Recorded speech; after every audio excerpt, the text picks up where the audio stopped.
Plant size and selection varies by location. While supplies last, excludes Alaska and Hawaii.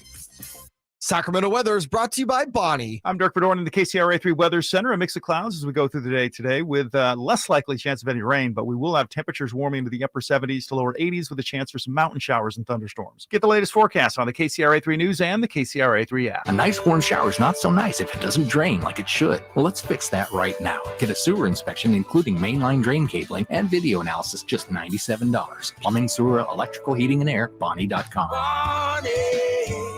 Yeah, I'm so stressed. Our business is growing. We've got people all over now. Ooma. What is that? Meditation? I'm recommending the Ooma cloud phone system with auto attendant and more than 50 features. Ooma? Yep. Switching to Ooma is a cinch. Just $24.95 per month per user, plus taxes and fees. Ooma. Now you're feeling it. Find small business calm at ooma.com/radio. That's OOMA.com/radio. Here at the Almond Joy factory, where tropical vibes abound, we use soft, fresh-tasting coconut. The crunchiest almonds and delicious chocolate candy. Ah, but do you know what our most important ingredient is? Sometimes you feel like a nut. Sometimes you don't. Almond Joy's got nuts and something even way better than that. Yes, Almond Joy is made with almonds and joy.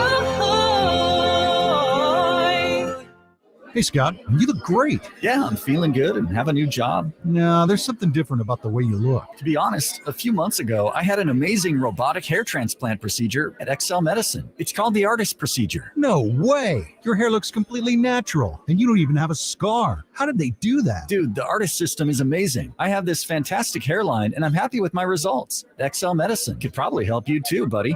Using the artist procedure, Dr. Singh and Dr. Graywall can target and harvest healthy hair follicles with micron-level accuracy from the back of your head and transplant them where you need it. The procedure is painless, and you'll be back doing your regular activities in a couple of days. Ask Dr. Singh and Dr. Graywall at XL Medicine about the artist procedure. Call today, 916-932-4470. That's 932-4470 for a complimentary in-person or Zoom consultation. Or on the web at xlmedicine.com. That's EXCEL medicine.com. See what the artist procedure can do for you. These are actors and not real patients. The Gold Rush Classic, where the stars and guitars shine.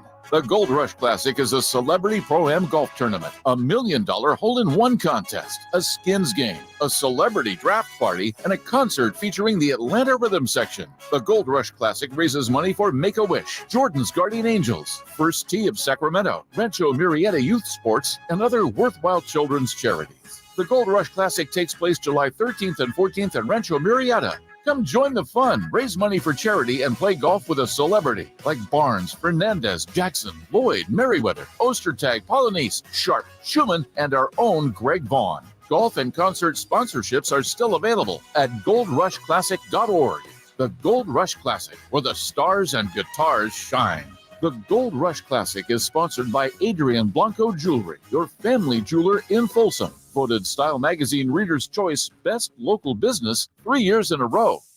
Jet to Acura of Stockton, where precision-crafted performance is at your fingertips. Elevate your driving experience with a vehicle that's built to impress. Acura of Stockton has a great selection of new Acuras and customer service that will exceed your expectations. And right now, lease a new Acura TLX, MDX, or Integra with low lease rates available. Take luxury to a whole new level in a new Acura from Acura of Stockton. See all our inventory and specials at AcuraofStockton.com.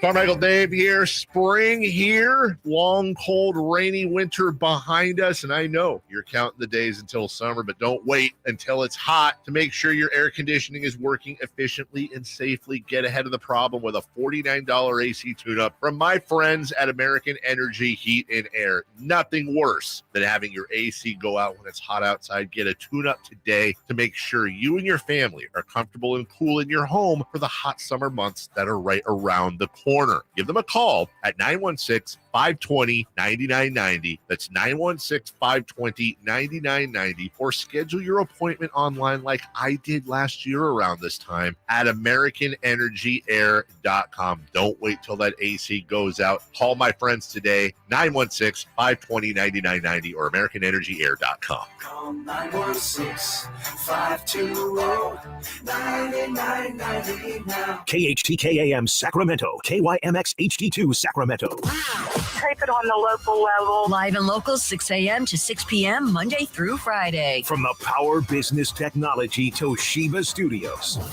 Sactown Sports. Sactown Sports. Headlines. I'm Nate Littlefield, and these are your Sactown Sports headlines. Tonight, the NBA Finals head to Miami for Game 3. The series is currently tied at 1-1. Tyler Hero will not be playing for the Heat, but inches closer to returning as he recovers from a broken hand. Tip-off is at 5:30 p.m. In NFL news, 49ers quarterback Brock Purdy is right on pace to return just in time for Week 1 against the Pittsburgh Steelers. Those are the headlines. Let's start Chris & Co. with Whitey Gleason. Well, we start today with some good news, I think, for Nuggets fans, some iffy news for A's fans, and, of course, great news for anybody who's a fan of the one and only Chris Watkins, because he's here with us today after, as you may have heard during our crossover with Dave and J-Ross, almost had a little entanglement with a potentially, with a poisonous spider today. Yeah. So yeah, it was touch and go for a minute here. there. And I had really nothing to do with it. It's like, I mean, who wouldn't do that? Hey, watch out. There's a spider like 2 inches next to you. And it's a black widow. Yeah. You should move. No, I appreciate it. Without you, Whitey, I don't know if I would be here right now. Sure. I probably would be convulsing somewhere on the floor. I appreciate it. I mean, you'd have been fine. You would think that I would look before I sit. Obviously a spider is not the first thing. That thing was waiting for you. It was. It felt intentional. It felt like someone was planting it. I'm not, Carmichael Dave is a prime suspect for me. I feel like that thing was not accidentally there. But, but you didn't see it, obviously. But it was coming down. Usually the lights come on and spiders take off, and this lights come on. It's like, no, he said it's showtime. Chris? Yep. Hang on a minute. Yeah. You'd have been fine. Maybe Are we sure? You're everything I understand about black widows is you don't want to get touched. You don't want to, but people get bit and they get sick. Maybe your face falls off or whatever. Yeah, whatever. Minor details. Okay. Yeah. It's just good you don't have to deal with that, and we're glad. And like I'm you said, also very glad. as you can see, if you're watching on YouTube, Kings basketball black hoodie, and if it had gotten in there, it would have been a little iffy. I'm telling you, it would have been the spider sweatshirt at that point. Yeah, it would have. No. It would have been a wrap for me. I would have probably lost my voice from screaming at the top of my lungs. It's not that I'm afraid of spiders, but like, does anyone really like spiders? I admire them, but I used to work at a pet store. You have said this, yes. Yeah. So I'd like, gerbils. I got bitten by a hamster once. I think Sure, snakes and things and birds, whatever. But spiders, like a tarantula, is like, no. Yeah, I'm good. I just can't bring myself to touch it. Snakes and spiders for me are just non-starters. Snakes are I'm cool. out. I don't have a problem with snakes, but spiders. Very much disagree. Really?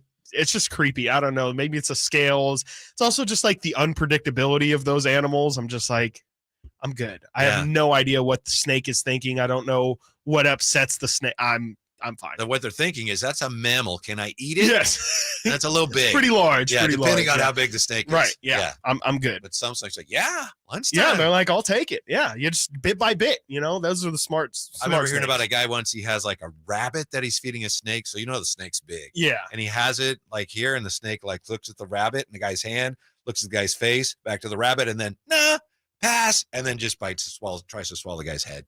So.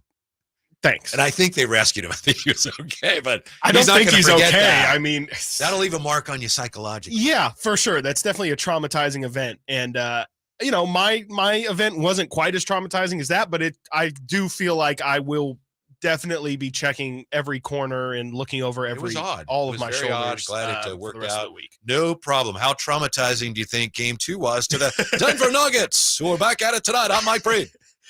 I think Game 2 hopefully was a wake-up call for Denver. Hopefully they understand that Mike Malone called them out after the game. Hopefully they understand that it's not going to be easy to win these finals games. And I know in the lead up to the finals, they were all talking about how important it is that these are going to be the toughest games that they're going to play all postseason long.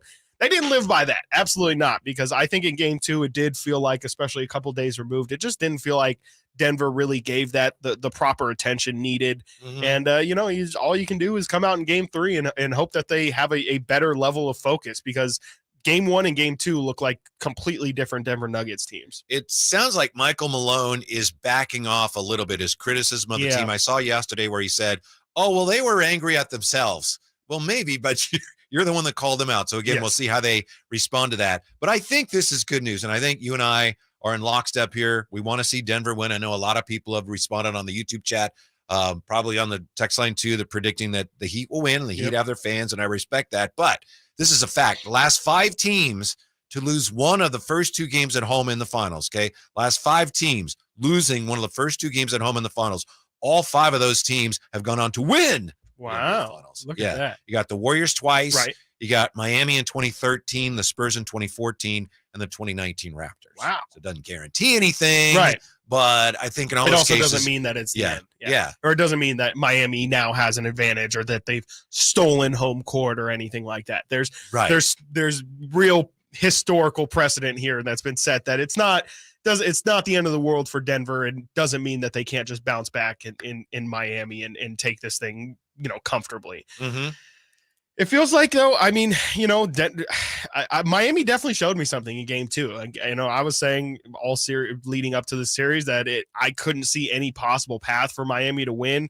They definitely showed a path with how many threes they made, but I think that there is a little, and it'll be interesting to see tonight how they respond, but Miami's definitely got that mental advantage over Denver. And, they believe that they have a shot in this series, but also just their mentality of never quitting, I think, is going to be something that Denver kind of might not be prepared for, because you just don't really see this level of resilience out of teams. Attitude was more important than altitude in the last game, right? I mean, it clearly was. Yeah. In addition to all the threes, and it's a great point, obviously, and you look at how well they shot the 3 ball, but in addition to that, Bam Adebayo all of a sudden is like, whoa. Yeah. How about that? Where's he been? No, absolutely, because he was pretty hot or cold through that Celtics series, and game 1 he had a massive scoring output, took a lot of shots to do it, but I think Bam is really the key for Miami's success, because you saw defensively how they were trying to pull out Jokic and really get him into some pick and roll actions. To me, Bam Adebayo has got to be the one to make Jokic work defensively, and that's really a good way of tiring him out, because we saw he's capable of doing just about everything out there on the basketball court. Everything. You know how many assists the Joker had? He had 4. Yeah. Bam Adebayo had 4 assists as well. Really? Yeah. I mean, that's a part of Bam's game that's a little understated. I think people understand that he's a good playmaker, but he's incredibly important to Miami, just moving the ball around, and he's really good at finding backdoor cutters and things like that, and getting Jimmy involved. And if he can step up as well, I mean, that takes the pressure off of guys like Jimmy Butler and off of Gabe Vincent, really, from having to score as much as they are. Yeah, I think the 2 guys really on the spot for Denver tonight are Michael Porter Jr. and Kentavious Caldwell-Pope, but especially Michael Porter Jr. Yeah, Michael Porter. It sounds like when Michael Malone after the last game was talking about a lack of effort, if he was talking about one nugget more than any of the others, I think it was Michael Porter Jr. Yeah, I think so too. I mean, especially just with how often he was put into,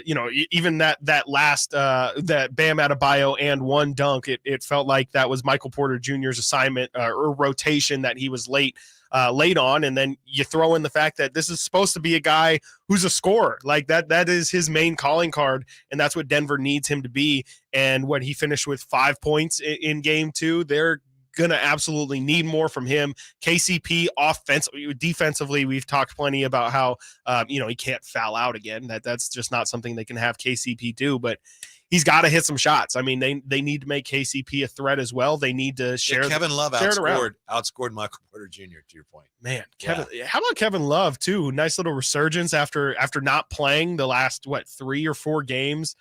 Just gets inserted into the starting lineup and really made an impact. And I saw Duncan Robinson say the other day on his podcast that it was really Kevin Love's just he brought something to the locker room that he feels like really unlocked that team.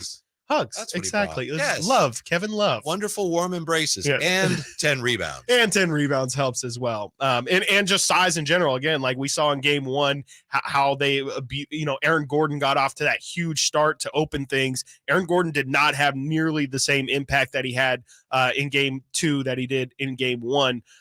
He was fine. He was fine. But you're right. Yeah. I mean, he looked dominant incredible. in the first quarter. He looked game one. unstoppable in game one, and just slowing him down. I mean, that's the key for Miami. It's been talked about. Steve Kerr talked about it, or we talked about Steve Kerr talking about it yesterday. It's about slowing down the other guys. Nikola Jokic is Thanos. He's inevitable. He no matter what you do, he's going to be able to get his numbers, whether it be passing or scoring. It's about making sure the other guys who are a lot easier to slowing down Michael Porter Jr., slowing down Aaron Gordon, slowing down Jamal Murray. Those are going to be the keys for Miami to win, is holding those guys under 15 to 20 points each. I took your advice last night. We were talking yesterday about what do you do when there's not as much basketball on. And I watched a little bit of the LA Sparks and the Seattle Storm. Hey, how about that? Yeah. How was it? I didn't watch that game. I bought it was fine. There was baseball on, so I turned it to baseball, but I was glad I checked it out. No, I bought WNBA League Pass yesterday. So because the actual marquee game of yesterday was the Las Vegas Aces against the Connecticut Sun, and that was a 6-0 team going against a 6-1 team. The WNBA League Pass? WNBA League Pass. Wow. Yes, the WNBA League Pass, $25 for the entire season, or you could just pay like $3 to watch the game. I was paying the $25, but I'm loaded, so I just paid the $25. I got new shoes on again today. Yeah. So I was just like, let's pay to watch this game. That was a fantastic game. Las Vegas Aces, man, oh man, they are every bit a super team. They are absolutely correctly labeled a super team. Yeah, I was trying to watch baseball. I was trying to watch the Yankees. Was like I couldn't see them, right? Couldn't see anything. That was awful. Yeah, that was weird. It looked like some California summers that we've had here recently. It was really felt badly for them, but I was so grateful we're not dealing with that right now. I thought the same exact thing. I was like, man, I do not miss this at all. But obviously, I know how terrible it is to be in that weather or whatever that air condition. Speaking of baseball, the A's in Vegas heading into extra innings today. Oh boy, that's next. Boy. Chris and Company, Sactown Sports. The King season might be over, but Sactown sports coverage never stops. Returning is honestly my number one priority. To be a part of something special. Stay tuned all off season to Sactown Sports and SactownSports.com for the latest Kings news. Pain is not normal. Repeat, pain is not normal. Greetings, Sacramento. Doug Christie here with the Good Feet store. Does this sound familiar? It's the end of the workday and the pain in your feet, knees, hips, or back is unrelenting. Good Feet understands that you've likely already tried assorted remedies and solutions with no relief. And now you're pretty much resigned to living with the pain. But do not give in to the pain. Instead, come to the Good Feet store for their end-to-end 3-step arch support system. Good Feet is the nation's largest manufacturer and retailer of personalized arch supports. With arch supports in over 300 sizes, styles, and flexibilities, and an arch support specialist in each store. Come in today for a free, no-obligation arch support fitting, then take them for a test walk around the store or around the center. Experience the comfort, balance, and support possible with the Good Feet system. The Good Feet store in Sacramento, Roseville, Stockton, Modesto, and now in Vacaville. Online at goodfeet.com.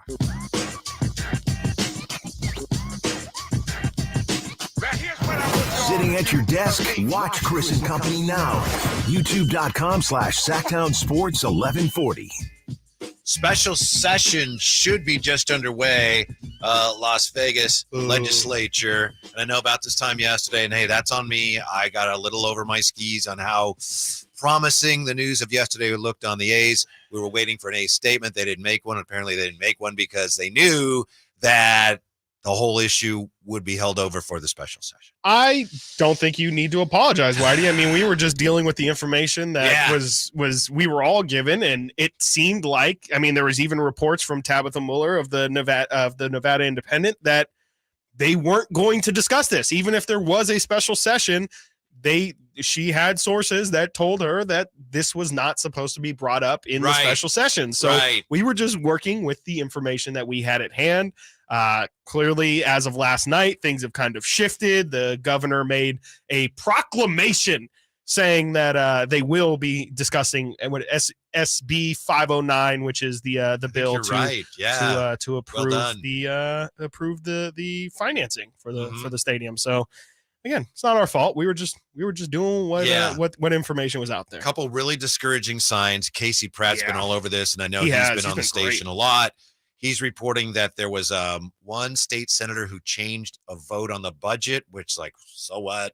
And that could be an indication that there was some deal making going on as it relates to the ballpark issue in the special session. We don't know, but it could. And also, he did an interview with the mayor of Oakland in which to me, she was pretty clearly trying to state, and I don't blame her, but her whole approach to me whole purpose was, this isn't my fault. It's not my fault that the A's are leaving. Yeah, that's pretty much the gist of it. And definitely go watch. Casey put it out on his Twitter page. I believe it's also on YouTube as well. But yeah, Casey sat down with the Oakland mayor for about 15 to 20 minutes. And definitely you're right, Whitey. Like, her major message was, I was playing ball the entire time with John Fisher, with Dave Kaval. I was negotiating in good faith. They didn't. That's not my fault. I was doing the right thing, and they went sideways. But we still want them here. If they want to come talk to us, we're still open to make it happen. But unless she pretty much, I mean, it doesn't seem like Oakland is going to go out of their way necessarily to be like, hey, you owe us staying here in Oakland. It's more just, hey, if they want to come back and swallow their pride, we'll be right here at the table. But there's clearly a lot going on here that we're not informed on in terms of the back end of all of this. Yeah, I'm not sure when that interview took place, but it wasn't an optimistic, hey, maybe we can revisit things. We're open to that. It was more like, hey, I believe it took place yesterday. Yeah, I believe they did it yesterday. Yeah. But definitely a big vibe of, this is not my fault. And don't come looking at me. The statement from the A's, of course, it never came. The statement that a lot of us hoped would say, we'll try to find some other solution. So it looks like Las Vegas is still a distinct. Still a player. With the emphasis on stink possibility for the A's in Las Vegas. Yeah, it seems like it's unfortunately not over yet. They did. I know. They won big. 11-2. That has to be their biggest win of the season, right? I mean, 9 runs. How many times have they even scored over 10 runs in a season? It's got to be the first time all year. So impressive. Very dare I say, the most impressive 13th win I've seen in a very long time. Very, very impressive stuff out there. If we get any news on that today, I don't even know what to hope for now. The longer it takes, does that mean it's less likely to happen? I don't know. No, I don't know either. And I don't know how the votes are even going to go because, again, we've talked about it.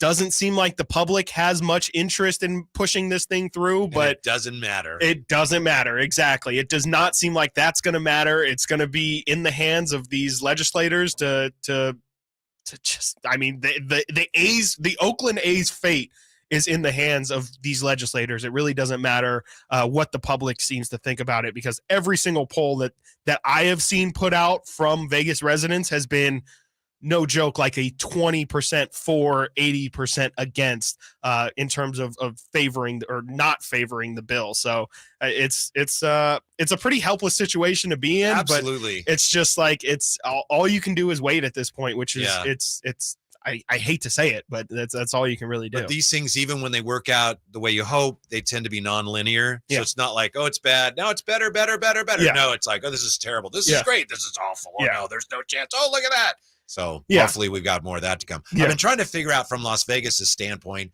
why do they want this so badly when there isn't that appetite amongst fans there? I think part of it, obviously there's some money to be made, at least short-term, probably long-term, that people who can make the money off of it, they see that like, we want to do this, get this done. Right. But I think also from the standpoint of the governor, anybody who really wants baseball in Vegas, eventually, wouldn't you look at it this way? It's like, okay, we have this team that wants to come here.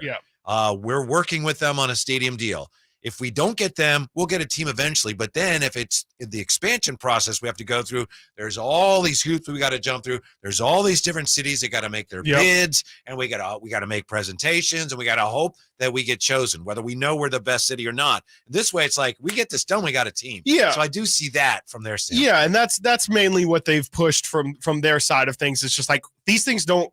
I think the exact quote that they continue to use is, major league franchises don't grow on trees. Like they don't just come around, willy-nilly every couple years and you can pick them off. Willy-nilly, I think he played left field. Willy-nilly, he did. He right with home run Baker, right? Yes. Yeah, willy-nilly and home run Baker were two A's legends. I think, to me, that's the big thing for Vegas is that they just feel like this is our opportunity, and we don't want to get passed over for Portland. We don't want to get passed over for Nashville or Orlando or any of the other cities that are really campaigning for a baseball team. Vegas doesn't really have any coalition that's really begging for Major League Baseball. It's really just seemingly the only people who are in favor from the public side is union workers who are in construction and, hotel management, the workers essentially, and everybody else, the general public seems to be against it. They have the inside track right now, so they're hanging on to that. And to me, Rami made a great point yesterday in saying, like, Las Vegas doesn't need, Major League Baseball is not attracting more people to go to Las Vegas. And so in that sense, I don't really understand what's the rush on making this happen? Like, why are they going to? Because some people stand to make a lot of money on it. I guess, right? And I really do think it's that plain and simple. Yeah. I really do truly believe that, because there's no other reason to be fast tracking this process so much when you could, in theory, do an expansion team and do this thing truly right. Like, have a good owner, build a beautiful ballpark on endless amount of acres. You don't have to be confined to what they're seemingly confined to right now. It would be very sad to me if we have the reverse boycott, which is Tuesday, right? Yeah, next Tuesday. If by then, like, the A's have their thing in Vegas, like pretty much signed, sealed, delivered, that'd be very depressing. Yeah, I agree. It's like, we're not going to sell. Yeah. Did you guys feel the same way about the Raiders going to Vegas that you do about the A's? No. You know what? That's funny. I did not. Not at all. Did you feel that they should get an expansion team, or did you feel that they were kind of maybe stealing the Raiders, or what? Yeah, curious what you guys think. Personally, I think the Raiders are almost like a unique entity, and the fact that the Raiders are a brand. Like, they don't really, it doesn't really matter where the Raiders are. It's just kind of, I don't know. Like, they've been in Los Angeles, they've been in Oakland, they've been in Oakland twice. I mean, they've moved all around. And to me, the Raider Nation, like truly Raider Nation, is just too massive, and they care so much that Mark Davis has even talked about that. To me, it doesn't matter where the Raiders are. Raider Nation will go where the Raiders are. And I don't think Vegas is too far away for football sense, because again, it's like, it's a Sunday thing. You can make a trip out of it. It's not terribly far from Oakland in terms of making a trip out of it for a weekend thing. But with baseball, it's just completely different, because if you're an Oakland A's fan, to me, you're never going to go see the Las Vegas A's. Like, there's no, unless you're going to Las Vegas for a different reason and then you go to the baseball game. But I don't see people going to the baseball game in Las Vegas just for the sake of going to the baseball. The Raiders could have stayed in the Bay Area. I think when the 49ers built their stadium, Mark Davis had a chance to sign on with that, and he didn't want to. I think at that point, the chances of the Raiders getting a stadium in the Bay Area were finished. When the Raiders left, I was very bitter, and I hoped that they would lose every game because of what they did to the Raider fans. With the A's, I just feel a lot more sympathy for the fans, because they've been through so much. Yeah. And this one just seems just a lot more shady. Yeah, we'll see. It definitely seems a lot more shady, and just, it feels like you're right. Like, this has just been all done in ill will, and what they've completely stripped the team of before leaving is it's just gross. The way Mark Davis left seemed above board compared to this. Yeah, but which is crazy. And I wasn't a fan of that either. Mark Davis, moral leader. Guess who's back on the field? Should Damar Hamlin even be playing football next? Chris and Co. Watkins and Whitey, Sactown Sports. Check out the Golf to Go Hour with Frank LaRosa every week on Sactown Sports. Get the latest on equipment, area courses, people who play the great game, and plenty of good conversations about golf. It's the Golf to Go Hour every week with Frank LaRosa on Sactown Sports. Golf to Go is brought to you by the Hagen Oaks Golf Super Shop, America's most awarded golf facility. Nature Wood Home Furnishings, where it's all about choices and always about quality. At Ashton & Price, over the last 25 years, we've won just about every injury case you can think of. Slip and fall, falling merchandise, fell through rotted decking, we won those. Dangerous stairs, falls into holes, dog bites, won them. Injured while pedestrian or on a bicycle, auto, motorcycle, big rig, company vehicle, Uber, or Lyft accident, we've won them all. And the best news is there's no fee until you win. So no matter how you got injured, Remember, for the best advice, don't think twice. Call Ashton and Price. Greetings from M&S Auto on El Camino, just off the Cap City Freeway. And a big thanks to our repeat customers for letting us be your favorite car dealer. Repeat customers make us proud. M&S customers know that they're going to find the car, 4x4, or SUV they want. They'll get treated like family and save thousands. Whether you're a repeat customer or a first-time buyer, welcome. M&S Auto, the intelligent car buying experience. MSAutogroup.com. O'Reilly. Protect your engine against sludge and wear with the synthetic oil change. O'Reilly Auto Parts has 5 quarts of Mobil 1 full synthetic motor oil for $35.95. Plus, get 2 times O rewards points. Our professional parts people can recommend the supplies you need, including a filter, funnel, shop towels, drain pan, and more. Stop by O'Reilly Auto Parts or visit O'ReillyAuto.com. O'Reilly Auto Parts. There's a right way and a wrong way to fight off mosquitoes. Karate chopping the air, in a public place, in front of your kids and their friends, Mom, is the wrong way. Using Stem mosquito repellent is the right way. Stem effectively repels mosquitoes by harnessing active ingredients found in plants like lemongrass and peppermint, making it safe for use as directed around people and pets. Stem, rooted in nature, optimized by science, and embarrassment-free. Hey, you want to be around people having a great time? You need to come check out Capital Casino, offering the most varieties of table games in the region in the friendliest environment. Come for the food, which is awesome, of course, and stay and play. Conveniently located in downtown Sacramento at 411 North 16th Street, right there in downtown Sacramento for over 20 years. Cap Casino, best food, best games, and of course, the best action. And please gamble responsibly. 1-800-GAMBLER. Here at the Almond Joy factory, where tropical vibes abound, we use soft, fresh-tasting coconut. The crunchiest almonds and delicious chocolate candy. Ah, but do you know what our most important ingredient is? Sometimes you feel like a nut. Sometimes you don't. Almond Joy's got nuts and something even way better than that. Yes, Almond Joy is made with almonds and joy. At Simply Safe, we know during a break-in, every second counts. So our home security system is powered by 24/7 professional monitoring agents who use Fast Protect technology, only from Simply Safe, to capture video evidence and verify a threat for fast police response. Now, install Simply Safe your way. Do it yourself or have an expert set it up for you with new Pro Install. Get 20% off any new system with Fast Protect monitoring at simplysafe.com/radio. There's no safe like Simply Safe. Sactown Sports Headlines. I'm Nate Littlefield, and these are your very detail-oriented Sactown Sports headlines. Tonight, the NBA Finals head to Miami for Game 3. The series is currently tied at 1-1. Tyler Hero will not be playing for the Heat, but he inches closer to returning as he recovers from a broken hand. Tip-off is at 5:30 p.m. In NFL news, 49ers quarterback Brock Purdy is right on pace to return in time for Week 1 against the Pittsburgh Steelers. And if you're watching on YouTube, take a look at our poll. Which 49ers receiver will have a better season, Deebo Samuel or Brandon Ayuk? Those are the headlines. Let's get back to Chris and Co. with Whitey Gleason. It's extremely detail-oriented. Excellent. Thank you. Which way you go, Deebo, Ayuk? I think I'm going to go with Brandon Ayuk. I really feel like there's so much hype around him right now, dude. Yeah. It's insane. A crazy amount of Ayuk. I feel like every training camp, we're at OTAs right now, there's always a ridiculous amount of hype around Ayuk, though. But this year feels different. I don't know. I mean, and then there's the fact that, there's a good chance Deebo Samuel isn't on the team next year. And, who knows how all that is going to play out. He's obviously going to ask for a lot of money. And I think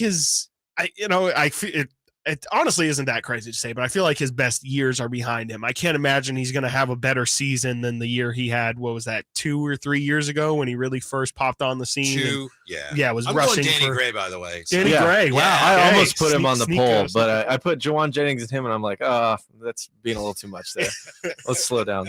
I love him, but I will say, Chris, he's on a 4-year deal though. So do you think he'll be dealt? Is that because I would not be shocked if he's dealt at the trade deadline this year. I know the Niners are just all in, so take everyone they got. But I would not be, on the floor if he got traded. Interesting. I wouldn't be on the floor in this building anyway. No, that's a good Where point. I'd be, yeah. Black I was Widows. almost Head on on the a floor. swivel. Head Yeah, on a swivel. I'm telling you, there's spiders all over the place. So I will not be anywhere near the floor. Yesterday, we saw a story here during the show. We were in break, I think, and the story came up about Damar Hamlin. After 2 periods of work to start Tuesday's off-season training activity, according to ESPN, they moved into their stretching. Damar Hamlin took his usual spot on the end of the defensive line next to Leonard Floyd. So anyway, Damar Hamlin is in camp. Next step for him will be putting on pads and tackling during training camp as a team brings him into the fold at his pace. Let's see here. The Bills are not expecting Hamlin to start camp on either PUP or NFI. So they think he's going to be out there. And it was interesting because we're just looking at that yesterday, and Chris Watkins says, why is he playing football? I can't get that thought out of my head. Like it's a great story. I'm glad that he's in good enough health to feel like he can play football. And it's great to hear that if he, they don't plan on having any sort of injury designation on him throughout camp. That's all great news about his health. That's fantastic. I just don't like to see him on the field. Like, I think the man quite literally nearly died on the football field. I just, and it could just be me as a squeamish watcher, but I don't want to see anything like that happen again. And you have to imagine that the Bills are going to be incredibly safe with anything that happens with him. If he's woozy or if he's dehydrated, whatever, you have to imagine they're going to take ultimate care of him. But I don't like it. Watching him out on the field, it makes me nervous. And, it's just, I don't understand why he has to continue to play football. My guess is that the Bills, not only are they, concerned about him from a personal standpoint, but legally they have to make sure that they could not be held liable for putting him back out there if he got hurt. So that they're talking to doctors, they're talking to lawyers, and I have to think that the doctors are telling them and also Damar Hamlin that was a freak thing, and you're at no greater danger of anything else happening than you were before that happened. It's football, so anything catastrophic can happen at any time.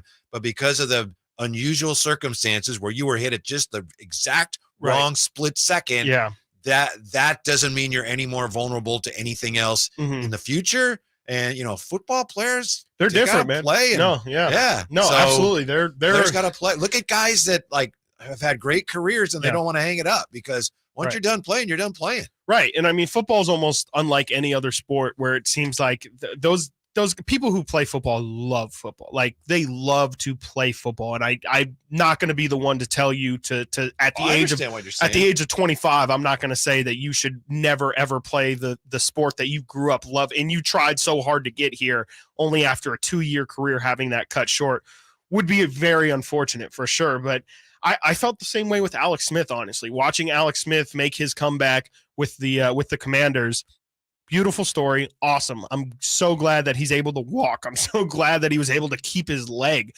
But every time he dropped back, especially when there was pressure, I couldn't help but feel like, oh no, please don't let it happen again. And I know that's not grounds to tell somebody hey, Alex, I don't want you to play because it makes me nervous. No, I understand. It's not fair to them, but it's just I can't help but watch Damar Hamlin play football again and just wonder, how is there not a better path for this guy to make a life? I'm not saying football is a bad way, but it's after almost dying, Whitey, if I would have almost died before this show today, I don't know. I would have had to rethink coming in this studio had to again. tackle Chris just a split second before that spider descended on his neck. Thanks, Baird. Yeah. The only positive that I'm taking out of any of this is I did see yesterday on social media circling that Hamlin has launched a CPR tour where he's going to go to high schools around, I believe high schools, in just youth football essentially, and really educate whatever you call them, organizations on the importance of having defibrillators and CPR training for all the necessary people. That's a great step. And if that's ultimately what Damar Hamlin's career teaches us all, I think that's absolutely a win. And obviously it's not good that that happened to Damar Hamlin, but if it's good that it can possibly save more people in the future because Sure. we now have the awareness that this is a possibility, a very real possibility, I'll take it. But to me, that's the only positive I'm taking out of Damar Hamlin. I just really don't want to see him flying around on the football field again. I'm sorry. The Alex Smith comp is interesting. I hadn't thought of that. And of course, anybody who saw the ESPN story and doc on that, incredible. It's like the guy barely had a leg left. Yeah. And he just clearly, to me, just wanted to play. I just won't play a show I can play after this injury. Yeah. I want to prove to everyone, including myself, I can do that. Yeah. And I wasn't surprised that his arm kind of broke down because, throwing a football involves a lot of muscles, a lot of lower legs. And he didn't have any of it. Yeah. His lower leg, part of it was gone. Yeah. So, yeah, he proved his point. With this, Damar Hamlin, there's two ways to look at it. On the one hand, maybe, I don't think maybe, I think we know he loves football, wants to play football, which is great. On the other hand, and I'm not disagreeing with you. I know where you're coming from. No, please. I want to hear the other side. But the other side of it is, wow, from a business standpoint, man, if I come back from this and the doctors say I'm fine, then look at my legacy. Yeah. And I'm the guy that almost died and came back. Right. And maybe, I don't know, made a Pro Bowl or something. Yeah. They're going to make a movie about me. Absolutely. They're going to write books about me. I'm going to be remembered by NFL fans forever, which he still is. But, I mean, he can still build on that old legacy here with this comeback. Is that worth it? That's my question. I mean, and you're right. Like, I don't know what the doctors have. I assume the fact that he is playing, I assume that you're right in saying that they told him freak accident, probably never, like 0.1 was 0.000 whatever percent chance, and it just happened. But as a somebody, if I'm Damar Hamlin's family member, like if I'm his mother, his brother, his father, his whatever, I wouldn't want to see him go through all of that again. Like, I know that there's a very, very, very, very small chance it happens, but it still happened. And I mean, you never know. Like, I don't know what his doctors are saying, but maybe there's something within him that made that 0.001 possibility a 3% possibility. So again, I'm talking out of my butt right now, but it just feels like, well, it's just your emotional response to this, which is very understandable. Absolutely. Yeah. I don't think I can from get your through heart. It. Yeah. Like, this is scary. I just don't think I can get past it. Yeah. Hamlin, he's 25, as you may know, announced he was physically cleared to resume playing in April. I think one of the big questions here, and maybe he doesn't even know the answer to this, is just what it's going to be like for him psychologically, mentally, when he gets out on the field. Is part of his brain going to go, you know what happened last time? Yeah. Clay coming back the previous summer, he came back from, he had the knee surgery, and he tore the Achilles, and he came back and played the year the Warriors won the championship. Last summer, did you know, you probably knew that, he didn't work out. He didn't play. I did not, no. Yeah. He wasn't in shape when the season started because he didn't play pickup. Why not? Because he said, mentally you couldn't get there. Me out. Yeah. Yeah. Oh. Yeah. And he had already played in the NBA. Right. Yeah. So that's one of the reasons he got off to a really slow start. Anyway. But for this guy, it's one thing. I'm in practice. Yeah. Who knows what's gonna go through his head when he's on the field, or he's got to, on special teams, and he's got to make a big hit. Right. Yeah. And they're still at the point where there's no pads yet. So what happens the first time he gets hit? What happens the first time? What if not even what happened to him last time? What happens if he gets a concussion or something? Is that, it's just, there's a lot of different factors that are what ifs, complete what ifs. But when somebody's already, how many, I don't know. It's more just how many times does somebody have to almost die for it to be like, okay, that's one too many times. To me, sports is entertaining. The reason it has any cultural value is when it inspires us. Yes. And again, I'm not saying you're wrong. I understand where you're coming from. Maybe you're absolutely right. But if this guy can come back and play again, that'd be very inspirational. No, absolutely. I mean, and you're right. There is the Alex Smith. These guys are also hyper competitive, and they're professional athletes. Like you said, there is a level of pride, and it's not even about, I'm acting like it, Damar cares about what we think. It's really, I truly do believe that you're right in the sense of it's him trying to prove to himself, I can come back from this. And like, it is very, you can come back from anything kind of story, and it's absolutely going to hit, and it's going to resonate with tons of people who play football, because frankly, this is not necessarily what happened to Damar, but coming back from major injury is a massive part of being a football player. Not as inspirational as you coming back from this encounter. Hey, with the I wasn't spider, going to say it. I wasn't going to say it. Does the NFL need to call 1-800-GAMBLER next? Chris and Co. Watkins and Whitey, Sactown Sports. Sactown Sports is Sacramento's new home for the San Francisco 49ers. Feels awesome. We deserve this. Let's go, Niners! Purdy. Purdy going to throw, and it is Kittle in the back of the end zone. Samuel. Debo 10. Debo. Touchdown! And McCaffrey. Touchdown! CMC! They all live here on Sactown Sports. Your official home for 49ers football. All new spring deals are here at Lowe's. Start planting your garden this weekend with Bonnie 11.8-ounce vegetables. Buy 4 for $10. Plus, liven up your patios and decks with fresh blooms. Select 1.5-gallon hanging baskets or 2 for $20. Lowe's knows spring. Lowe's knows home improvement.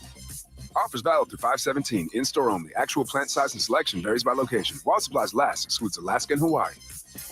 Streaming June 8th on Peacock, a new original series called Based on a True Story. She is the victim of the West Side Ripper. It's him. I know my killers. Variety listed among the most anticipated shows of the summer. But if we make a podcast about this, we could bring him in on it. Bring the killer in on what? The podcast. From the Emmy Award-nominated producer of The Boys and the Emmy Award-nominated executive producer of Ozark. Are you in danger? No, I'm hiding something. We are in too deep. Starring Kaylee Cuoco and Chris Messina. A new original series called Based on a True Story. Only on Peacock. Get to Acura of Stockton, where precision-crafted performance is at your fingertips. Elevate your driving experience with a vehicle that's built to impress. Acura of Stockton has a great selection of new Acuras and customer service that will exceed your expectations. And right now, lease a new Acura TLX, MDX, or Integra with low lease rates available. Take luxury to a whole new level in a new Acura from Acura of Stockton. See all our inventory and specials at AcuraofStockton.com. Hey, it's Carmichael Dave, and I recognize, just like my friends at American Energy Heat and Air, that your time is important. And that's why shopping for a new air conditioner is now easier with American Energy Heat and Air's online quoting tool. All you have to do is go to AmericanEnergyAir.com and get an instant quote right now. It'll help you determine what system you're going to need to get. It'll provide the best pricing options, all from the comfort of your home without having to have somebody come to your home. You know how annoying that is? They come in and everybody there is so sweet and nice, but how much better is it to be able to get it on demand? Visit AmericanEnergyAir.com. Check out how easy it can be. Or if you want to give them a call and talk through what your needs are, 916-520-9990. That's 916-520-9990 or AmericanEnergyAir.com. Call 916-520-9990 now. It's a myth to think you don't play golf well enough to get fitted for golf clubs. The professionals at the Hagen Oaks Player Performance Studio would argue that playing the game with golf clubs properly fitted to your body and swing characteristics is the best way to improve your game and have more fun on the golf course. With a professional staff of fitters, all the major brands of equipment, and cutting-edge technology featuring TrackMan, the indoor-outdoor Hagen Oaks Player Performance Studio is worth a look. See for yourself, Fulton Avenue at the Cap City Freeway. Schedule your fitting at 916-808-2531, 808-2531. Guys, did you know that June is Men's Health Month? And right now, Revive Men's Health Sacramento will check your testosterone for free. Knowing your T level is the first step in understanding if you have low T. Your hormones are serious business, and most men start to see changes in their hormone levels starting in their 30s. Your testosterone level impacts your energy, libido, sleep, weight, hair loss, mood, and even ED. Maintaining an appropriate T level can change your whole life. Get your T levels checked today by a local, experienced, and trusted healthcare professional. Revive Men's Health has successfully helped thousands of men since 2011. Experience and results matter. So, what are you waiting for? Call Revive today to schedule your free testosterone test and free exam. We know we can help you. We guarantee it. Celebrate Men's Health Month. Get your free T-level test and save $199. Call Revive Men's Health at 916-277-8599. That's 916-277-8599. Or visit ReviveMen'sHealth.com. At aimyourdigital.com, we'll help you target the right audience, build your leads, and crush your quota. Take your business to the next level. Our digital marketing strategies help grow awareness of your product or service, all while building trust in your business. Our approach involves leveraging multiple tools and strategies to deliver exceptional results that are customized to your unique business needs. Don't wait to run out of sales leads. Keep your business growing. Get started with aimyourdigital.com today.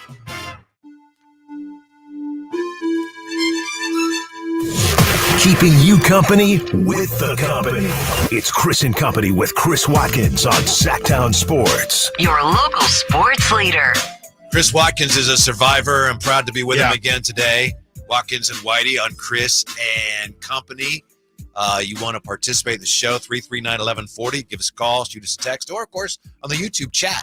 YouTube chat line's wide open. Wide open. It is wide open. I mean, people are watching on YouTube. They just don't have much to say I know. today. It's kind of hurts. Come vote on, in the poll, too. Yeah, vote in the poll, That's guys. right. Danny Gray. Danny Gray. Write-in. He's going to win the write-in vote. That's right. Yes. That's right. You got a chuckle out of my question. Does the NFL need to call 1-800-GAMBLER? Well, there's some things going on in the absolutely National Football League. And now the NFL, as you probably heard yesterday, investigating Colts corner and kick returner Isaiah Rodgers for possible violations of the league's gambling policy. This has been kind of an ongoing off-season story. Yeah, it's just another one biting the dust. I mean, if we remember earlier in this offseason, I believe it was 4 Detroit Lions got suspended for gambling in the team facility. So this is just just another one. And then obviously Calvin Ridley was suspended the entirety of last season for gambling when he was on the Falcons, now obviously on the Jaguars. This has just become a bigger and bigger thing that's happening in the NFL, and it's kind of I don't know. It seems like it's a thing. It definitely seems like it's becoming a thing right now. Rodgers addressed the situation in a tweet Monday. He's taken full responsibility, according to ESPN. There was a sportsbook account opened under the name of an associate of his, and about 100 bets were placed on the account over an undisclosed amount of time, including on Colts games. Sources said most of the bets in the $25 to $50 range, although there was at least one low 4-figure bet. The Athletic just had a story, as I know you actually pointed this out to me. They surveyed 5 current NFL players. 4 of them said they were unaware that betting on non-NFL games on team facilities was considered a violation of league policy. Yeah, that's interesting. Really? Yeah, do you believe that?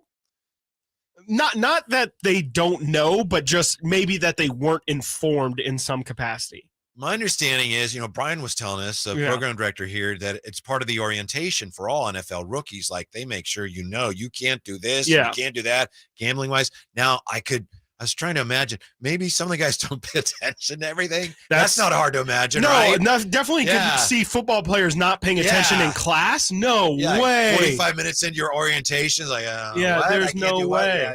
There's 0% chance that not an excuse, but maybe I can imagine that. Yeah. But it's not easy to imagine that. No, I mean, and you have to also just know that's, I could see how maybe gambling on other sports, you might not be in the common knowledge, but it's also something that you should know with how much that they emphasize don't gamble in general, that it's probably something maybe you should ask somebody first, like, hey, like, I'm pretty sure, and, whatever.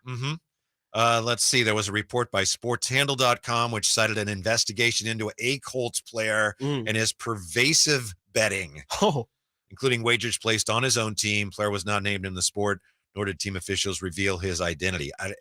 You're betting on the games. Obviously, I think most people, common sense says, well, if you're trying your hardest and you bet on your team, I understand that. But obviously, that's where it becomes a really slippery slope. It's quite literally betting on yourself, right? No. It's definitely a slippery slope. Absolutely. I mean, it's just not something. It just should be a zero tolerance thing. And I understand why they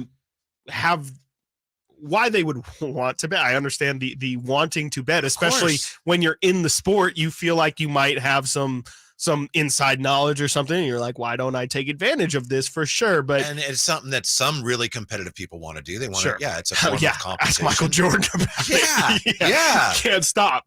And so I get it from that sense, but you have to be smarter. I mean, you just have to know that it's just the rules. You cannot bet, and it is strange that they are so adamant about it not. I guess it's not strange that you can't do it on team, in the locker room or on any team premises, but it's strange to me that so is it okay to bet on basketball games if you're a football player and you do the bet, if you place the bet from home? That's kind of what I don't understand is sure. I'm sure the league would prefer you not, but there's only so much they can do. Right. Yeah. So that's the one strange thing about this betting thing that I don't really fully get is what's the difference of betting from home versus betting at the team facility, besides the fact that I understand that, it's underneath the team ownership's roof, quite literally. And so you're technically on NFL property and they don't want you to do things against NFL rules on NFL property. Sure. But to me, you're right. It's just a slippery slope. Nothing should be, I just think it should just be non-starter, non-negotiable. Don't gamble, don't bet. This is neither here nor there, but every time this comes up, I remember when Dave Dravecky came back for the Giants after his he had cancer, and he came back and he pitched against the Reds in August of, was it 90? And he was pitching against Pete Rose, and there was, at the time, that was when Pete Rose was under scrutiny for is he gambling. And I'll never forget, because I cancer survivor myself, so I went down there to watch the game. I just wanted to see it. And Dave Dravecky dominated the Reds. It was a great story. But the Reds lineup that day is it was a horrible lineup. and when it all came out about Pete Rose, I remember thinking of that day and thinking, I bet you Pete bet on the Giants. I don't know. But obviously those are the type of questions that can become a real problem. Yes. For that's where the slippery slope comes. It's like, well, I also know. It's like we were talking about Allen Iverson. It's like, I know if I'm not playing, these guys they do not stand a chance. And so it's like, at that point, you could see how maybe if you just, again, non-starter, non-negotiable for me. Yeah, it was, I think it was 1989, August of 1989. Yeah. I've always wondered about that. Here's another question. Mike Florio, ProFootballTalk.com, suggests, he asked, would the NFL suspend a superstar for gambling, or would they brush it under the rug? Pure speculation. Who knows? He seems to think that if it came to that, if the NFL were to have evidence of a superstar violating the gambling policy, he seems to think they probably would do whatever they could to make sure that never got out. You mentioned Jordan. We still don't know officially why he stepped away. There's some people that tell you, he was suspended for gambling, but they didn't want to announce that. I don't pretend to know. But Calvin Ridley, okay, maybe not a superstar, but he was pretty close. Pretty big name. Down on him. Yeah, it's a pretty big name, but I guess what Florio's probably not saying there is, what if it's quarterback, essentially, is what if a quarterback is somebody who's the one who's betting on games, somebody who's incredibly influential in terms of the outcome, both positively and possibly negatively. Like if Russell Wilson was betting against Denver last year. Hypothetically. It's just, you could argue it's the most logical explanation for what all of a sudden it'd make a lot of sense, wouldn't it? Oh, yeah. It would make a lot of sense if Russell Wilson was throwing games last year. And that, to me, that's the question is, I'm kidding. Is something, Sorry, got to sprinkle allegedly on there or else we can get in some trouble. Totally kidding. Yeah, totally kidding. There was a time, Chris, you probably remember when the leagues they would not even consider putting a team in Vegas because Vegas, no. That's where all the gamblers are. Absolutely. And now there are more teams that want to get into Vegas than Vegas wants. The baseball team, I don't know, I guess. Yeah, no, and I still honestly fall for that. I still believe, are we sure that putting teams in Vegas is a good idea? Because it just seems like, and these leagues are already, they're not even in bed. I think I heard they're not in bed. They've already had kids with these the sports organizations and gambling organizations they're so far past in bed with each other. They I guess in that sense, it's already in too deep. Plus, but you can bet anywhere now, so it doesn't matter in Vegas. It doesn't matter. Go to Vegas to place your bets. Very true. Very true. But it still feels dirty. Headquarters, but please don't. Feels dirty. And I know, there's the more serious side, like the Henry Ruggs thing, but I think that just something about having teams in Vegas, it feels like you're asking for trouble. Yeah. feels like you're asking. Well, obviously something's not working, and the league can't afford for this to become a bigger problem. So they may have to crack down on somebody. Seriously, but keeps coming up and keeps coming up. And right now it's manageable. But if it continues like this, they're going to have to do something serious. I can't imagine there are so many players that are ignorant of those rules. Yeah, no, it's hard to imagine that. I heard Dan Campbell say, and obviously Dan Campbell's team was the one that was probably most affected by these suspensions. I heard him say directly, like, it's not really on the league. It's kind of on us as coaches to also make, because at the end of the day, it's your guys that are missing. And so it's the coaches as well who need to do it. And it's not head coaches, but assistants and all the extra workers as well. They all just need to make sure that everyone understands fully this is not okay, and you're just going to hurt the team if you gamble, period, or bet, I should say. Speaking of coaches, bad news for him is pretty good news for the Kings. Next, Chris and Co., Sactown Sports. It's Cattles and Rami. Because you pick a team to lose a series, you're disrespecting that team. It's so stupid. What am I supposed to do? Not pick a winner and a loser? Yeah. So, you know what? I respect everybody. Everybody's a winner, Nick. You know what? You're a winner if you have this life. Not a lot of people are born, Rami. I mean, you have a 1 in 30 billion shot of being born on this earth. Wait, is that an actual stat? Only 1 in every 30 billion souls? Yes. Comes to creation. There's a lot of swimmers, dude. Cattles and Rami, weekday afternoons from 2 to 6 on Sactown Sports. Hey, Scott, you look great. Yeah, I'm feeling good and have a new job. No, there's something different about the way you look. To be honest, a few months ago, I had an amazing robotic hair transplant procedure at XL Medicine. It's called the artist procedure. No way. Your hair looks completely natural, and you don't even have a scar. How did they do that? Dude, the artist system is amazing. I have this fantastic hairline, and I'm happy with my results. XL Medicine could probably help you too, buddy. Using the artist procedure, Dr. Singh and Dr. Graywall can target and harvest healthy hair follicles with micron-level accuracy from the back of your head and transplant them where you need it. The procedure is painless, and you'll be back doing your regular activities in a couple of days. Ask Dr. Singh and Dr. Graywall at XL Medicine about the artist procedure. Call today, 916-932-4470. That's 932-4470 for a complimentary in-person or Zoom consultation, or on the web at xlmedicine.com. That's EXCEL medicine.com. See what the artist procedure can do for you. These are actors and not real patients. Power Business Technology is proud to be 100% independent, locally owned, and managed Toshiba copier dealer. Local ownership cuts out the red tape, allowing ourselves to never be too busy to personally answer the call when our clients need us. Recognized for excellence in service execution, training, and customer service, we're proud to be named a 2022 Toshiba ProMasters Elite Dealer. Contact us today for all of your business printing needs at 844-POWER-BZ. That's 844-769-3729, or visit us at powercopiers.com. At Ashton & Price, we get injury victims to yes. Experience, yes. Ashton & Price has been around for over 25 years. No more insurance companies? Yes. Our clients focus on getting better, and we handle all the rest. Results? Yes. We've collected over $100 million for injury victims. No fee until we win? Yes. Our clients pay nothing until we win. Ashton & Price, the best at getting to yes. Remember, for the best advice, don't think twice. Call Ashton & Price.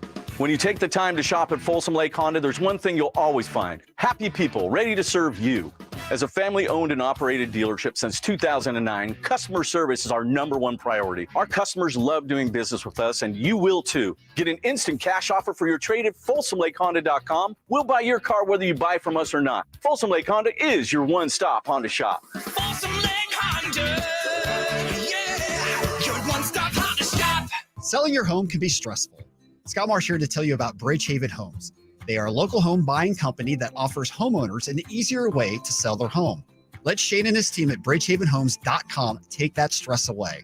Bridgehaven Homes gives you an all-cash offer for your home, no matter what the condition, within 24 hours. You pick the date you wish to close and sell on your terms. No repairs, no showings, and no realtor commissions. Call 916-299-6040 or bridgehavenhomes.com. Hey kids, it's Carmichael Dave from my good friends at Fire Wings, the perfect fast casual eating establishment for the entire family. A great place to enjoy all the ball games from all around the country with 21 delicious flavors to choose from. Bone in, bone out. For more convenience, order online. Go to firewings.com, find a location near you, grab that order online and tell them Carmichael Dave sent you. Fire Wings, hey, Just wing it. Life is uncertain. It's okay to feel stressed, anxious, worried, or frustrated. CalHope can help. Access CalHope's free and secure mental health resources today. Call or text 833-317-4673 or live chat at calhope.org. KHTKAM Sacramento, KYMX HD2 Sacramento. From the Power Business Technology Toshiba Studios, your flagship station for the Beam Team. Should we light the beam? Light the beam, baby. Sactown Sports. Sactown Sports. Headlines. I'm Nate Littlefield, and these are your Sactown Sports headlines. 49ers quarterback Brock Purdy is right on pace to return in time for Week 1 against the Pittsburgh Steelers. And if you're watching us on YouTube, take a look at our poll. It's 49ers related. Which 49ers receiver will have a better season, Deebo Samuel or Brandon Ayuk? And tonight, the NBA Finals head to Miami for Game 3. The series is currently tied at 1-1, and it looks like Tyler Hero will not be playing tonight for the Heat, but he inches closer to returning as he recovers from a broken hand. Tip-off is at 5:30 p.m. Those are the headlines. Let's get back to Chris & Co. with Whitey Gleason. Looks like some good news for the Kings. Not great news for Jordy Fernandez, but he's going to get a job eventually anyway as a head coach. Yeah, it seems like it. Before we get back to that, we've just been talking about the NFL and a potential gambling problem, a gambling issue here. Now, a member of the Colts, as I'm sure you've read, is apparently he's been betting on football games. So on the text line here, 339-1140, and I wish you'd put your name on it so we give you credit. Put your name on it. From the 530. Put your name on it. So for players, no betting in casino, blackjack, crap, same as sports. Just I'll tell you this from the Philadelphia Inquirer. NFL personnel and players cannot gamble anywhere near team facilities, and it extends much further than that. According to league policy, gambling not allowed in locker rooms, practice or office facilities, team buses, trains, flights, or hotels while traveling on club or league business. However, card games and casino-type games are allowed as long as there is no monetary value attached to it. Wink, wink. Yeah. It's funny. I got a little story. This makes sense to me. I saw Miles Turner, who was a Pacer at the time, in South Lake Tahoe. So he went really far away. I know he's an NBA guy, but he had to go all the way to South Lake Tahoe to play roulette, which makes sense. Allegedly. Yeah. Allegedly. In addition, players and personnel are not allowed to set foot in sports books during the NFL season, but the policy does not mention anything about gambling at a sports book during the off season. So you can place future bets, but you can't bet week to week, I guess, is what they're saying there. Yeah. I don't know. I could see how I like some the of trains. They covered it all there. They said team planes, trains, cars, doesn't matter. I could see how it'd be a little confusing, but it reminds me, remember when poor Plaxico Burress accidentally shot himself? Yeah. Yeah. And we did an interview with Jim Fosso, who was the coach of the team, and I think it was like the year after that, and he was talking about that, and he said, I don't understand it.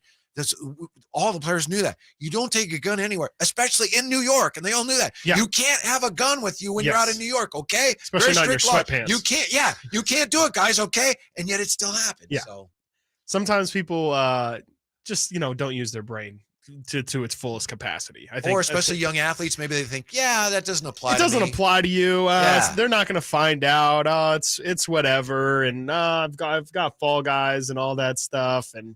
No, I mean, it's, it always will come out. The truth will always come out. And, it's this gambling thing. I don't think it's going away anytime soon. I think that we're just going to hear more and more about it. And it's just becoming more and more part of daily sports life in general. I mean, it's gambling is, you can't turn on ESPN without saying it's -9 odds or whatever. I think it's just become ingratiated into sports at this point. Yeah. And I think it's going to become deeper and deeper of a problem. And we're going to get more and more nuanced of problems as well, where it's like, oh, but this guy was on IR which I think was the case for Calvin Ridley, where it's like he's out, but he's still betting on teams. How is that? What's, I don't know, maybe Tom Brady's betting in retirement and then comes back. Like, what's the deal with that? I don't know. I just think we're going to get deeper and deeper. From the NFL standpoint, obviously, they want to try to make it very clear. This is allowed, this is not, but it's really difficult and things get blurry. And to your point,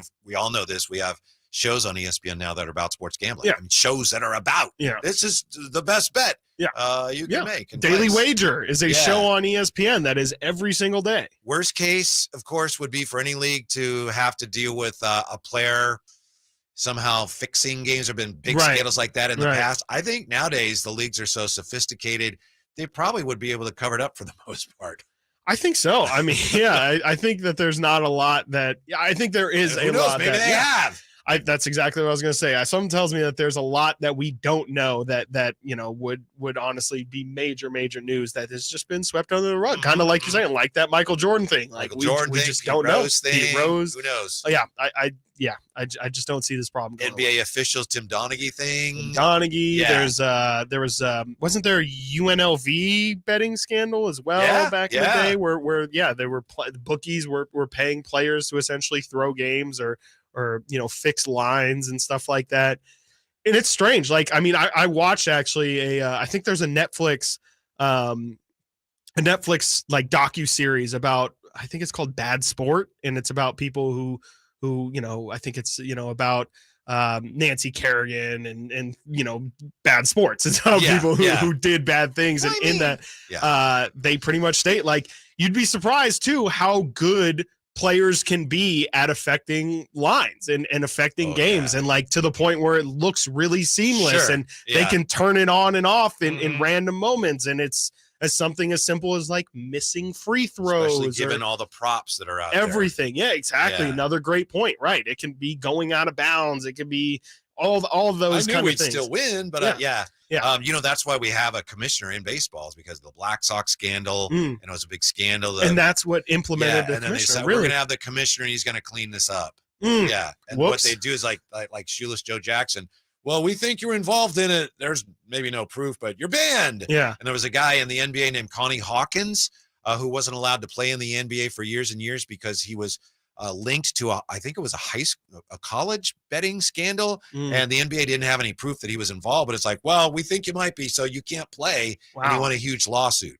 So at least it's better. There was a time when they were just, we think you might have been involved in gambling, so you're banned from playing. Yeah, it's like, well, you can't do that. No, you can't. No, especially not in today's day and age. But it's I mean, I don't know how they're like I don't know how they're going to deal with this in the future. Like, do they have, is it going to be up to the commissioners? Is it going to be up to like who's going to be the ones that's going to have to regulate this? Because again, like as this becomes more and more ingratiated, and guys are going to get smarter about it too. I mean this Colts player used an associate's account. Like maybe people can be a little bit smoother than that and not have it on record or use somebody who they don't know, and or most a friend people of a don't really friend. care about it the same way. It's kind of like steroids. Right. There's a time when steroids, and now gambling is like, well, you'd prefer that a guy not be involved in game fixing, but point shaving. But at the same time, I don't think people look at it as like, oh, he's a gambler. Well, of course he gambles.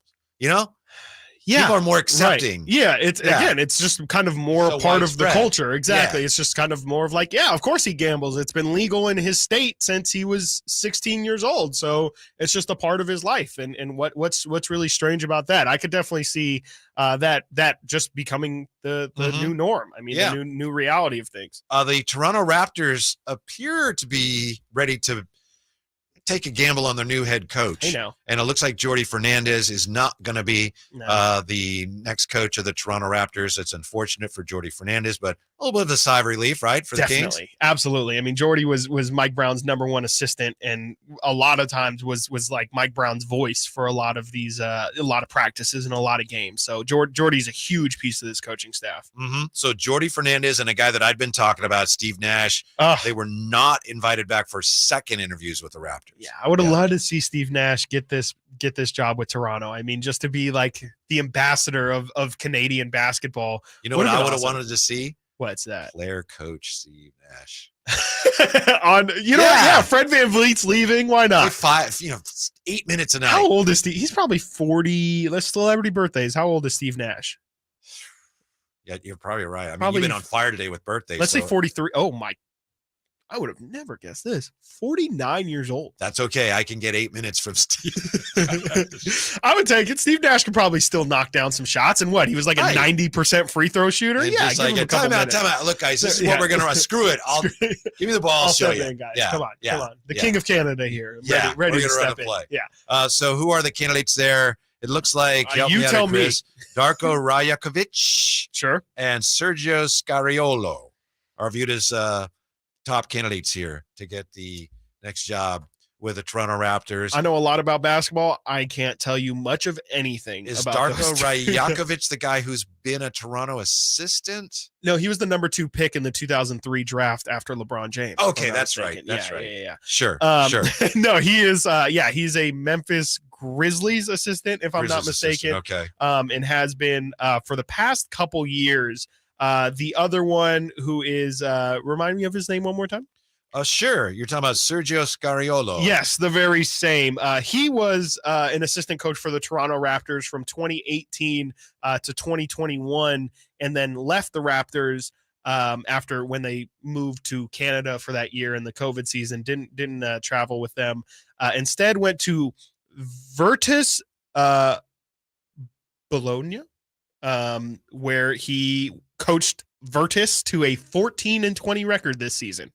14th in the Euro League. Yeah, without him, who knows? Would have been 10 and could have 24. been 10. Yeah, I mean that's so. Yeah, I mean that the Toronto Raptors coaching search is it's an interesting one for sure. But probably I assume he probably did great things while he was an assistant in Toronto. But is a 62-year-old Italian man. So not really your prototypical first coaching job at the age of 62. I can see how teams would want to save money on head coaches. Look at like Taylor Jenkins, some of those guys. Yeah, right. On the other hand, Detroit decides we need money and he's a name and we're going to pay him more than anyone's ever paid him.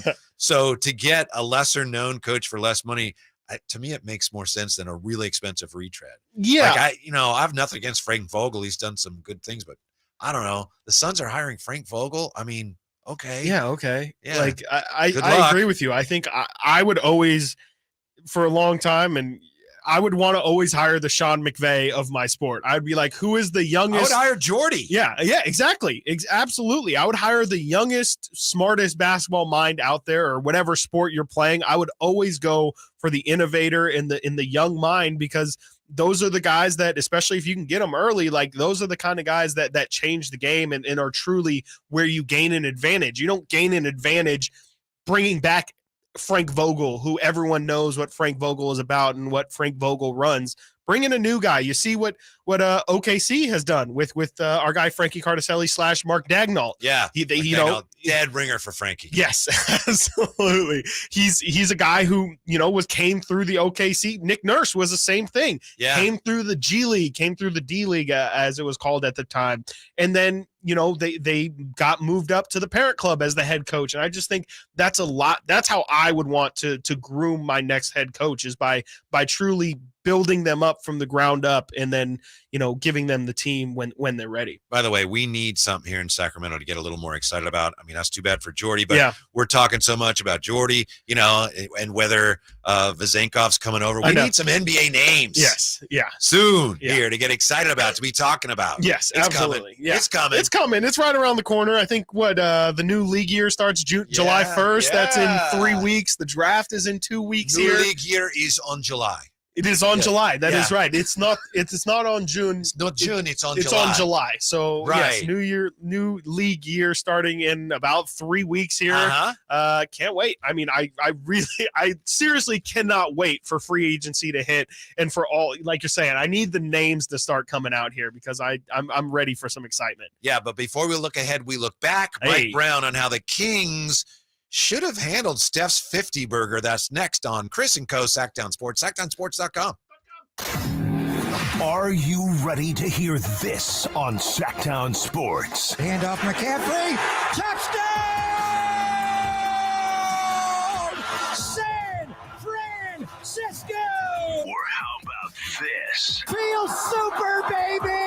The 5-time Super Bowl champions, and they're looking for number 6. Catch every Niners game during the 2023 season On your home for the 49ers. Sactown Sports. I suffered with plantar fasciitis for almost 20 years. I thought that foot pain was going to be with me for the rest of my life. If you suffer with plantar fasciitis, the search for pain relief can feel like an endless and hopeless ordeal. I would try drugstore insoles and supports. I've been through surgeries, foot injections. I was trying all different things. Not a single one worked. If you think you've tried everything to relieve your foot pain, you probably haven't tried arch supports from the Good Feet store. And then I was driving past the Good Feet store, and I thought, why not? Give it a try. They wanted to make sure that they gave me the right arch support for my feet. Then it was like, okay, this is different. These make a difference. I don't have foot pain anymore. I'm so glad I met Good Feet. It changed my life. See how Good Feet arch supports work for you before you buy with a free fitting and test walk at the Good Feet store. The Good Feet store in Sacramento, Roseville, Stockton, Modesto, and Vacaville. Online at goodfeet.com. Here's Kings Weekly's top storylines. Yeah. That's my old stomping grounds. We have some interesting storylines here to get to before we get back to Mike Brown and Steph Curry and all that. And now Mike Brown, I think he's still very, very, very frustrated that the Kings didn't win that series. First of all, did you hear what someone said to Chris Paul's daughter? Oh, yeah, I did. I did hear that. Chris Paul was on the Pivot podcast. And, he hasn't won a championship, and he's like 72 years old. But he says, it's tough on me, but I think it's probably even harder for the people around me. Yeah. Especially my wife and my kids, my daughter. And he may have more than one daughter, but we've seen his daughter in the State Farm commercials. Yep. Yeah. My daughter is the sweetest soul you will ever meet in your life, right? But she's at that age now where in school, kids talk crazy to her. Kids are the worst. She had a little boy at school that said some reckless stuff to her like, your daddy ain't never going to win no championship. She will hold it together there, but when she got in the car, she called and she was upset. Yeah. I had to have that conversation with her and talk to her and say, some people talk and some people do. The sad thing there is she's probably, like, you can't talk about my dad that way. I love my dad. Yeah, absolutely. Yeah. Yeah, that's terrible. Besides, what is your dad Yeah, that's doing? exactly what I was going to say is like, what if someone came and was like, yeah, your dad is never going to be able to host a midday talk show ever. He's never going to get up to number 8 in the ratings. Never. And it's like, oh, hey, kid, go screw yourself, okay? Mm-hmm. Yeah, that's terrible. I mean, like, that's the kind of stuff where it's like, you have to assume the kid heard it from the parents or probably. something. Yeah, exactly. Jealous parents it's like, oh, Chris Paul? Little Billy goes to school with Chris Paul's son, huh? Or Chris daughter. Paul, yeah. He never won a championship. Exactly. Yeah. And I mean, it sucks that his daughter's got to deal with that at school. And I'm sure I don't know how old Chris Paul's daughter is, but I imagine she's like 9 or 10 years old, maybe a little bit older. And like, that's like a prime crying age too, where it's like, you don't say that about my dad. Like, why would you like this is just a terrible thing. Kids are the worst, man. Also kids have absolutely no filter whatsoever. Yeah. If I'm Chris Paul, I think I would say, look, don't worry about it. And you know what? I may not win a championship, but I've had a really long career and it's okay. People try to say mean things and sometimes people say dumb things, but hopefully we will. But if we don't, it's okay, baby. I would wipe the don't tear with $1,000 bill and I would say, here you go. I'm getting at the age of 38. I'm making $40 million a year. So let's go make another State Farm commercial. Come on, exactly. This will cheer you up. Yeah, I'd be like, how many State Farm commercials is Billy's dad in? Huh? Yeah, you can talk He's about a my State dad, Farm but agent. Don't say anything about my Uncle Cliff. He makes a mean mocha though. He's a great barista. Yeah. Don't you say anything about my Uncle Cliff. I won't stand for that. And thanks to Bren Reynolds for pointing out that we have a story today involving Zion. And yeah, a lot of Zion talk happening right now on social media. Congrats, Zion is apparently expecting a daughter with his girlfriend Akima.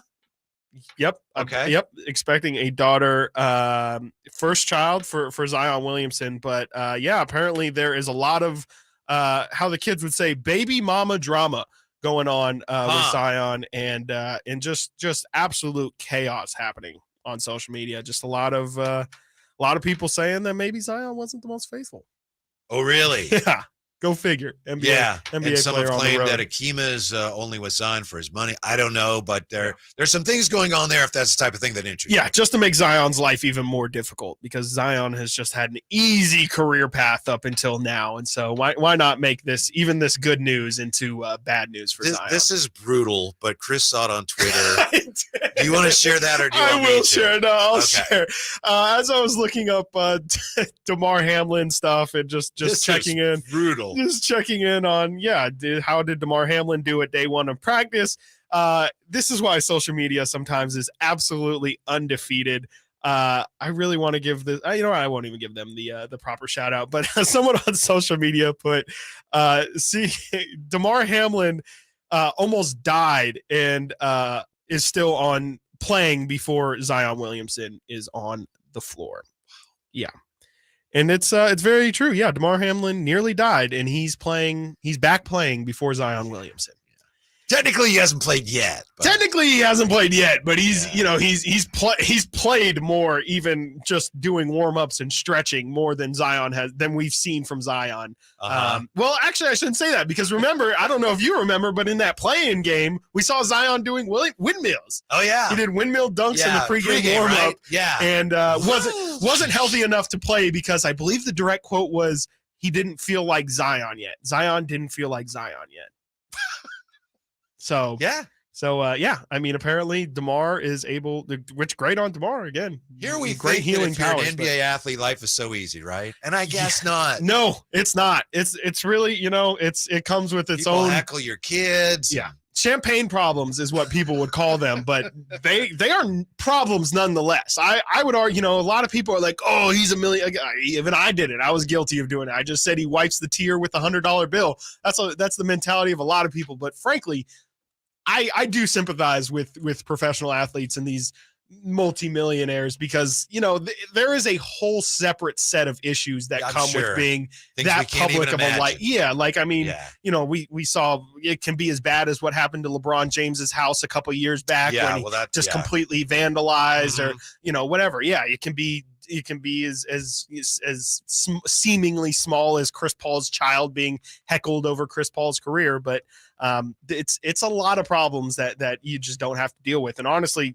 random side thought here, it's kind of what's really been impressive to me about Bronny is that he's been able to, Bronny James, that is, I shouldn't just say Bronny like we know you mean. That he's been able, with his dad's fame, been able to just kind of clear out all that noise, but then also his own fame as well, to be able to handle all of that with the grace that, his dad did as well. I think that's a real testament to just the mental, whatever the mentality that family has is just, it's truly special, because how That's often do we see child stars in general? Doesn't necessarily have to be athletes, where it's like being a child star is almost a curse, because you're almost destined to mess up somewhere. Have you gotten over the Kings playoff loss to the Warriors? Yes, I have. I would say I have. And now you put it still compartmentalized, and it's like, yes, it's part of our growth. Yes, absolutely. Yeah. It's a chapter. As you pointed out to me, because we've been talking a lot the last few weeks about what do we do now, and there's not as much basketball on. Yep. And Chris pointed out to me that Mike Brown was on the Hoop Collective, had some really interesting things to say about, among other things, that series, which we'll get to. I think we may have to get to it coming back on the other side there. Yeah. We'll see if we have time for it here. But Mike Brown says, when Steph went off for 50, say, we should have won that game, huh? Yeah, and I think he's got a point. Like, you look at how the Kings shot that, just in terms of what the Kings could have controlled. Like, I think 100 points isn't going to win you a lot of game sevens, and they shot so poorly that game. And then obviously the offensive rebounds as well were a massive part of it. But I still believe that, yes, Steph Curry scored 50 points. That at that point was the most that anyone had ever scored in a game 7. But to me, it wasn't Steph Curry's ridiculous takeover that lost the Kings that game. I think they lost it in tons of other ways. Well, let's see if Mike Brown agrees with you. Here he is. You can't stop them. So you take something else away. And the reality of it is our last game here in Sacramento against Golden State, I felt we could have overcome Steph's 50 or 50, whatever, 55, whatever he had, if we wouldn't have given up 18 offensive rebounds and we wouldn't have missed double-digit free throws. If we, take care of the 18 offensive rebounds, I think led to 20-something second chance points. Yeah. And then you make double-digit free throws. Those two things you can't make up for. But Steph getting 50 and everybody else kind of getting what they got, in my opinion, we could have had a better chance of winning if we took care of those two things. How about that? He's right there with you.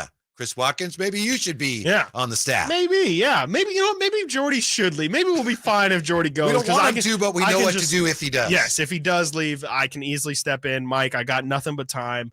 I mean, he laid it out right there. I think if they don't allow that third quarter of I think it was 10 or 12 offensive rebounds just in the third quarter. Kevon Looney had 10 offensive rebounds himself in that game. To me, that's where they lost it. And then Mike mentions the double-digit free throws. I know the Warriors also struggled from the line in that game 7, but to me, if they don't miss what I think it was 12 free throws, I think they shot 57% from the free throw line that game. That's just that's just a compiling really bad things together that is just not going to lead to victories most nights. Game 7 got to the Kings a little bit, didn't it? It did. Just the magnitude of it. I think that moment was just a little bit too big for the team. Mm-hmm. It definitely feels that way. Coming up is taking the league by storm.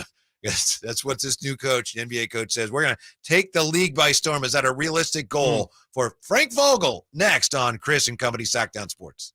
Catch the Oakland A's every weekend on Sactown Sports. Friday nights, Saturdays, and Sundays. Sinking, that's going to get down for a hit. Around third to score is Tony Kemp. And the A's have taken the lead. Edge of the track makes the catch. And the Athletics get a great win. Sactown Sports, your weekend home for the Oakland A's. Sactown Sports coverage of the Oakland A's is brought to you by Xfinity 10G, the next generation network. Nick Cattles reminding you that not all grills are created equal. Start your grilling season right with the amazing Napoleon Prestige line of outdoor cookers from Green Acres Nursery and Supply. My Napoleon Stainless Steel Pro Series gas grill, it's turning me into a pro. Just ask my friends that came over a couple weeks ago for my get-together. Napoleon Grills features other grills that just can't match. Built different, built better, built to last. I may never want to cook indoors again. All made with premium steel that boasts absolute quality. Go to Napoleon.com for your nearby Napoleon Grills dealer. Napoleon Grills, now is the time for the best selection of grills and fine accessories. Saturday, June 10th, Gold Country Casino Resort in Oroville is proud to present Girl Named Tom, winners of NBC's The Voice. If you don't love me now, you will never love me again. Girl Named Tom, June 10th at 8 p.m. Until then, I'll sing my hopes and Get your tickets now at goldcountrycasino.com. Gold Country Casino Resort. Must be 21 or older. You could throw your flip-flop at a bug. Ew, a bug, get it. But the chances of actually hitting it Over there. are statistically It's still alive. unlikely. Good thing nature's got your back. Stem bug killers combine powerful active ingredients found in plants like lemongrass and geraniol and scientifically engineer them into effective bug-fighting formulas, safe for use as directed around people, pets, and throughout the home. Stem, rooted in nature, optimized by science. In this market, you'll find Fisher Investments is different than other money managers. Different how? Aren't we all just looking for the hottest stocks? Nope, we use diversified strategies to position our clients' portfolios for their long-term goals. You don't just provide cookie-cutter portfolios? No, we tailor our clients' portfolios to their goals and needs. But you still sell investments that generate high commissions for you, right? No, we don't sell commission-based products. We're a fiduciary, the highest standard of care for a financial advisor. It means we're obligated to act in our clients' best interest. So when do you make more money? Only when your clients make more money? Yep, we have one transparent management fee structured, so we do better when our clients do better. Sounds like you really look out for your clients. We do, because our priority is helping them achieve a comfortable retirement. That might be why most of our clients come from other money managers. Visit FisherInvestments.com to find out why investors like you switch to us.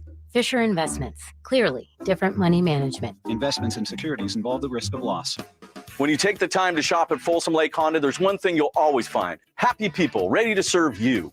As a family-owned and operated dealership since 2009, customer service is our #1 priority. Our customers love doing business with us, and you will too. Get an instant cash offer for your trade at FolsomLakeHonda.com. We'll buy your car whether you buy from us or not. Folsom Lake Honda is your one-stop Honda shop. Folsom Lake Honda, yeah, your one-stop Honda shop.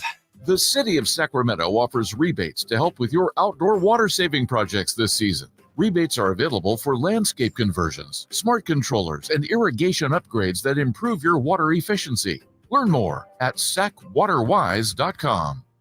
Golf to Go is brought to you by the Hagen Oaks Golf Super Shop. Here's Frank LaRosa. The history behind the Bayonet and Black Horse golf courses is as colorful as their lush green fairways and white sand bunkers. Overlooking the beautiful Monterey Bay, on the former Fort Ord, Bayonet Golf Course was built in 1954 by Commanding General Robert McClure and named for the 7th Infantry's Bayonet Division.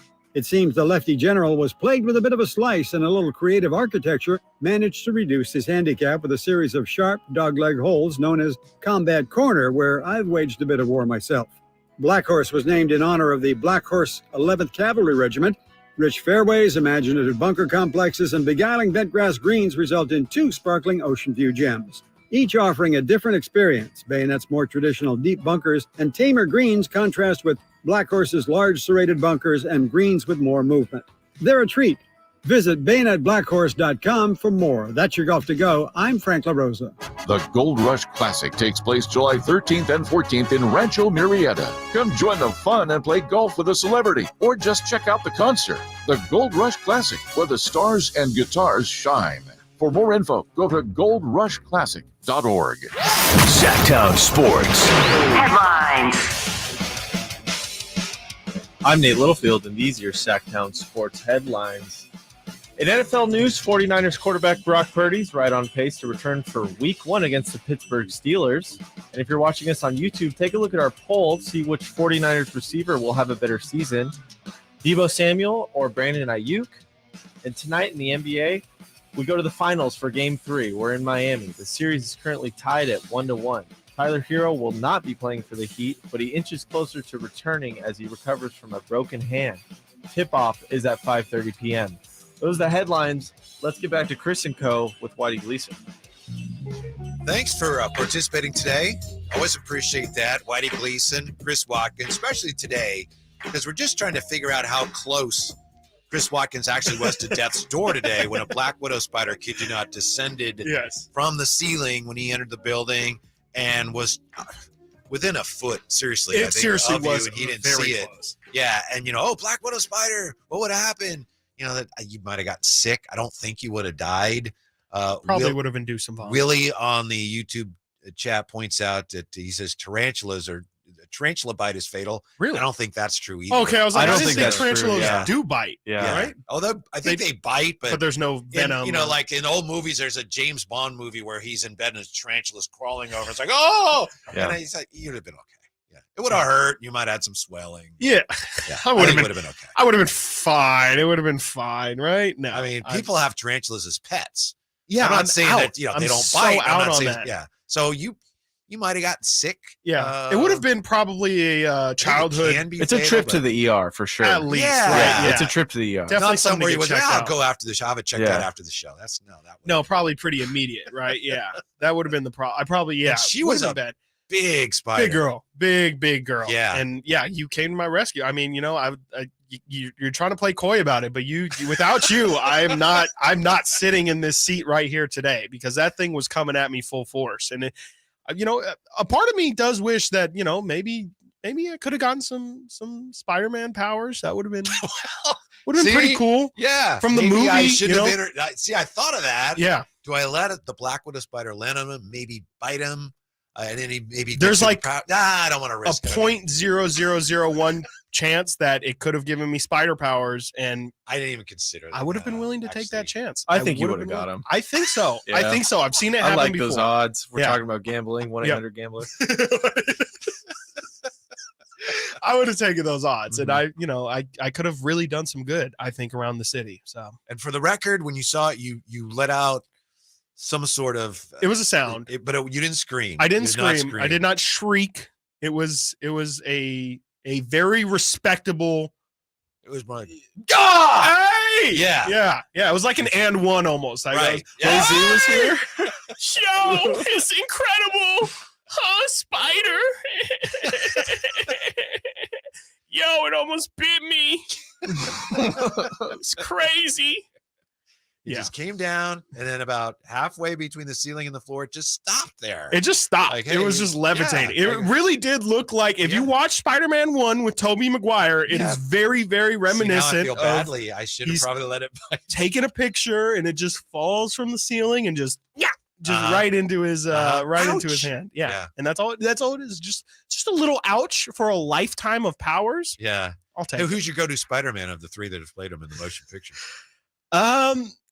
Each individual one does something that is Why is that funny? individually great.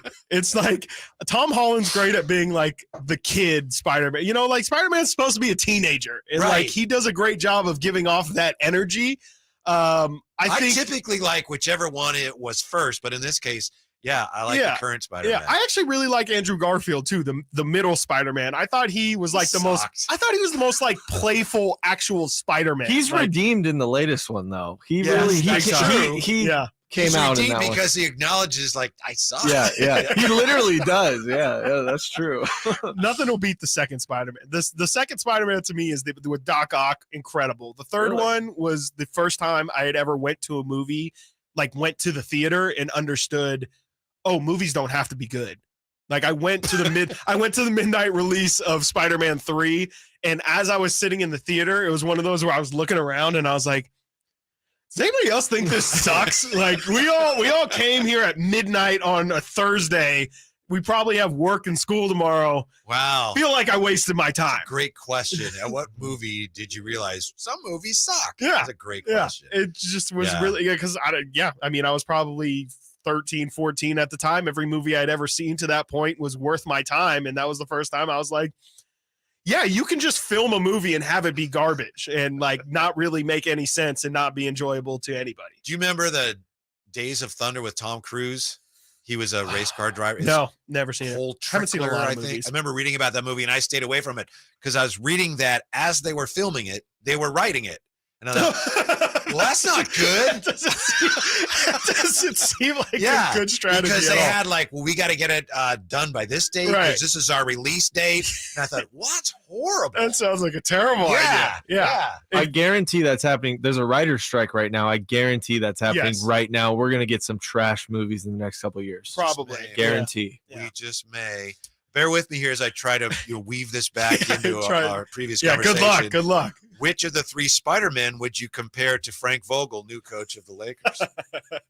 This is, which? Yeah, he's probably he does give major Tobey Maguire like vibes. I don't know. Because he's old or what?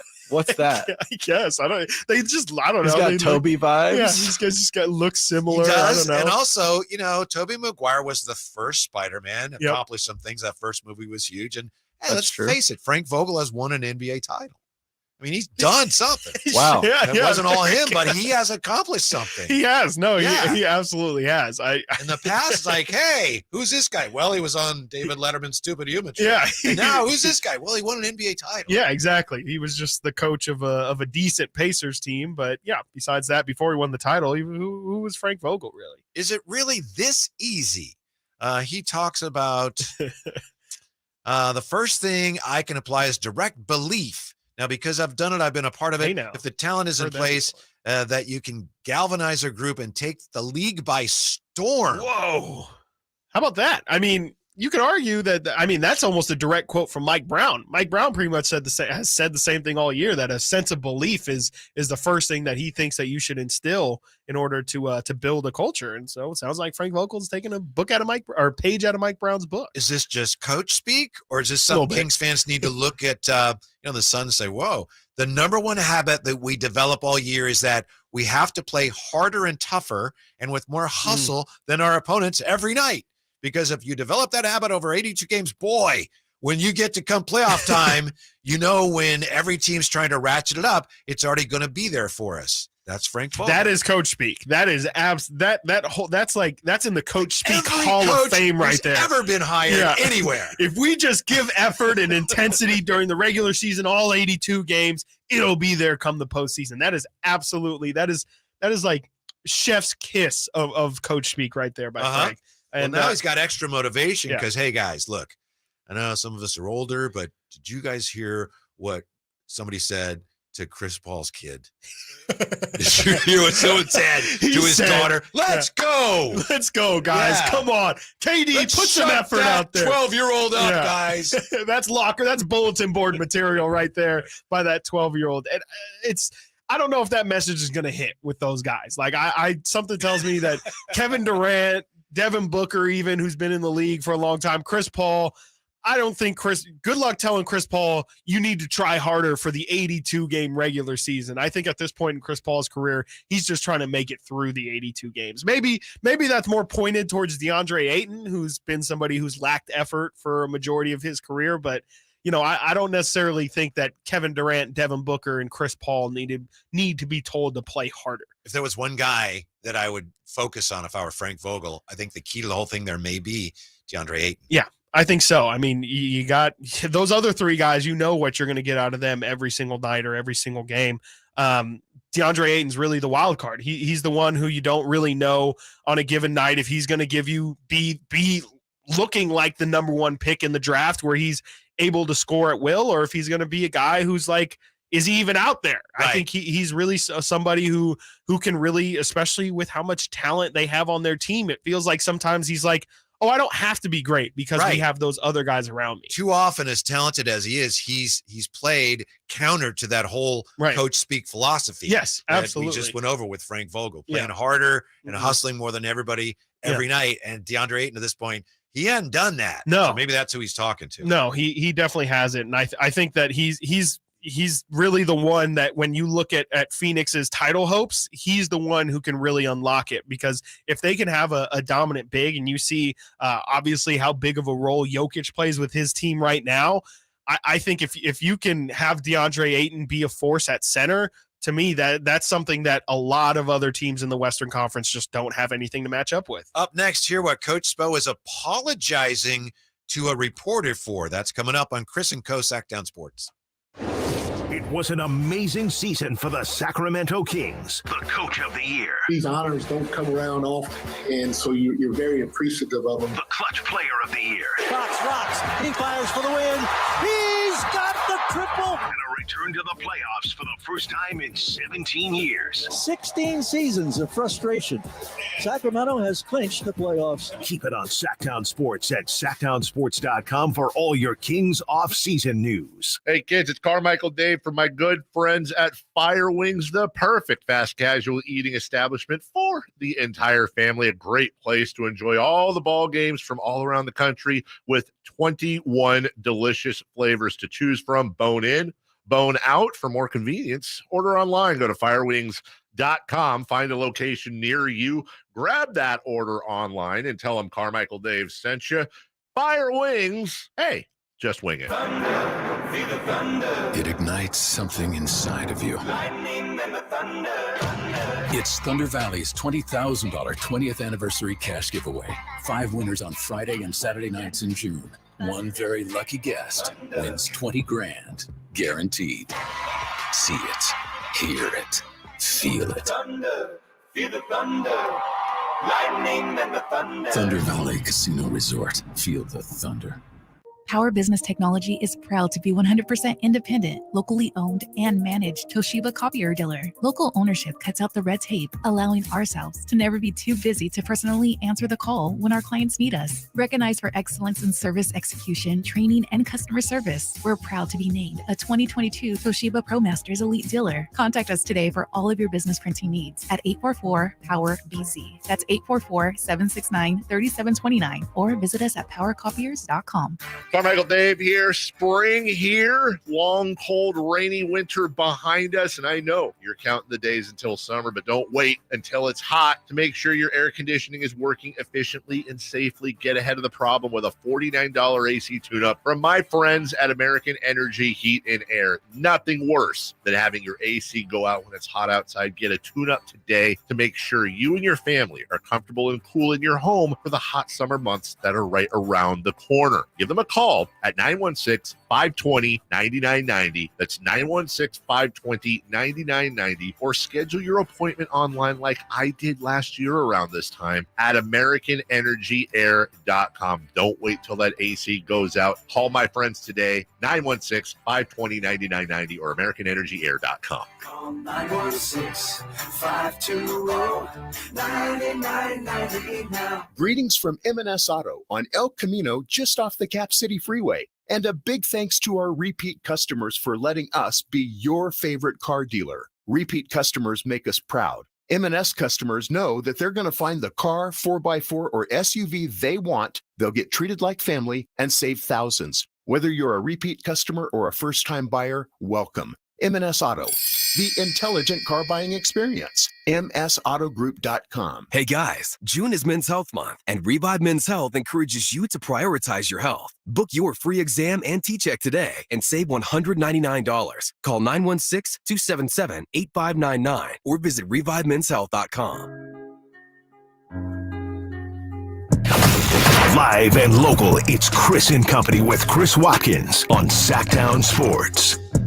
Had a couple of really interesting coach media exchanges we wanted to go over here. One of them from the NBA Finals. And I know you had an issue, Chris Watkins. He's Watkins. I'm Whitey here. Hi. Chris and Company. One of us was nearly bitten by a black-widow spider today. One of us was almost not here today. But I know you had a bit of an issue with Coach Spo, and he's apologized for the exchange he had. We'll play it in just a second here, but the exchange he had with Ramona Shelburne, who was asking about, so you just let Jokic score? And I guess he said what he said. We'll play in a minute, but he's apologized. He backed off of that a little bit. Yeah, I thought it was a fair question. I mean, Ramona just asked him, like, how do you, like, essentially, like, how do you choose between making Jokic into a scorer or making him into a passer? Because especially with the juxtaposition of how Jokic played, and you look at his numbers in game one, had 10 assists in the first half of game one, and then finishes with 4 in game two, but also has 41 points. So clearly there's something that Miami did differently in the game plan in terms of game two. And I thought it was a really fair question. And Eric Spoelstra just completely blew up on her specifically and kind of seemed to make it a little bit. It sounded personal. Well, it sounded really personal. I guess Coach Spo saw it your way because he apparently reached out to her and apologized for saying this. And here it is after game two. Probably oversimplifying things, but sometimes when teams play against Jokic, you turn him into a scorer, you turn him into a passer, and he controls the game. He only had 4 assists tonight. Yeah, that's ridiculous. It's just that's the untrained eye that says something like that. Right there. This guy's an incredible player. Twice in 2 seasons, he's been the best player on this planet. You can't just say, oh, make him a scorer. That's not how they play. They have so many different actions that just get you compromised. We have to focus on what we do. We try to do things the hard way, and he requires you to do many things the hard way. He has our full respect. Okay. Thank you. Thank you, Coach. Okay. Yeah. No. I think he might have been him, like knocking on the desk, like to emphasize his point. Yeah. Again, hearing it again, I still don't see what the issue is with Ramona's question. I just think he didn't even let her get her question out. He didn't. He said, oh, I'm going to stop you there. What you're saying is ridiculous. I mean, and then the untrained eye, like that was a little bit like that's a shot, especially when I know the egos of basketball or just reporters in general or media members in general. And when you say that to a reporter or a media member, that's a really kind of a low blow. Like that's essentially saying like you don't know the sport that you're covering, and that's something that just a casual would say, or someone who doesn't know what they're talking about would say. And it's a fair question. Again, like you don't have to be an expert to understand or to look at things and understand Jokic was a lot more aggressive as a scorer in game two than in game one. And that's been a philosophy that coaches have. Steve Kerr said the same exact thing in on the Draymond Green show. Jerry Reynolds said this. I asked him that exact question. Do you make Jokic a scorer or a passer? And Jerry says the same thing of making him a passer. I don't understand where the disconnect is there with Erik Spoelstra. I'm glad to see that he apologized. I don't think he needed to apologize, but I just don't understand the outburst. Do you think maybe it was because she was getting at something that was very pertinent to the result, and he didn't want to be seen as giving away information that that was basically, even though you could see what's going on, strategic information. B, he didn't in any way want to be seen as disrespecting the Nuggets or Jokic. So maybe he said, whoa. But obviously there was something very significant about the question. They forced Jokic to score and took away passing lanes. The way that I read into it was it seemed to me like he was more upset at the simplicity in which she implied you choose to make him a scorer or you choose to make him a passer. And he was like, there's a little bit more that goes into being like, you drop an untrained eye on somebody. That's just crazy. Yeah, that's just crazy. But I think to me, that's like maybe where I'll give Spoelstra some leeway, is he was just like, I mean, it's not just as easy as saying, okay, guys, don't let Jokic pass. Like he kind of mentions, there's some back end things that you have to sag off him, or you have to double other guys. Like, it's not just as simple as saying, let Jokic score tonight and we'll live with the result. So in that sense, I get it. But the outburst to me was uncalled for. After a win, I would expect you to maybe be a little bit more chipper and not so hostile. That came days after another somewhat pointed exchange between the media and a coach. Nick Nurse, new coach of the Sixers, was talking about the situation. And the interesting thing about this is this reporter, whoever it is, just bowls over the coach in the middle of his answers. This guy needed to be yelled at. Yeah, this reporter deserved it. Yeah, this is Nick Nurse and the Philadelphia media. You got to be better at the end of those 2 months. And do you want James Harden back? Pardon me? Do you want James Harden back? James Harden's a great player. That didn't answer the question. Well, I would say this is that James has a decision to make, and I'd be very happy if he came back. Yeah. Welcome to Philly. They're a lot nicer in Canada. Yeah, exactly. Yeah. That was right in the middle of his answer. You want James Harden back? He's just you didn't answer my question. He's just like, look, I see where you're filibustering right now. I'm just going to cut in right now. I've been to a lot of media scrums and a lot of press conferences. I have never, ever heard anybody in the history of ever, but in the middle of a coach speaking, to say, answer my question. I think I have. I think Sean Payton, and he's like, shut up. Let me answer the question. That's what he should have said. And I think Nick Nurse was just, I think like Nate said, he's like, this is not how things are done in Canada. And is this how you guys? He was like, I'm sorry. He said, I said, what do you want to do with James Harden?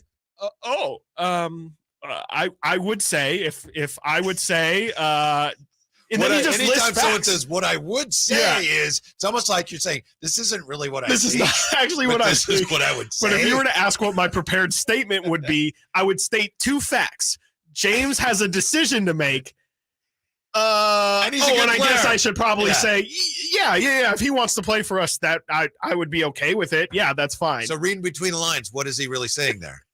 What is he honestly feeling about that? I think something tells me that what Nick Nurse really wanted to say was, I mean, if James wants to play with us, sure. I pray he doesn't. I kind of don't care, and I hope he doesn't, but sure, I'll take him. I guess if he wants to come back, we'll take him. But that was not a vote of confidence right there. That's not campaigning. That is not the Sacramento Kings flying to Europe to go see Sasha Vezenkov play. That's not the same level of recruiting that Nick Nurse is doing there. Yeah. It doesn't really inspire a lot of confidence. Those two reporters, if that Philly reporter asked Spo the same thing he asked Nick Nurse, I think Spo would have swung on him. Yeah. I mean, he got that mad at about that moment, right? Yeah, Ramona Shelburne for a pretty good question. Who said that? Was it you? Meet me out back. Who said that? Yeah, Nick Nurse needed to have some Erik Spoelstra energy in that moment. He was completely caught off guard there. Way too Canadian in that stage. We'll have to compare that later in the season and see how he's learned to deal with it. Maybe some Philly, maybe the more time he spends in Philly, the more hardened he gets, no pun intended. You didn't answer my question. Didn't answer my question. That is why, like, that's seriously some stuff that, like, that could get your media media credential revoked. I don't know who it was or how much cachet they have in Philadelphia, but that is wild. That's like incredibly bold to do, especially that's an intro press conference. Like, that's the first time you're getting to talk with Nick Nurse and you're just setting the tone like that, I guess. That's only in Philly. Yeah. That is only in Philadelphia. What about from the Kings standpoint, the thought of Harden, the beard, going to Houston? I thought you were going to say to Sacramento. Does it give you the heebie-jeebies? Huh? No, not really. The beard? Yeah, no. Something tells me that even if James were to go to Houston, it would absolutely make them a better team, no doubt. I mean, they're one of the worst teams in the NBA right now, but James Harden is not really especially if he's going to be playing how he played last time in Houston. I don't think that's really a formula for success, especially with the talent that they have. I don't think it's a formula for their younger players developing either. Like Jalen Green, stand over there. Yep, stand over there. And if I throw you the ball, shoot it. Yes. And if not, we're good. You ever watch PJ Tucker highlights? Do that, Jalen Green. Thank you. Appreciate it. I mean, I could see Şengün and Harden. Oh my God. I mean, running a lot of high pick and roll stuff, but other than that. Yeah, and I don't know how much he'll pass it to Şengün, but I don't really love that fit for Houston. I don't really know why that makes sense for them, except for from what I understand, the Houston owner just really enjoyed the James Harden experience and wants them to be some form of relevant. But there's where you got an owner, and bless him, he's got a ton of money, but he doesn't understand what's going on. Doesn't understand what's going on at all. And is he still the UFC guy? James Harden? No, the owner of the Rockets. Tillman Fertitta? Yes, Fertitta. I couldn't think of the name. Yes, it is. Yeah, okay, the guys who initially owned the UFC. Yeah. And I mean they've had mixed results as owners in Houston, but I think that bringing in James Harden is just not the right idea. I mean, you're building Ime Udoka now. Ime Udoka is now their head coach, and he feels like a good coach for a young group of guys to really get them disciplined. It's so great to look at these other teams and then comparing to the Kings, who just seem like so stable right now. Isn't that a crazy thing? It is. The Kings are probably a top 5 stable team in the NBA right now, where it's just like, yeah, I mean, you kind of have a baseline understanding of what they're going to be next year, and it's just going to be building off of next year. There's a lot of teams that are going to do a lot of shuffling this offseason, whether it be coach or stars or in the margins. Like the Kings are one of the teams who it's like, their 4 best players are probably going to be their 4 best players from last year as well. Which brings us to a conversation we've been looking forward to. Yes. Sports culture. Yeah. Is it real? What is it? How important is it? Are the Kings really building it? That's next on Chris & Co. Sactown Sports. It's the Carmichael Dave Show with Jason Ross. Once a week for my reward meal. And generally, what's the end result there? So I roll up the bag super tight, and I drive home, and I let the dogs out and back in, and then we all go upstairs, and I take like the napkins, and I make like a little napkin table on the bed. You are a child. And I turn on like whatever show I'm going to watch, and then when I'm done, we all take a nap. You and the dogs. Me and the dogs, right there. Are they just watching you eat? 100%. Okay. And they're rude about it. They're like, we had a work week. Long work week of farting and eating. You're the same. That's a great point. The Carmichael Dave Show with Jason Ross. Weekday mornings from 6 to 10 on Sactown Sports. All new spring deals are here at Lowe's. Start planting your garden this weekend with Bonnie 11.8-ounce vegetables. Buy 4 for $10. Plus, liven up your patios and decks with fresh blooms. Select 1.5-gallon hanging baskets or 2 for $20.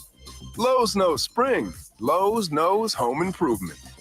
Offers valid through 5/17. In-store only. Actual plant size and selection varies by location. While supplies last, excludes Alaska and Hawaii. When you take the time to shop at Folsom Lake Honda, there's one thing you'll always find. Happy people ready to serve you. As a family-owned and operated dealership since 2009, customer service is our #1 priority. Our customers love doing business with us, and you will too. Get an instant cash offer for your trade at FolsomLakeHonda.com. We'll buy your car whether you buy from us or not. Folsom Lake Honda is your one-stop Honda shop. Folsom Lake Honda, yeah, your one-stop Honda shop. When you're ready to get properly fitted for golf clubs, join the thousands of Northern California golfers who visited the indoor-outdoor Hagen Oaks Player Performance Studio. Players of all abilities found the Hagen Oaks Player Performance Studio offers answers to questions about golf club fitting. you'll find a professional staff of fitters, major equipment brands, and cutting-edge technology featuring TrackMan. See for yourself at the Hagen Oaks Player Performance Studio, Fulton Avenue at the Cap City Freeway. Call 916-808-2531 to schedule your fitting.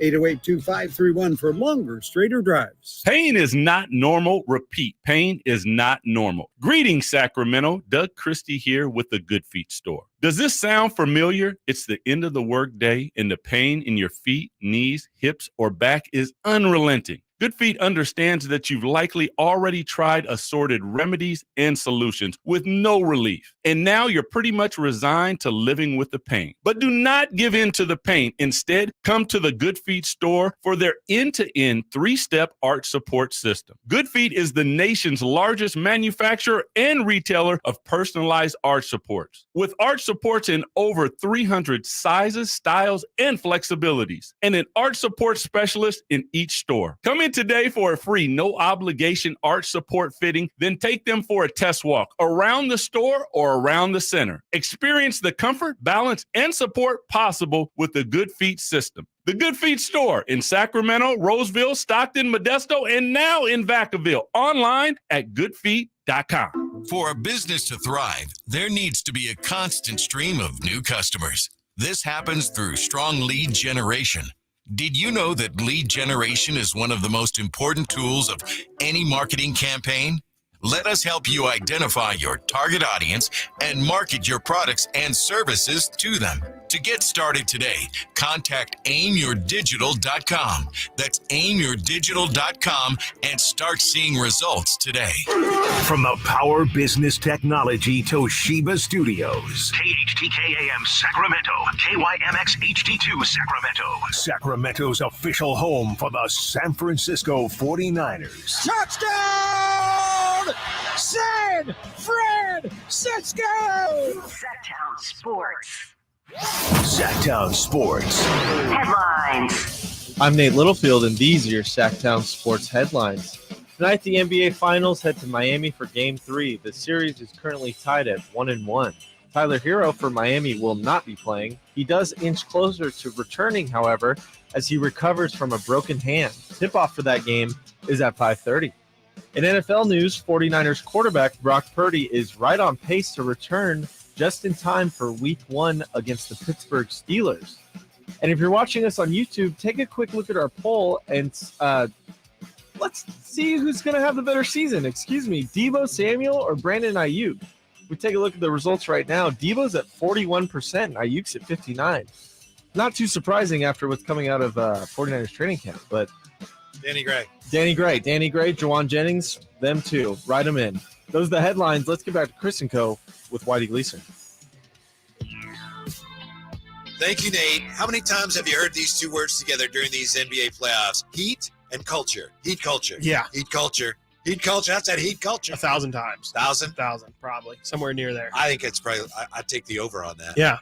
It's at least 4 times a game. And at least once a quarter, it's brought up with the Heat culture. Oh, Miami Heat culture. Oh, my goodness. The culture that they have built down there in South Beach is just something else. Yes. And I'm not saying it's not true, but I am asking the question here since we talk about it so much and we talk about the Kings trying to build that winning culture, which we've heard around here for years. And now it looks like, okay, whatever it is, I think they've found it.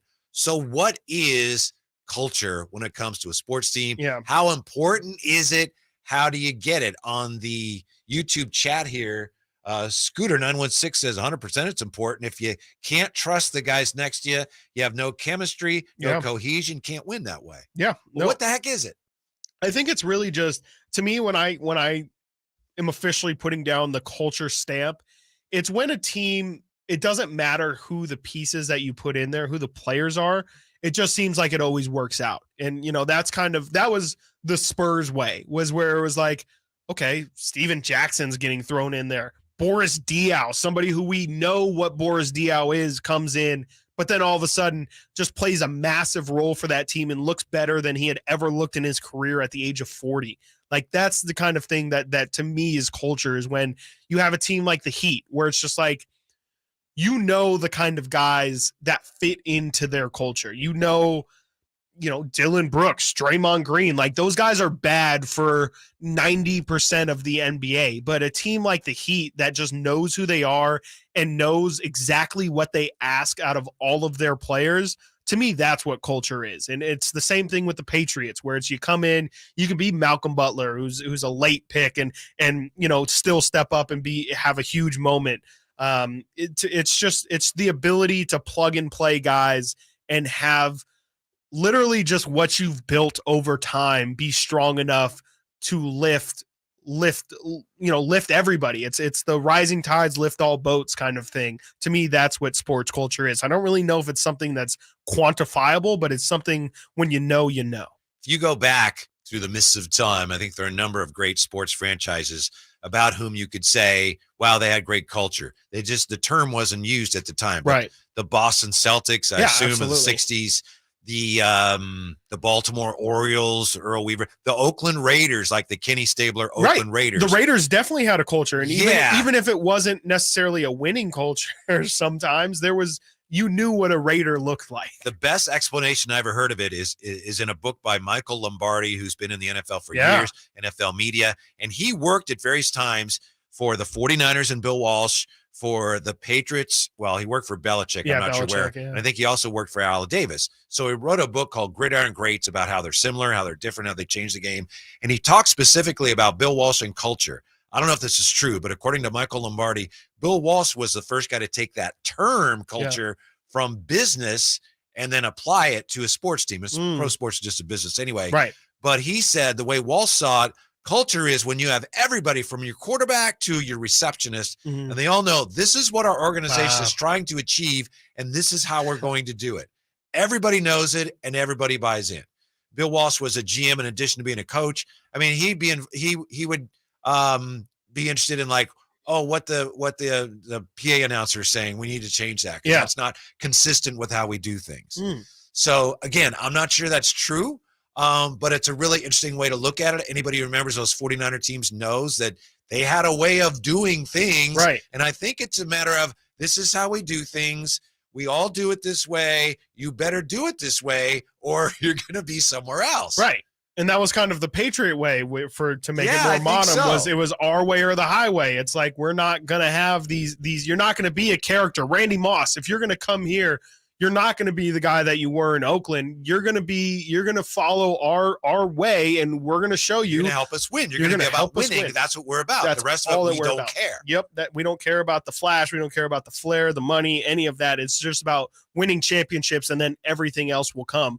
And you mentioning what Lombardi wrote about Bill Walsh, really, I had to take a step back almost because that's almost exactly what Mike Brown said when he stepped in. Like literally his introductory press conference, it was asked, how are you going to build a culture, a winning culture here in Sacramento? How do you flip that? And Mike Brown's answer was almost exactly that, just a little bit paraphrased in the sense of he said, you need vertical and horizontal alignment across every single aspect of your organization, from Vivek and Monty and Mike himself, all the way down to ticket scanners and ushers and all of those people. Yeah. As corny as it sounds and as ridiculous, like how is Vivek going to be tied with the ticket scanners? That doesn't make any sense. But it truly is how you build a culture, and that's exactly what Mike Brown is tried to do and really had a great success in year one of building that culture. And we see that it can be built overnight, presumably. You know, it's a blueprint. It's a roadmap. Reminds me now of, you never used to see this, but baseball players between hitters, when the fielders are like taking their charts out, like, where do I stand? Yeah. It's kind of like that. Yeah. It's like an organization. Your culture is the thing in your back pocket. What are we doing and how are we doing it? And you check. This is what you're doing. Exactly this is what how you're doing. we do it. Right. Exactly. I wonder, do you think there are some teams that don't win but still have good culture? We only pay attention to the winning teams. Well, how are they winning? Well, they have good culture. Like the Warriors, do they still have good culture even though they've only won one in the last 4 years? That's a great question. And you could argue that the Warriors have lost their culture. I think you could argue that with what happened during the training camp last year, punching teammates in the face is not great culture. You're not all on the same page when that's happening. Really not all on the same page if that's what's going on. That's a really fascinating question because I mean, I wouldn't say the Patriot way still exists. I wouldn't say just because Bill Belichick is still there and Rob Kraft is still running things that they have a certain.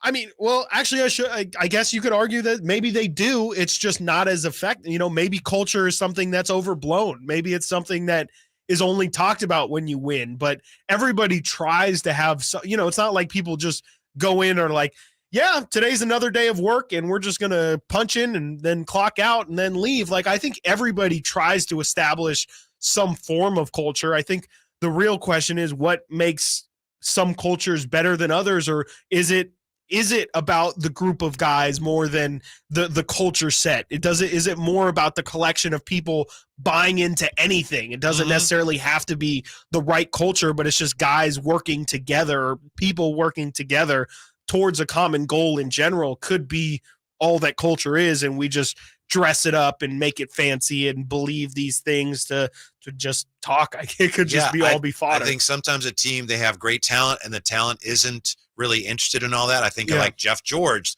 the quarterback, or I think of like Odell Beckham Jr. And he certainly made strides, but when he was with the Giants, he certainly appeared more interested in what he was doing than how the team was doing. Right. And you're not going to have culture that way. And it's just really hard to win, especially win consistently. To win consistently, it looks like organizations really need to have a strong culture to carry those values through. Right. And they help you through tough times. It's a great point about the Warriors. I mean, a lot of people now, you can look at that and go, well, that culture it's shattered now. Yeah. And like, do you need to have culture? Like, would you say the Chicago Bulls of the 90s had culture? I was going to ask, can you guys name a championship team in any sport, really, any major American sport that's won a title without having quote unquote good culture?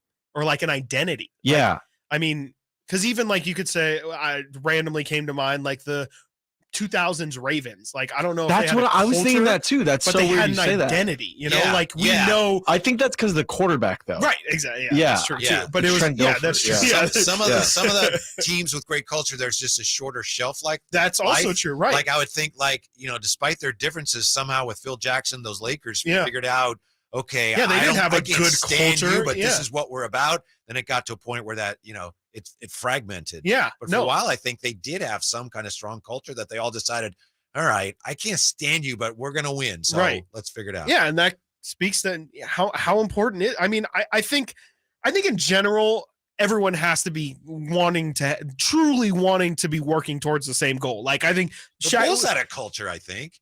I mean, I think the culture was follow Michael. Yeah. Scottie Pippen wouldn't say so. He definitely wouldn't say so. I think to use the Lakers as an example, like Shaq and Kobe did not like each other. I don't know if there was much camaraderie within that locker room between the pieces, but they all wanted to win.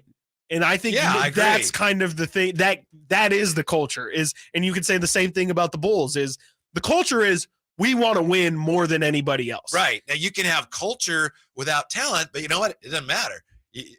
Right. Culture benefits you. It helps you win. But if you don't have the talent, you're not going to win no matter how good your culture is. Right. Exactly. Look at the San Antonio Spurs. I mean, the San Antonio Spurs arguably had the best culture of anybody or the best system of anybody for the past 20 years. And we saw how once Tim Duncan left, once Kawhi left, like all that was out the window and they were right to being a normal team. And we see that with the Patriots as well. 20 years plus of, oh, wow, it doesn't seem like these guys can miss. It doesn't matter if Tom Brady's playing, if Matt Castle's playing, if Jimmy Garoppolo, Jacoby Brissett, it doesn't seem to matter. They keep on winning.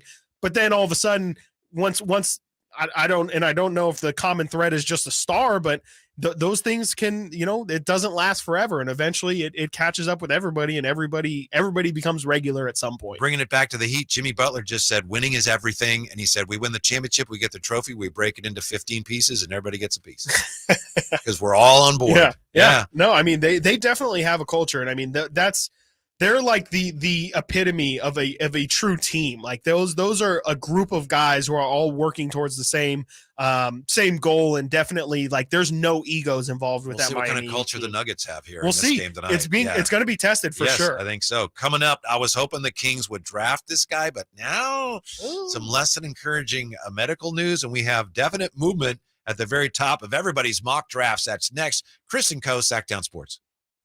The King season might be over, but Sactown sports coverage never stops. We, as a team, have a ways to go. This is something that you want to be able to build off of. Stay tuned all off-season to Sactown Sports and SactownSports.com for the latest Kings news. Sacramento weather is brought to you by Byers Enterprises. I'm Dirk Verdorn in the KCRA 3 Weather Center. A mix of clouds as we go through the day today with less likely chance of any rain, but we will have temperatures warming into the upper 70s to lower 80s with a chance for some mountain showers and thunderstorms. Get the latest forecast on the KCRA 3 News and the KCRA 3 app.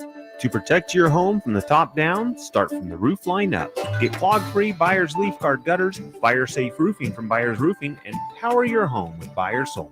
Act now for $500 off Byers Leaf Guard gutters at thatsbyers.com. Inflation has pushed up the cost of just about everything, which means if you bought life insurance a few years ago, it might not be enough to protect your family today. Now is the time to get the insurance you need at a price you can afford. In a hurry? Don't worry. Call Select Quote now and get up to $2 million in instant, affordable, same-day coverage with no medical exam. That's right. You can get up to $2 million in instant, affordable, same-day coverage with no medical exam in under an hour. Call Select Quote at 1-800-613-8990. That's 1-800-613-8990. Or go to SelectQuote.com now and get up to $2 million in instant, affordable, same-day coverage with no medical exam. That's 1-800-613-8990. Or go to SelectQuote.com now. Full details on example policies at SelectQuote.com/commercials.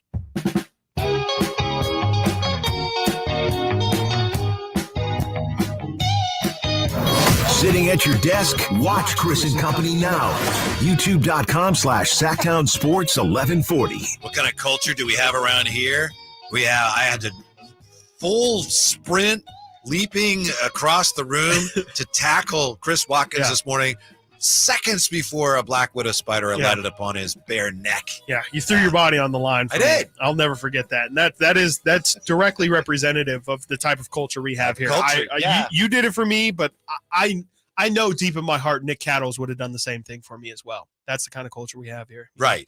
It's just, absolutely. Everybody's got each other's Everybody on back. the same page. Yep. Somebody on the text line, I think it might be Scooter 916. Maybe it's Dwayne Baker. Not the text line, pardon me, YouTube chat. People are talking about great teams and culture, and like the A's, they won those 3 World Series in a row, but they hated each other. And I don't even know if liking each other is essential for this good sports chemistry. As long as you can say, like we said with Kobe and Shaq, like, look, I don't really want to be around you, but here we are. Let's win. Okay. I'm willing to put that aside so we can win. Right. That's the ultimate dedication to the culture. Is like, forget how I feel about you. Yeah. We want the same thing. Belichick and Brady. Yes. Right. Yeah. Yeah. They were at odds for a long time. Well, and Tom just said they had a great relationship. It must be true. Must be true. That's and even LeBron James as well. LeBron, when he was in Cleveland, famously told Kevin Love, fit in or fit out. Yeah. And they were able to figure it out and win a couple championships or win one championship. There's a guy that I was hoping maybe could fit in with the Kings here. Of course, we don't know here, picking 24th, whether they will have a chance. You don't even know if they're going to pick 24th. Right. But he just got his second foot surgery here, Chris. So I know Frankie was writing about this. Check out Frankie's, literally yesterday. Yeah, Frankie's Kings draft previews at SactownSports.com. Dariq Whitehead, Duke freshman, projected first-round pick. He may not be there by the time the Kings pick, but he had an initial procedure on his right foot in August, underwent a second surgery at Hospital for Special Surgery in New York this week, and the doctor who did it called a revision operation with bone grafting for a fifth metatarsal Jones fracture. But anyway, the doctor says, sound good. No, it doesn't. I don't know who Jones is, but boy, I don't know if he returned. Yeah. How quickly he came back. He will begin his rehab process in 2 weeks. Should be ready for full participation at the start of NBA training camp. It's not great. Latest ESPN mock draft, he goes 26th. He can shoot. He can shoot. 6'6" wing. I like him a lot, but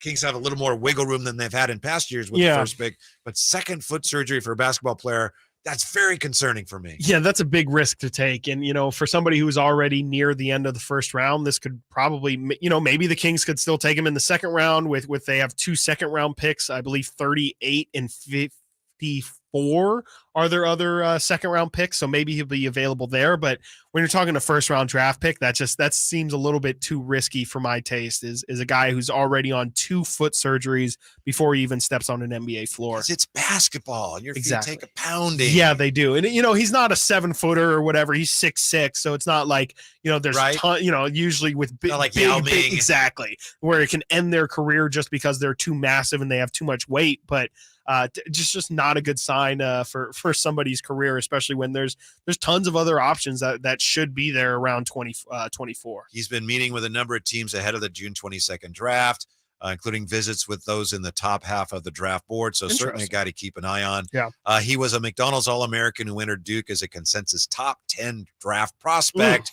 28 games, did shoot 43% on 3-pointers. So a lot to like there, but second foot surgery, but he should be okay for camp. I don't know. Yeah, that's scary. Again, like you said, like the Kings are in a different position than what they typically are in, where maybe you could argue that they can afford to take a little bit more of a project player. Not necessarily like Tariq Whitehead isn't a ready to go guy, but with also having 3 picks in the draft, maybe you can afford to play a little bit more of the long-term game as opposed to looking where the Kings would typically look for an immediate solution right now. I'm still in the camp of take a more ready now impact guy like Monty has done in the past, but I'm not opposed to, with the Kings in the position they're in right now, looking a little bit more in the future and maybe taking a swing on a guy who has higher upside. You could tell me this. Is Dwight Howard signed yet with the Kings? No, That's a done deal, right? I think they're still in the negotiation window. Oh, there. okay. All right. Yeah. But a mere formality. Yeah. Well, I don't, you never know. I think that a lot of teams didn't know that Dwight was not retired yet. So maybe he's just using the Kings as leverage to get some other offers. It wouldn't surprise me if Dwight Howard's phone right now is just blowing up with offers for 39-year-old center. We should reach out to him. Hi, this is so-and-so from the Charlotte Observer. What do you think? I want to play for Charlotte. I want to help Charlotte contend for a title is exactly what he would say. I love LaMelo Ball and whoever they're going to take at number 2, they're my favorite. They're my number 1 prospect. Can't wait. Yeah. Return to Charlotte. The triumphant Dwight return to Charlotte. Yeah. What kind of skills do you think the Kings need from whoever they pick? I mean, obviously, I would think a wing who maybe has the potential to guard a little bit and he can shoot. And I hate to say it, but it's kind of cliche. If there's anybody that you think this guy projects as a 3-and-D guy, legitimately, sign me up. Yeah, to me, that's the thing is that they really need. It's just a 3-and-D wing, somebody with some real length and size. Hopefully somebody who's more of a 3 than a 4 or more of a 3 than a 2. To me, that's really the position where they could use the most overall depth. I think they could use a little bit bump in athleticism as well. They don't really have too many guys who are really springy or really, obviously De'Aaron Fox and Malik Monk. But besides that, especially at the forward position, don't really have that great of athletes. So that's what I would look for in the first round at least. But I think I wouldn't be opposed to them trying to fill that backup center role if they like one of the guys in the back half of the first round. Howard. Dwight Howard, you never know, but I would like ideally somebody who if you're going to draft a big, I would hope that you at least know that they bring one really good trait to the table day one. Scooter has a good question. Scooter 916 on the YouTube Always chat. Great question. Does it say what his revision was for? If it was a fracture, like it says, maybe it won't be for a long-term issue. Good question. Not sure. I just know that he underwent a second surgery this week for a revision operation with bone grafting for a 5th metatarsal. Fracture. It was for a fracture. So small break. But small break, but still a break. And again, second surgery. It's just it's just an alarm. It's just a red flag. And again, when you're talking about picking somebody for your future, you're probably just going to go with somebody who's got less red flags than that. It's not, maybe and also, maybe this could definitely mean nothing. I mean, it seems like he's going to be fine. They have an early return date for him and seem pretty confident in it. So, this could be a whole lot of nothing. And Does Frankie like him a lot? I haven't actually seen the preview yet. I don't think Frankie has much of an opinion on him. Says he'd be a good fit. Yeah, I've been kind of zeroing in on. No, I haven't really zeroed in on him either. But he's got the height, I guess, necessary to play wing. He's 6'6", which is, I guess, in today's NBA, you do see a lot more threes who are that size, but I'm still a little bit old. I like my threes to be 6'7", 6'8", 6'9". 6'6", too small. 6'7", 6'7", sign me up. Oh yeah, 6'6", though. What a tiny you never guy. know. And I have no idea with Dariq Whitehead, but sometimes you read a guy like 6'6" could really mean he's maybe 6'4", right? Yeah, exactly. Yeah. And I have no idea with him. No, and I don't. He's got a 6'9" wingspan, which I guess is really honestly what truthfully matters when it comes to height, because if it's really how much space you can defend for me. Yeah. So wingspan to me is more the number I look at. So at 6'9", you could argue he's fine in terms of length for playing the wing. But he's still officially going to be. I'll keep an open mind here. But he's my guy at this point. Who are the Kings picking? Right now, my answer is Dariq Whitehead. So I'm going to keep an open mind and continue to examine the medicals, which of course are sent to me on a regular basis. I don't mean to be Captain Obvious, but if he's available, I think the Kings take Chris Murray. I just think it's going to happen. I've seen too many people write about it. I don't think he's going to be there, but if he is there, I just have a tough time seeing them pass on Chris Murray. Now, there's been some movement at the top of just about everyone's mock drafts. What does that mean? Well, it might not mean anything, but when you have a widespread movement on a lot of mock drafts, I think something may be happening. And I was trying to tell you about this. You've been trying to tell me. It doesn't mean I agree with the logic. Yeah, it looks like Scoot is not going to be the second pick right now. And why is that, Whitey? Scoot can't shoot. That's right. You keep saying it. You keep trying to push that narrative. Miller just looks like a better fit for them. And a talent. It's not like Scoot's better than Miller, but Scoot's a guard. It's just, I think, they're comparable talents, and forward makes more sense for them. Yeah, I mean, and I get that. I understand the logic behind it, but I haven't. Again, I will say I have not done the necessary background work about on guys Brandon coming Miller. out of G League Ignite. I hate to say that. Really, as far as their development as basketball players, I mean, it hasn't. There's been no proven track record, right? I mean, you have Jalen Green. That's kind of to be determined. You have Dyson Daniels, who's a nice piece, but Jonathan Kuminga still incredibly raw. Doesn't seem like he really developed much with that team, especially didn't develop NBA level skills like you would hope under the NBA's team.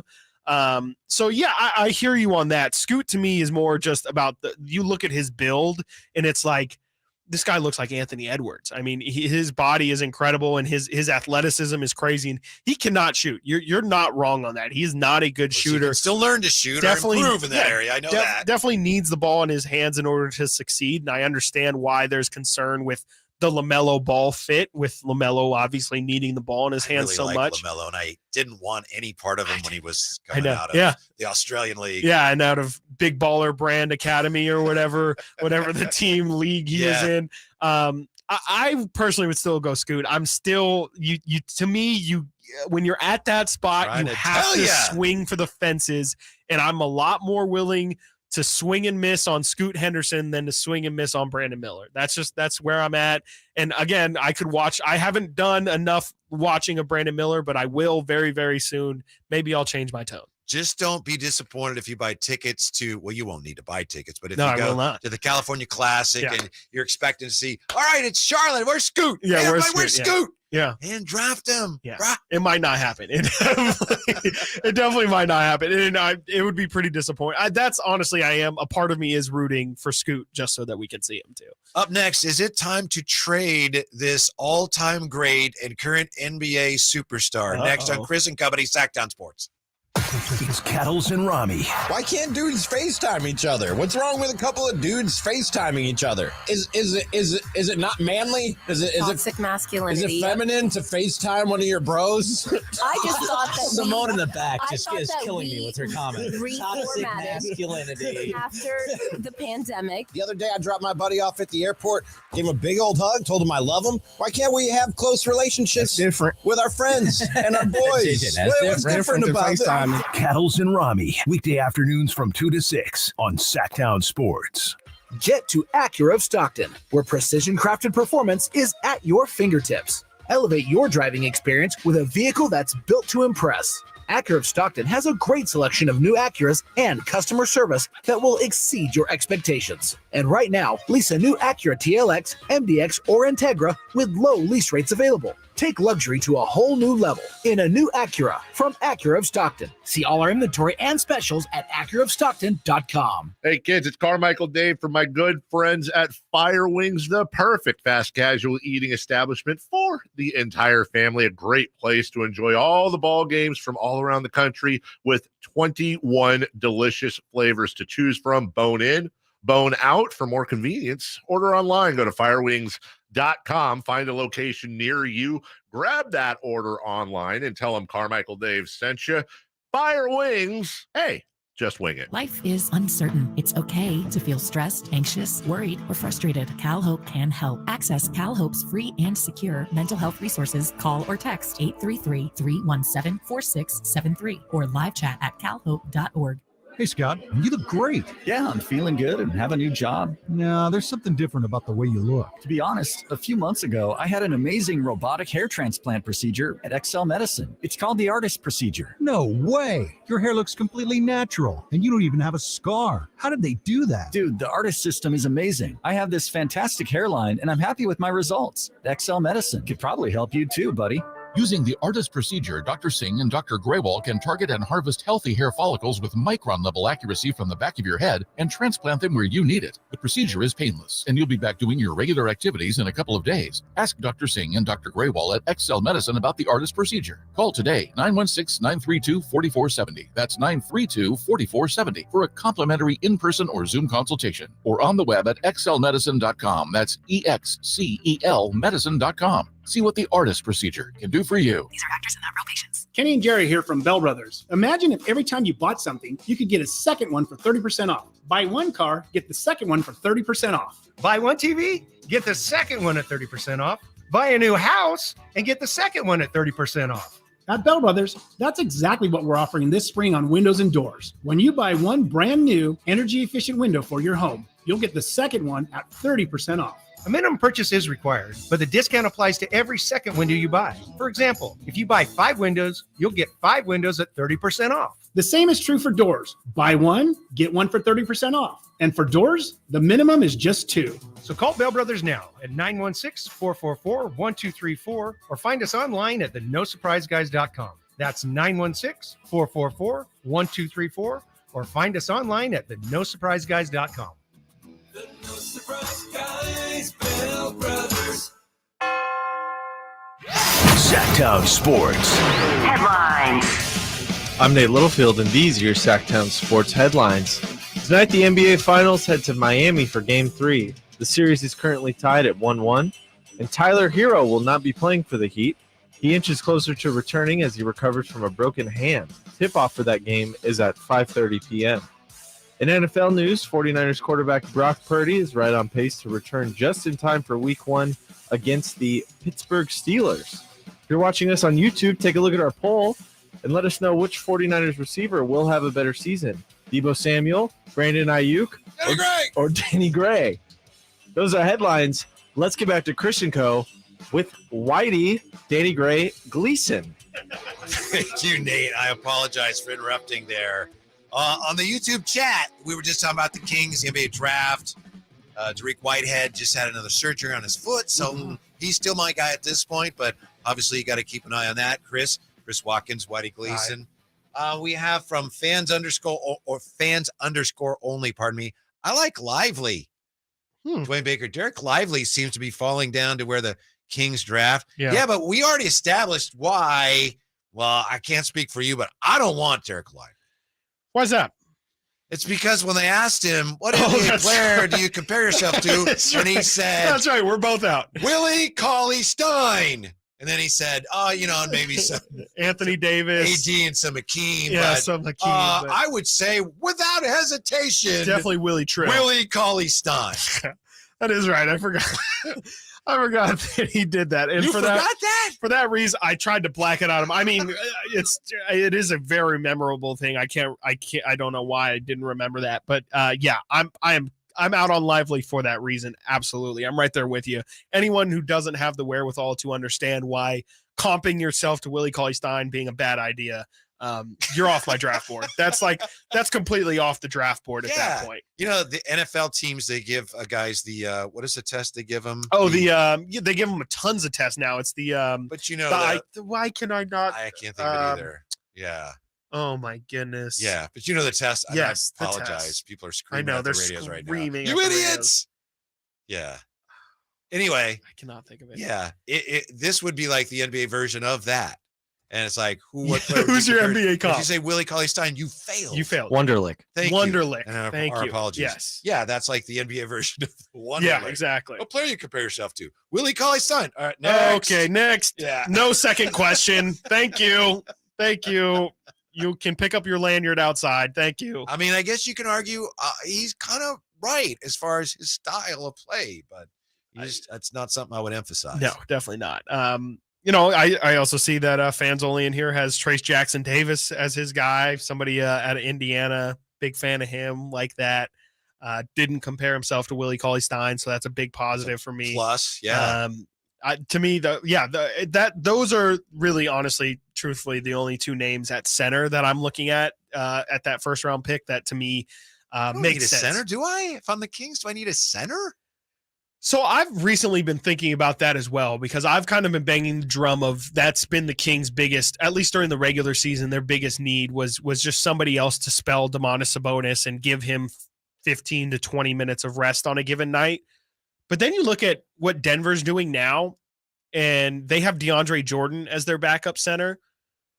What's the point? Like, what is the point of really spending a lot of money on a backup center when ideally, if the Kings are making deep playoff runs, Sabonis will be playing 40-plus minutes in those games? And I've got Trey Lyles. You got, ideally, hopefully. Yeah. And so that's the thing is, like, that's why I'm a big proponent of bringing back Trey, because that's how Denver solves their backup center issue, is they just play Aaron Gordon at backup center, and he can fill 8 to 10 minutes of Jokic not being on the floor. To me, that's what the Kings need to do is bring in a guy who just gives you a different look. And I think I know you're a big Mo Bamba guy. I'm not. I thought you were all No. Okay. That was not me. That was the other guys. The afternoon guys. They were. That's fine. No. Yeah. Most okay. Like, again, you said yesterday, and it was well said, you're more in favor of less Bamba. Yes, less Bamba. Mo Bamba, less Bamba. Definitely not Mo Bamba. Give me a little bit less of Bamba, please. This is pretty significant. What are the Blazers to do with Dalla Dame? He says he wants to win now. I want to have an opportunity. Do we have that, by the way? Okay, I'm sorry. Thank you, Nate. Here's what Dame Lillard has to say about the Blazers and the number 3 pick in the draft. I think I've made it clear, what my wishes are. I want to do it. I want to have opportunity to win in Portland. And, right now we got an opportunity asset-wise to build our team that can build a team that can compete. That would be the number one thing. But if we can't do that, then, obviously, like I've said, for months now, then there's a separate conversation that we would have to have. But, we just got to let things take its course and see where it lands and go from there. But there's no guarantee that I'll be playing in June regardless of the situation. Is he saying we got to trade the 3rd pick for somebody who can help us now? And if we don't, then I should be somewhere else? That's exactly what I hear. I hear he said we have an opportunity asset-wise to build a team that can compete.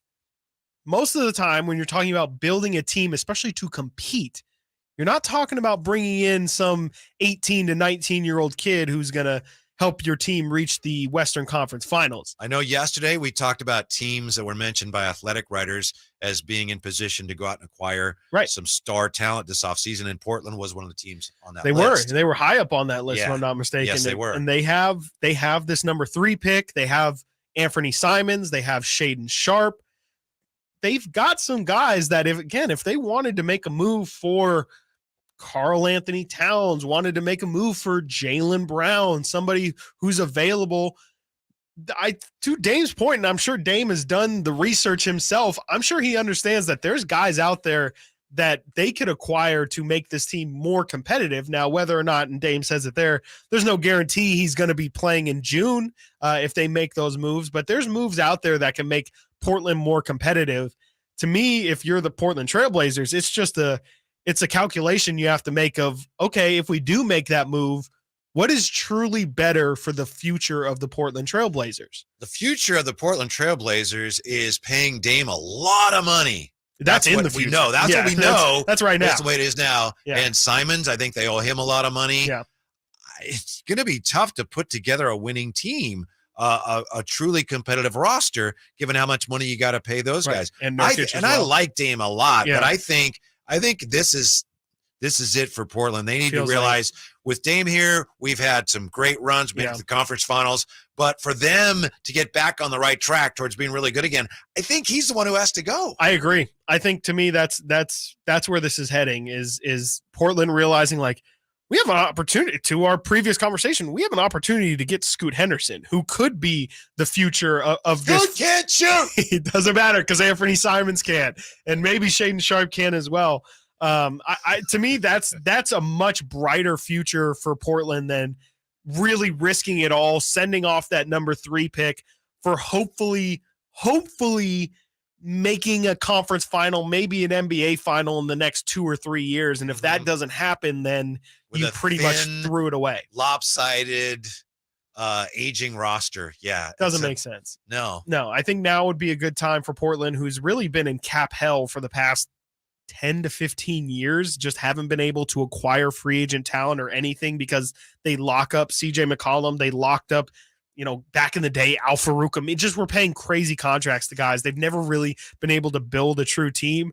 Now would be, and then they paid Damian Crabbe a lot Alan of money. Crabbe. Oh my God. The Alan Crabbe contract was like 4 years, $72 million. I don't think he ever started a game for the Blazers. Not his fault. Not his He fault. didn't Not sign at all. himself. No, he signed what was given to him. I think the best thing for the Blazers is to trade Damian Lillard, and you can get some really good assets for him, young assets for him as well, that you can help to build. Be really, really fun to talk about. Coming up next, are you ready for a Saudi-owned NFL team? And would that mean the return of the Oilers? That's next here. I see what Chris and company, Sactown Sports. The 49ers 2023 schedule is out and filled with big matchups. The 49ers start the season with a Week 1 showdown in Pittsburgh. At home in Week 5 against the Cowboys on Sunday Night Football. And a Week 13 NFC Championship game rematch with the Eagles.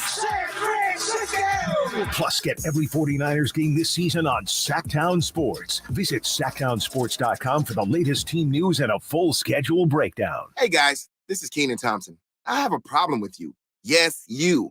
None of y'all told me that AutoTrader has millions of new and used cars that I can shop from home. I thought we were friends. I put smiles on your face, but I'm not smiling. No one told me that with AutoTrader, a dealer can deliver cars to my home or that I could shop by price on AutoTrader. No one. Consider this friendship that you just learned we had officially over. Finally, it's easy.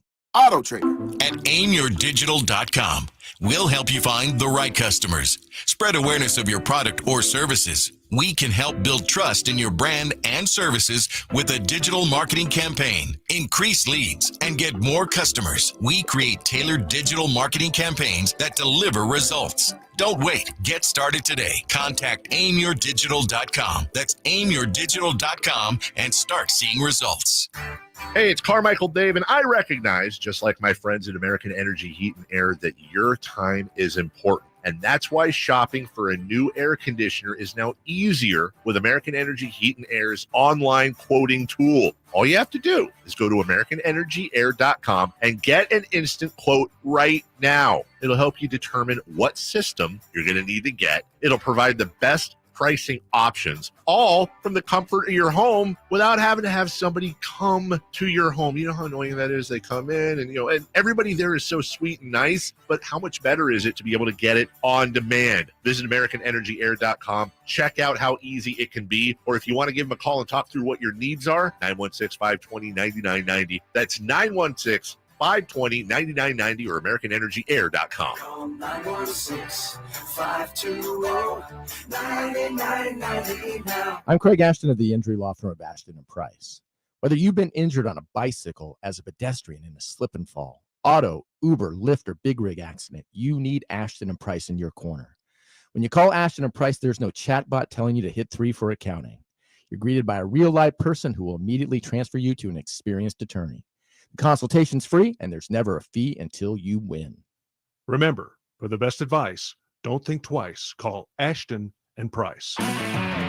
If your passion is bass fishing, only one radio show has the action, information, and excitement of your favorite outdoor sport. Ultimate Bass, hosted by tournament bass pro and California Outdoor Hall of Famer Kent Brown, takes you live to where the fish are biting every Saturday morning. Only Ultimate Bass feeds your passion with the latest news, products, tips, and advice from the pros. Ultimate Bass with Kent Brown, Saturday mornings at 5 a.m. on Sactown Sports 1140, part of SEP's Saturday Morning Outdoors. Shop Folsom Lake Kia for all your favorite models at low prices and payments, plus low finance rates and zero down deals with approved credit. Go see my friends at Folsom Lake Kia right here in Sacramento for over 20 years.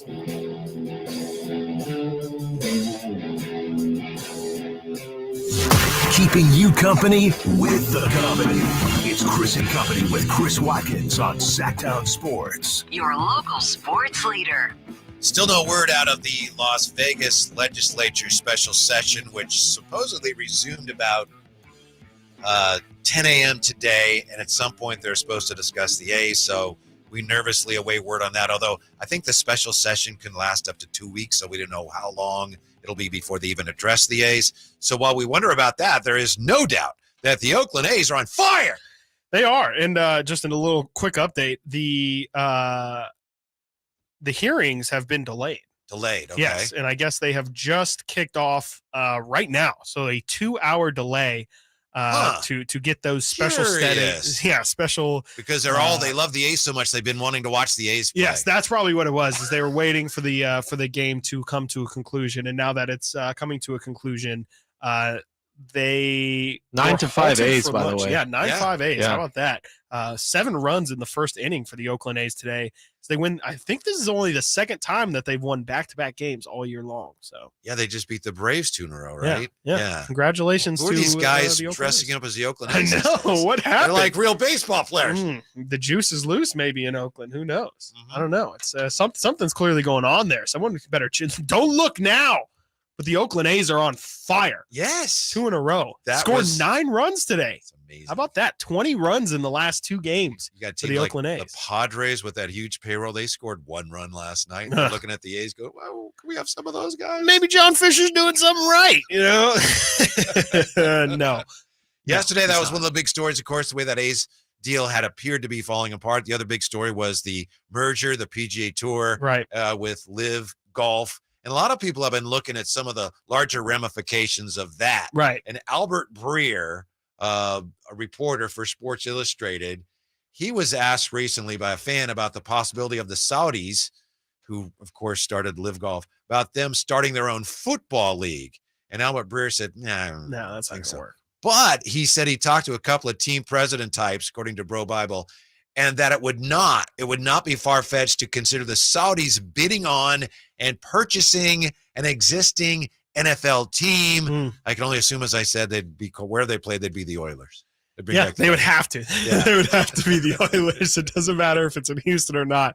That would really be something if they actually did that. It feels like a very real possibility too. I mean, this is something that it's a shame Verlad's not here because he could definitely speak to it. I mean, it's something that's been going on in European soccer for a really long time. It's going on right now, actually, with my favorite team, Manchester United. They're having bids placed on new ownership, and it seems like the Saudi there's going to be a Saudi prince, I believe, that is the lead bidder, something crazy like $5 billion or something like that, trying to buy the team.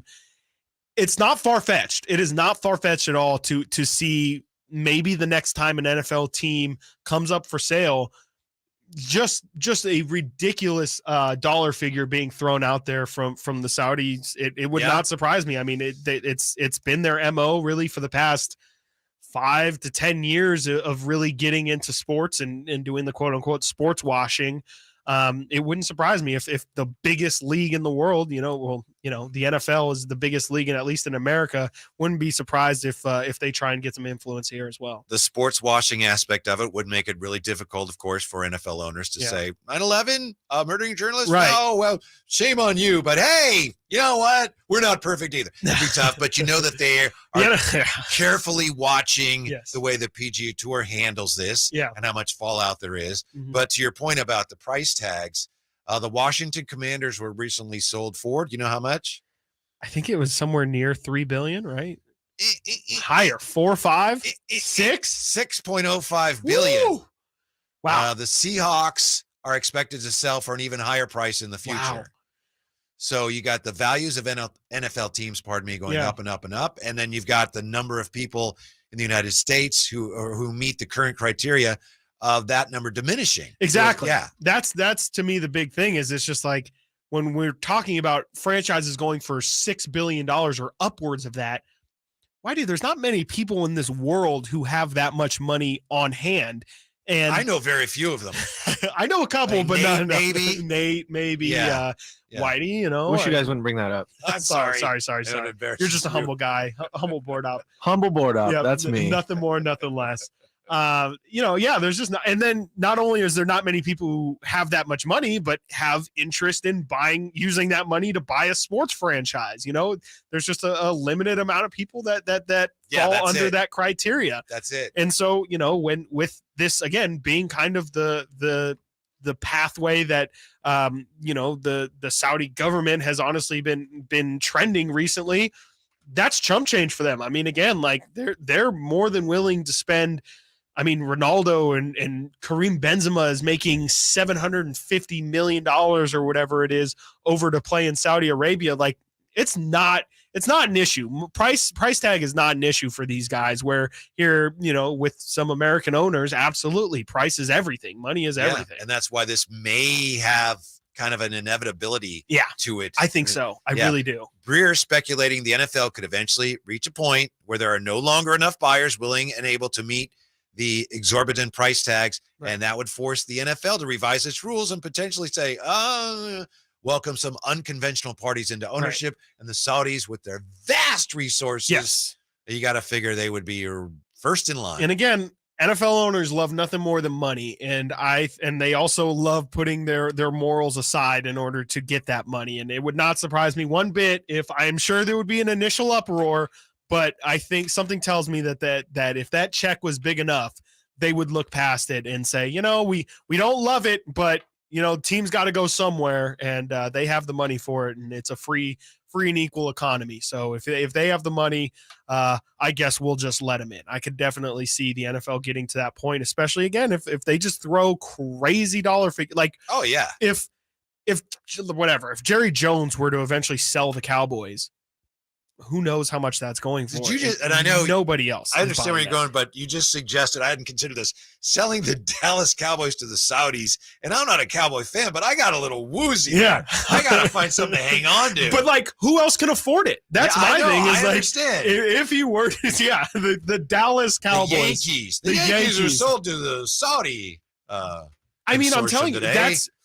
It seems crazy, but I'm telling you, like, this is what's going on in other sports around the world. Like in Manchester United is about as big of a brand as it gets in terms of international football. Like that is the Yankees of the Premier League is Manchester United, and Man City, the team that Chris loves, they're ran by the Saudis, and they were a bottom feeder in that league for their entire existence, got bought, and then all of a sudden started spending more money like Barcelona and like Real Madrid. And that's how they became. I think they've won 6 of 7 league titles now. Like it's been a formula that's worked for them, and they just continue to do it all throughout soccer.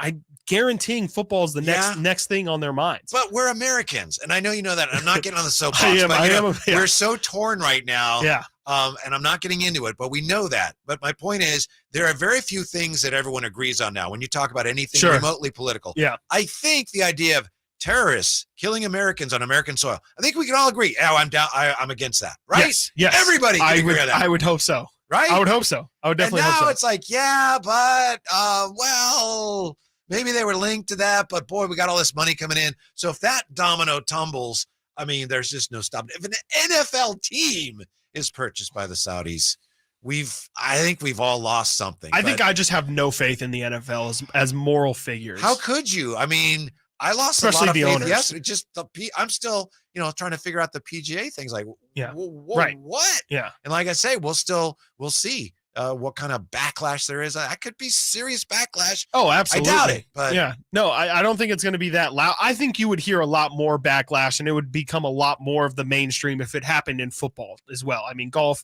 is maybe the 4th or 5th most important sport here in America. But if this were to be happening in football, I mean, this is massive news. This is like talked about. This would be picked up on political channels, and it would be right. You're going to see Stephen A. Smith on CNN. And for the Saudis, a huge flexing moment. Massive flexing moment. Yeah, absolutely. I mean, if they can own an NFL team, then at that point, as scary as it is to say, I mean, it's world domination at that point. Like they're if they can get into the NFL, then there's really no land in terms of sports landscape that they can't touch. And like it's a slippery slope. And something tells me, I mean, it seems like, in my opinion, I would not be shocked if in the next 10 years that they buy an NFL team. Somebody asked Albert Breer if the Saudis could start their own football league. No. Maybe the Saudis look at it and say, why? We're going to have the whole Exactly. NFL. No, we don't need our own honestly. league. We're going to have their league before long. No, just because, I mean, yeah, that would be the live strategy, right? Is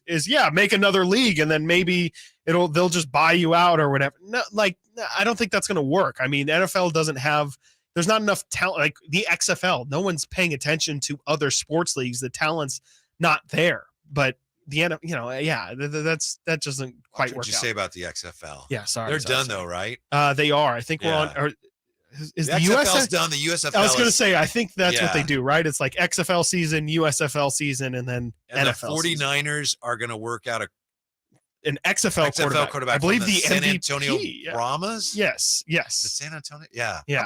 How about that? I mean, yeah, it's not like their quarterback situation's murky enough. Why not throw another cog into the into there as well? It's just a never-ending cycle of 49ers quarterbacks, and they can never have too many. Maybe that's what they're thinking. Maybe it's not going well with Sam Darnold and Trey Lance, who apparently, from the reports that I've seen from today, rough day for the 49ers quarterbacks at camp today. So, really? Yeah. People are saying the defense is playing well, but that also means that the quarterbacks aren't playing well. Well, we'll just keep an eye on the Saudi situation, right? It's just maybe for some people, it's like, I don't care. Give me my sports. But it's just there's something about it that's really, really upsetting and unsettling. Yeah, no, absolutely. I mean, because it's blood money. I mean, and they are exactly right. Literally sports washing. They are trying to divert the media coverage of what they do from what they do to, oh no, like our actual financial interests are in sports and in building up culture, the sports culture, and not in oil and in terrorism and all that. We don't have to worry about that tonight when we're watching Game 3 of the NBA Finals. I really hope not. I really hope not. Is back tonight. Why the Nuggets? You know what the Nuggets need to do? They need to attack Himmy Buckets. That's what they need to do. Tell you why next on Chris and Co. Sactown Sports. Check out the Golf to Go Hour with Frank LaRosa every week on Sactown Sports. Get the latest on equipment, area courses, people who play the great game, and plenty of good conversations about golf. It's the Golf to Go Hour every week with Frank LaRosa on Sactown Sports. Golf to Go is brought to you by the Hagen Oaks Golf Super Shop, America's most awarded golf facility. Nature Wood Home Furnishings, where it's all about choices and always about quality. All new spring deals are here at Lowe's. Start planting your garden this weekend with Bonnie 11.8-ounce vegetables. Buy 4 for $10. Plus, liven up your patios and decks with fresh blooms. Select 1.5-gallon hanging baskets or 2 for $20. Lowe's knows spring. Lowe's knows home improvement. Offers valid through 5/17. In-store only. Actual plant size and selection varies by location. While supplies last, excludes Alaska and Hawaii. I'm Ken Korak with your Green and Gold Report, brought to you by Xfinity 10G, the next generation network. We're looking for silver linings in what has been a difficult year for the A's, and perhaps players the A's could build around for the future. What about first baseman Ryan Noda? As I'm recording this, among American League rookies, he's first in walks, he's first in on base at 403, and also third in OPS. Not bad for a Rule 5 selection this past offseason from the Dodgers. Ken Korak here, introducing you to the Xfinity 10G network. Xfinity is undergoing a multi-year network evolution, giving you a powerful connection today while building toward a faster, more reliable tomorrow. The Xfinity 10G network gives you the fastest internet with even faster speeds rolling out all the time. You also get a consistent and reliable connection when everyone's online, even during peak hours. That's a home run. If you want to learn more, go online at xfinity.com/10G. Power Business Technology is proud to be 100% independent, locally owned, and managed Toshiba copier dealer. Local ownership cuts out the red tape, allowing ourselves to never be too busy to personally answer the call when our clients need us. Recognized for excellence in service execution, training, and customer service, we're proud to be named a 2022 Toshiba ProMasters Elite Dealer. Contact us today for all of your business printing needs at 844-POWER-BZ. That's 844-769-3729, or visit us at powercopiers.com. Pain is not normal. Repeat, pain is not normal. Greetings, Sacramento. Doug Christie here with the Good Feet store. Does this sound familiar? It's the end of the workday, and the pain in your feet, knees, hips, or back is unrelenting. Good Feet understands that you've likely already tried assorted remedies and solutions with no relief. And now you're pretty much resigned to living with the pain. But do not give in to the pain. Instead, come to the Good Feet store for their end-to-end 3-step arch support system. Good Feet is the nation's largest manufacturer and retailer of personalized arch supports. With arch supports in over 300 sizes, styles, and flexibilities, and an arch support specialist in each store. Come in today for a free no-obligation arch support fitting, then take them for a test walk around the store or around the center. Experience the comfort, balance, and support possible with the Good Feet system. The Good Feet store in Sacramento, Roseville, Stockton, Modesto, and now in Vacaville. Online at goodfeet.com. Hey guys, did you know June is Men's Health Month? Prioritize your health and address those issues you've been ignoring. Revive Men's Health Sacramento has guaranteed low T and ED solutions. Book your free exam and T-check today and save $199. And find out how you can get a free 1-month supply of custom ED medication. Call 916-277-8599. That's 916-277-8599. Or visit revivemenshealth.com today. Greetings from M&S Auto on El Camino, just off the Cap City Freeway. And a big thanks to our repeat customers for letting us be your favorite car dealer. Repeat customers make us proud. M&S customers know that they're going to find the car, 4x4, or SUV they want. They'll get treated like family and save thousands. Whether you're a repeat customer or a first-time buyer, welcome. M&S Auto, the intelligent car buying experience. MSAutogroup.com. KHTKAM Sacramento, KYMX HD2 Sacramento. From the Power Business Technology Toshiba Studios, your home for the Oakland A's every weekend. And it's swung on line to left center, base hit, and the A's have won it on a walk-off line drive, base hit to left center.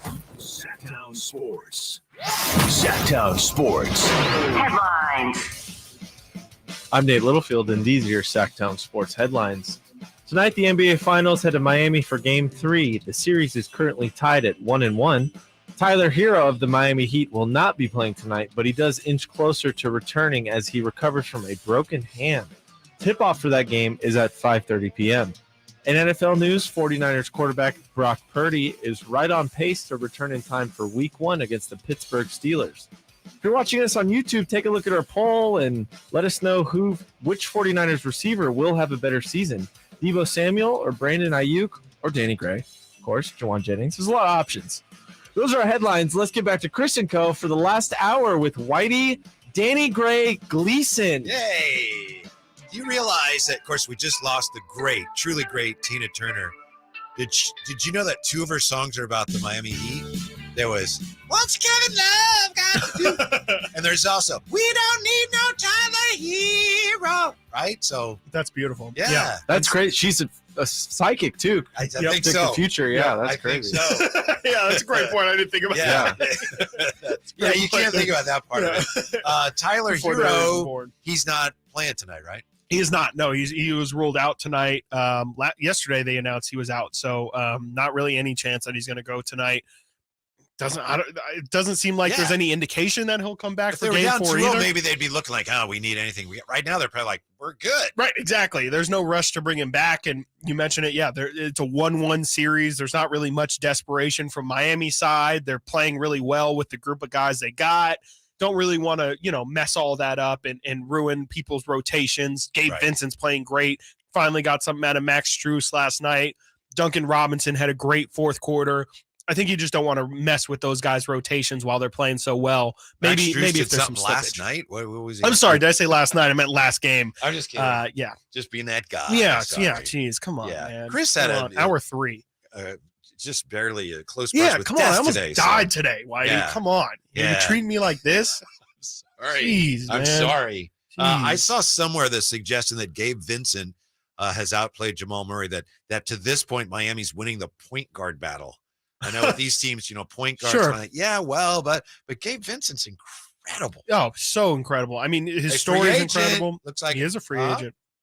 It'll be really interesting to see what kind of money he gets from just this run. I mean, because he's really looked great. And like it's been points where Miami looks like they can't get anything going, and Gabe Vincent is their best offensive option, which is not something I think anybody would have predicted, Gabe Vincent included. It's been incredible to watch, and I don't know if I'll go as far as to say, I mean, Jamal had a really bad game too, in my opinion, but I don't know if I'll go as far to say Gabe Vincent's been head and shoulders or clearly the better of the two, or that Miami's winning the point guard battle. I feel badly because I just did that silly Tina Turner thing. Simone literally left. She got up and left the control room. She was like, I'm not here for this. I'm going to go cut audio in a different room. Yep, I needed a moment. I apologize for that. Whitey, I think you're simply the best. Hey, wow, look at that. There you go. Yeah. He shoots, he scores. Yeah. Once again, here's what the Nuggets need to do to counter the fact that Jimmy Butler was able to guard. Who was he guarding last? He was on Jamal Murray, right? He was on Jamal Murray. Yeah. And, so what you need to do is you need to attack Himmy buckets.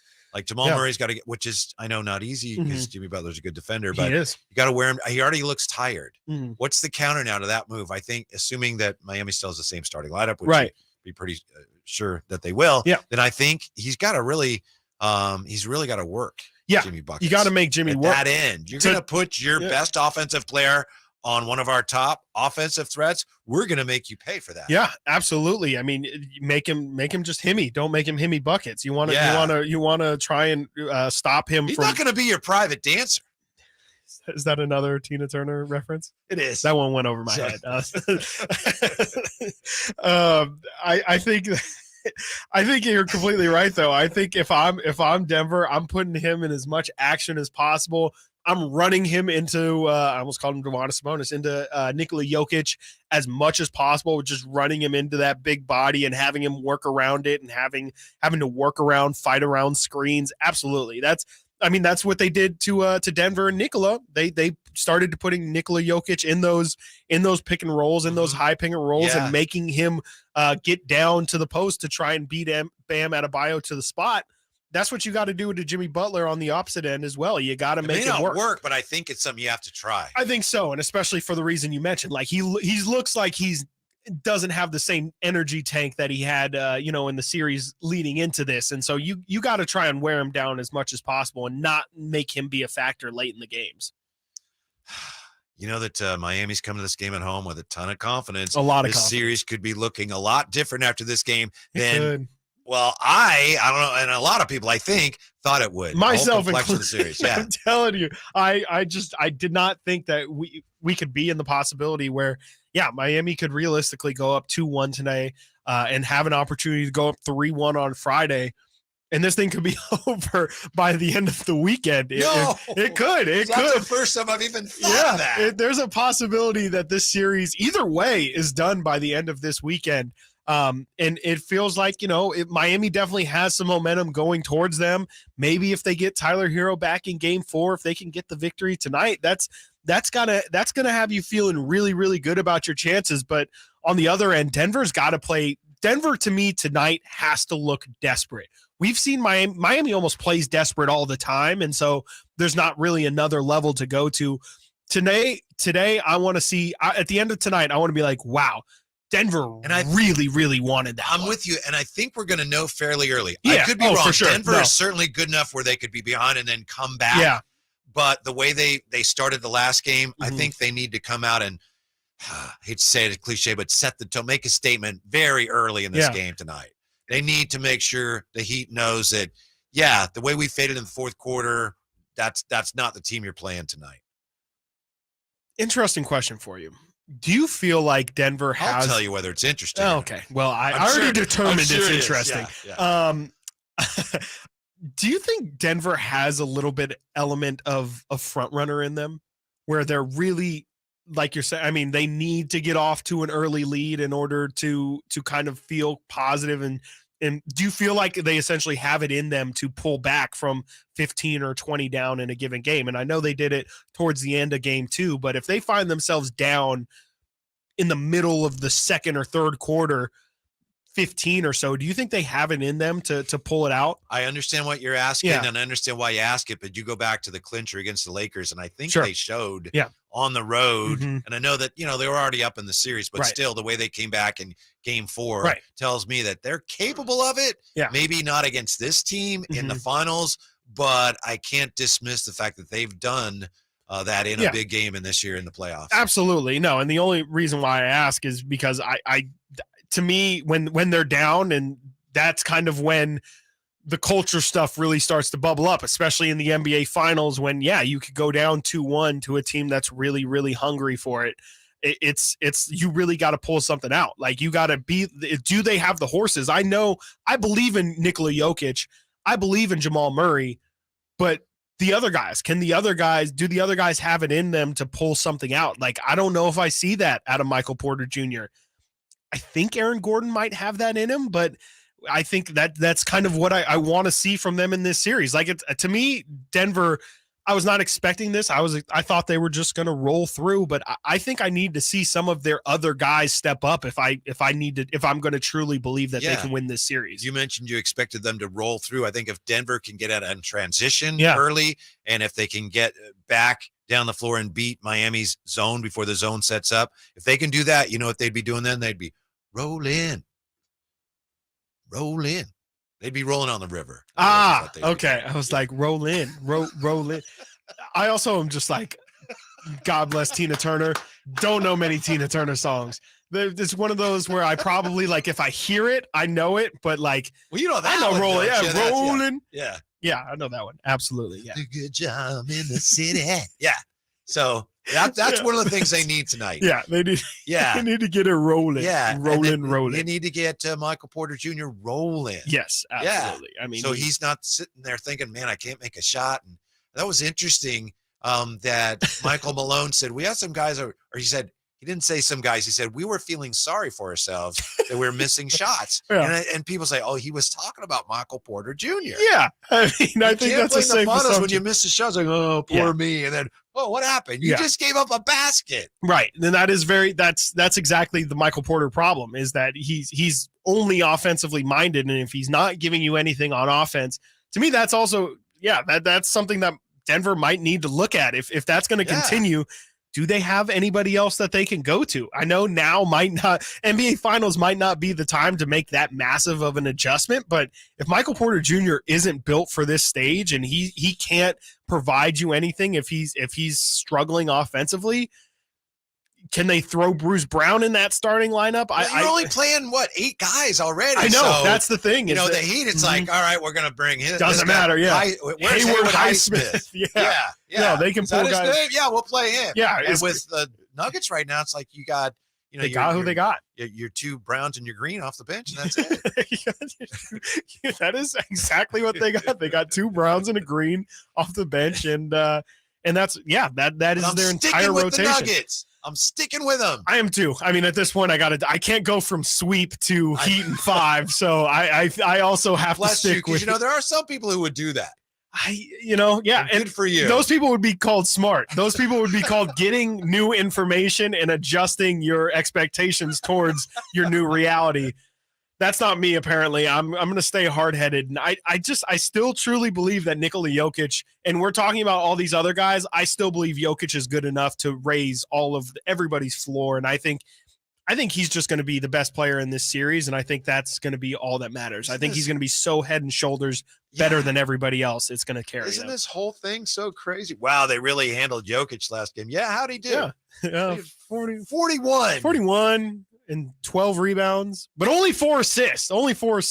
Yeah. And again, we talked about it after game 2 where, frankly, Jokic, you could argue, he was not nearly passing as much as he was in game 1, but he probably had 7 or 8 assists. It's just it's hard to get assists when people don't make shots. On the text line, 339-1140, we were talking about how Coach Spoelstra apparently has apologized to Ramona Shelburne for his brusque answer on the text line from the 209. I don't think Spo was referring to her as the untrained eye, but the people she was referring to at the beginning of the question.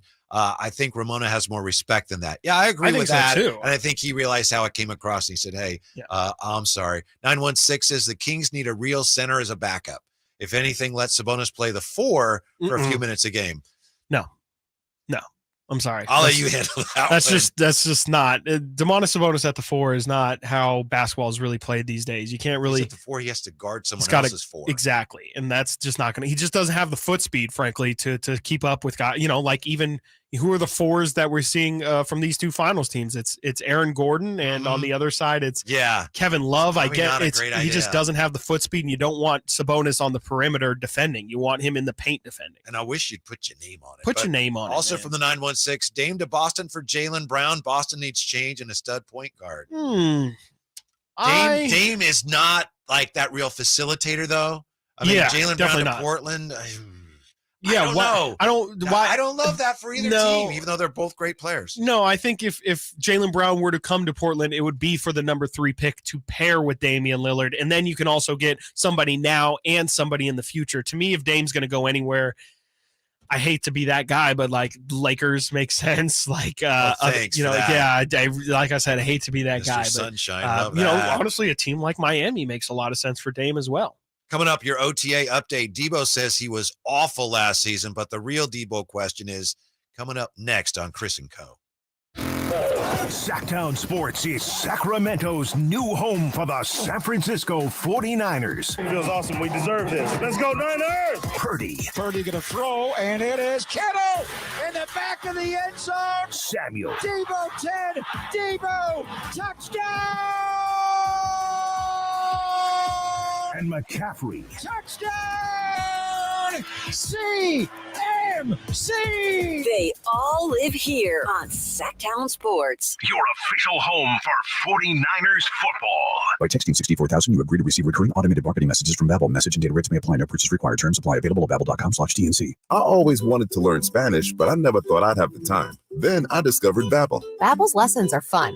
They only take like 10 or 15 minutes, and in 3 weeks, you're starting to speak another language. Babbel's lessons are voiced by native speakers, so you get the pronunciation just right.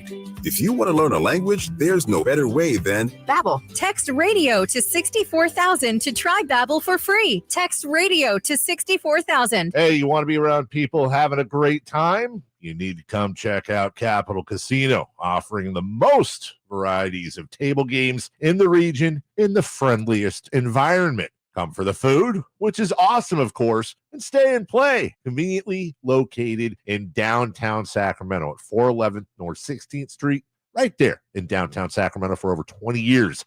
Cap Casino, best food, best games, and of course, the best action. And please gamble responsibly. 1-800-GAMBLER.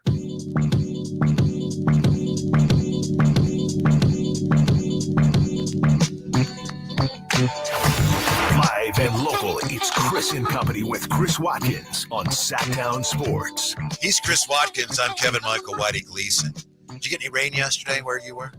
What the heck's going on? I did. Yeah, it was really strange. I didn't like it at all. I'm not signing up for Florida weather.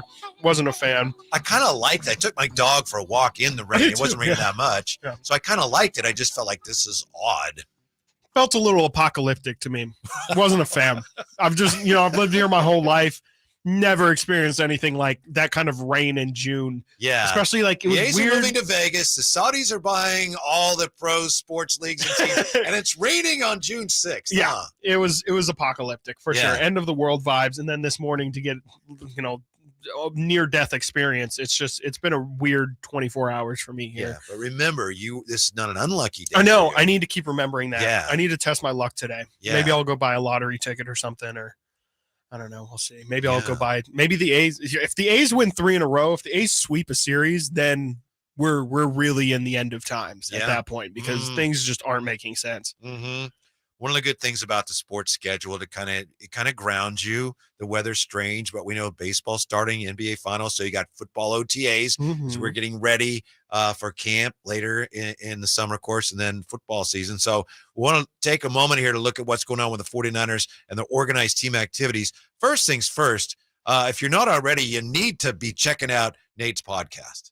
If you're a 49er fan. It's just mine. Just kidding. It's me and Emil. We do Return of the Empire here. We talk about 49ers basically weekly as the season's starting to ramp up. We definitely will when the season starts. Mm-hmm. But right now, it's off season. Things are a little slow. But we're going to start doing them live too on YouTube, I think, coming up in the short future. Nice t-shirt today. Oh, thanks. Run CMC. Happy birthday to Christian McCaffrey. Very nice. Yes. Yeah. I did not wear this on purpose, but for that coincidence. Coincidence? Let's say it's a coincidence. We just got a knack for that type of thing. Yeah, you just got a little tingle this morning, and you were like, "Ooh, this shirt's calling." What did you think, Nate, about Debo yesterday saying he's more than ready to go after last year? He said it was awful. What was awful about last year? He said he was awful in every aspect. I love that he said that. You watch the video, he's got this like smirk on his face. He is, that guy's a killer on the field when he's running with the ball. He is ruthless. So I believe him. I know Shanahan has lit a fire under him, and I believe he's going to play very well. But I do think, I know the rumblings about Ayuk are right there, and you didn't ask me, but I'm going to tell you, I think Ayuk is going to have a better season than Debo this year. Did any of that make any sense to you, Chris? Yeah. No, none of that made any sense to me. I don't know what Nate's talking about. Well said, Nate. Yeah, beautifully. I think Debo's not wrong. You look at his numbers last year, he had 630 yards receiving in 13 games. That's like some number 2, number 3 receiver type numbers. And we know Debo's capable of being an incredible player and an incredibly versatile guy. I think it's going to be really, really hard for him to replicate that 2021 year when he had 1,700 total yards from scrimmage and 14 touchdowns. I just don't know if we're ever going to see that Debo Samuel again, because I don't think you want to run him into the ground the way that they were. That to me is the question. And I'm not making a statement here. I'm asking the question. The question is, were his numbers down last year because he came into camp out of shape? Right. Or were his numbers down because, the mileage started showing a little bit? I think it's the mileage starting to show. And really? And I know this is going to be his 5th NFL season, so he's still really young in his career, but there's a reason why running backs don't have a very long shelf life. And it's because he wanted more money and to rework the deal. Absolutely. And he had 50, almost 60 rushing attempts in 2021, 42 last year. Those kind of things. Those are not your typical hits, like especially not for a wide receiver. And it's not like this guy's built like DK Metcalf or something. Like he doesn't really shy away from contact. Absolutely not. No, Debo Samuel is not one to be afraid of initiating contact. And so I'm not saying Debo Samuel's washed by any stretch of the imagination. I think he's not as bad as what he was last year. I don't know if he's necessarily ever going to be as good as what he was in 2021, but I think there's somewhere in the middle where he can still be a lot more impactful. But just as a receiver, again, I don't know how impactful he can be as a receiver moving forward. There's a huge thing too that I don't think you guys are mentioning. Jimmy Garoppolo was a totally different quarterback than Brock Purdy, in my opinion, right? Yeah, right. Jimmy would drop those quick slants to Debo. Yep. Debo would smash a corner and then run for 30 yards, right? I think that's going to happen less with Brock Purdy at quarterback. Yep. Jimmy played he started 8 games for the Niners last year, 9.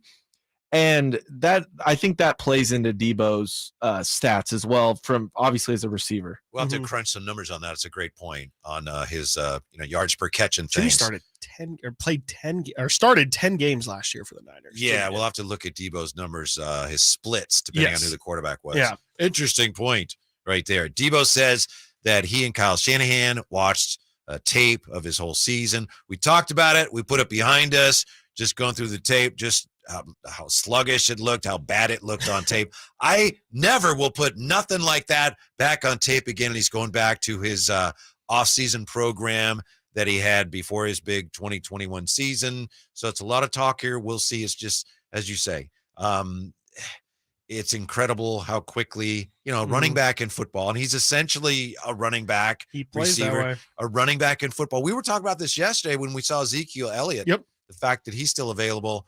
A running back loses just half a step. It's like you're a different guy. Yeah, it's all it takes. And the thing about Debo, and Debo was a great receiver for that 2021 year, and even in his rookie year showed promise as a receiver. But the thing that makes Debo Samuel, and the thing that makes him worthy of that paycheck is his duality as a player. And I don't know if it's in anyone's best interest to just run him into the ground and affect him in both ways. And plus, now that you have Christian McCaffrey, I would think that, that's going to lessen his rushing totals. But, I think with the improvement of Brandon Ayuk year after year, I could see the need for Debo Samuel just being less and less, especially just as a receiver. If he's to Nate's point, like Brock Purdy throws a lot more deep balls than Jimmy Garoppolo ever would. And that plays into Brandon Ayuk a lot more than it plays into Debo. Speaking of Brock Purdy, here's Kyle Shanahan on how Brock Purdy is coming along. What's Brock been up to? Like, what kind of throwing program is he on? How many days has he thrown? Is he airing it out? We want details. I don't watch him, to tell you the truth. He's right on pace. I think he throws 3 times a week. I do not sit and watch those. It's part of his process of getting back, and he's continuing right on the track he's always been on. No setbacks, and it's been very good so far. Is it your understanding, like once training camp starts, that he'll be able to do stuff on the field with the team before he's fully cleared to go play football? I haven't asked any of those yet. We're taking it very slowly. It's not like you just jump out and push stuff. You're only supposed to throw on this date at this percentage, this many yards, and then you do a couple days later.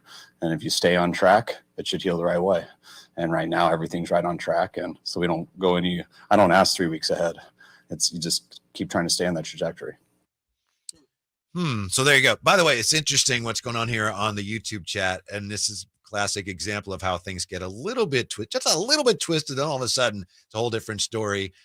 People are talking about your encounter with the spider, and someone says, Willie Bones says, he said he was bitten by a black widow spider.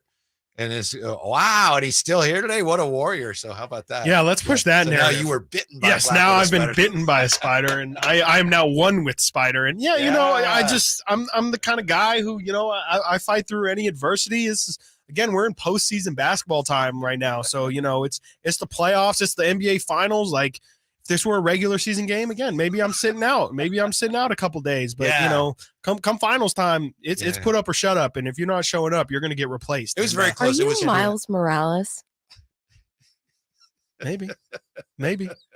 It was. Don't want to reveal my true identity. A black widow spider, and it was maybe 6 inches from him, and he didn't see it. It was large. That was my big thing. Was I turned the corner and I was like, there's a dragon right next to me. Okay. And it was ready to take my head off. But I digress.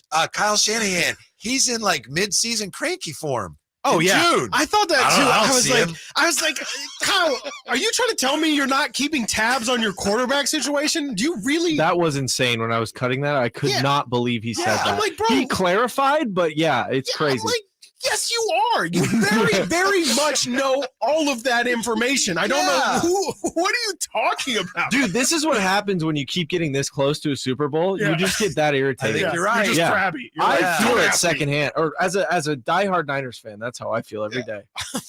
Dude, that's the great Matt Mayoko he was talking to. You can just say, like, Ramona Shelburne or somebody. who deserves it, right? Exactly. Right. I'm like, dude, just say we don't want to talk about that right now. He's doing better. That's all I want to say. You think he texted Mayoko after and apologized? I'm so sorry, man. I listened back to it, and that was uncalled for. It was a good question, and I'm a little cranky today. Somebody woke up on the regular side of the bed this morning. Coming up here, above all else, Game 3 of the finals comes down to what?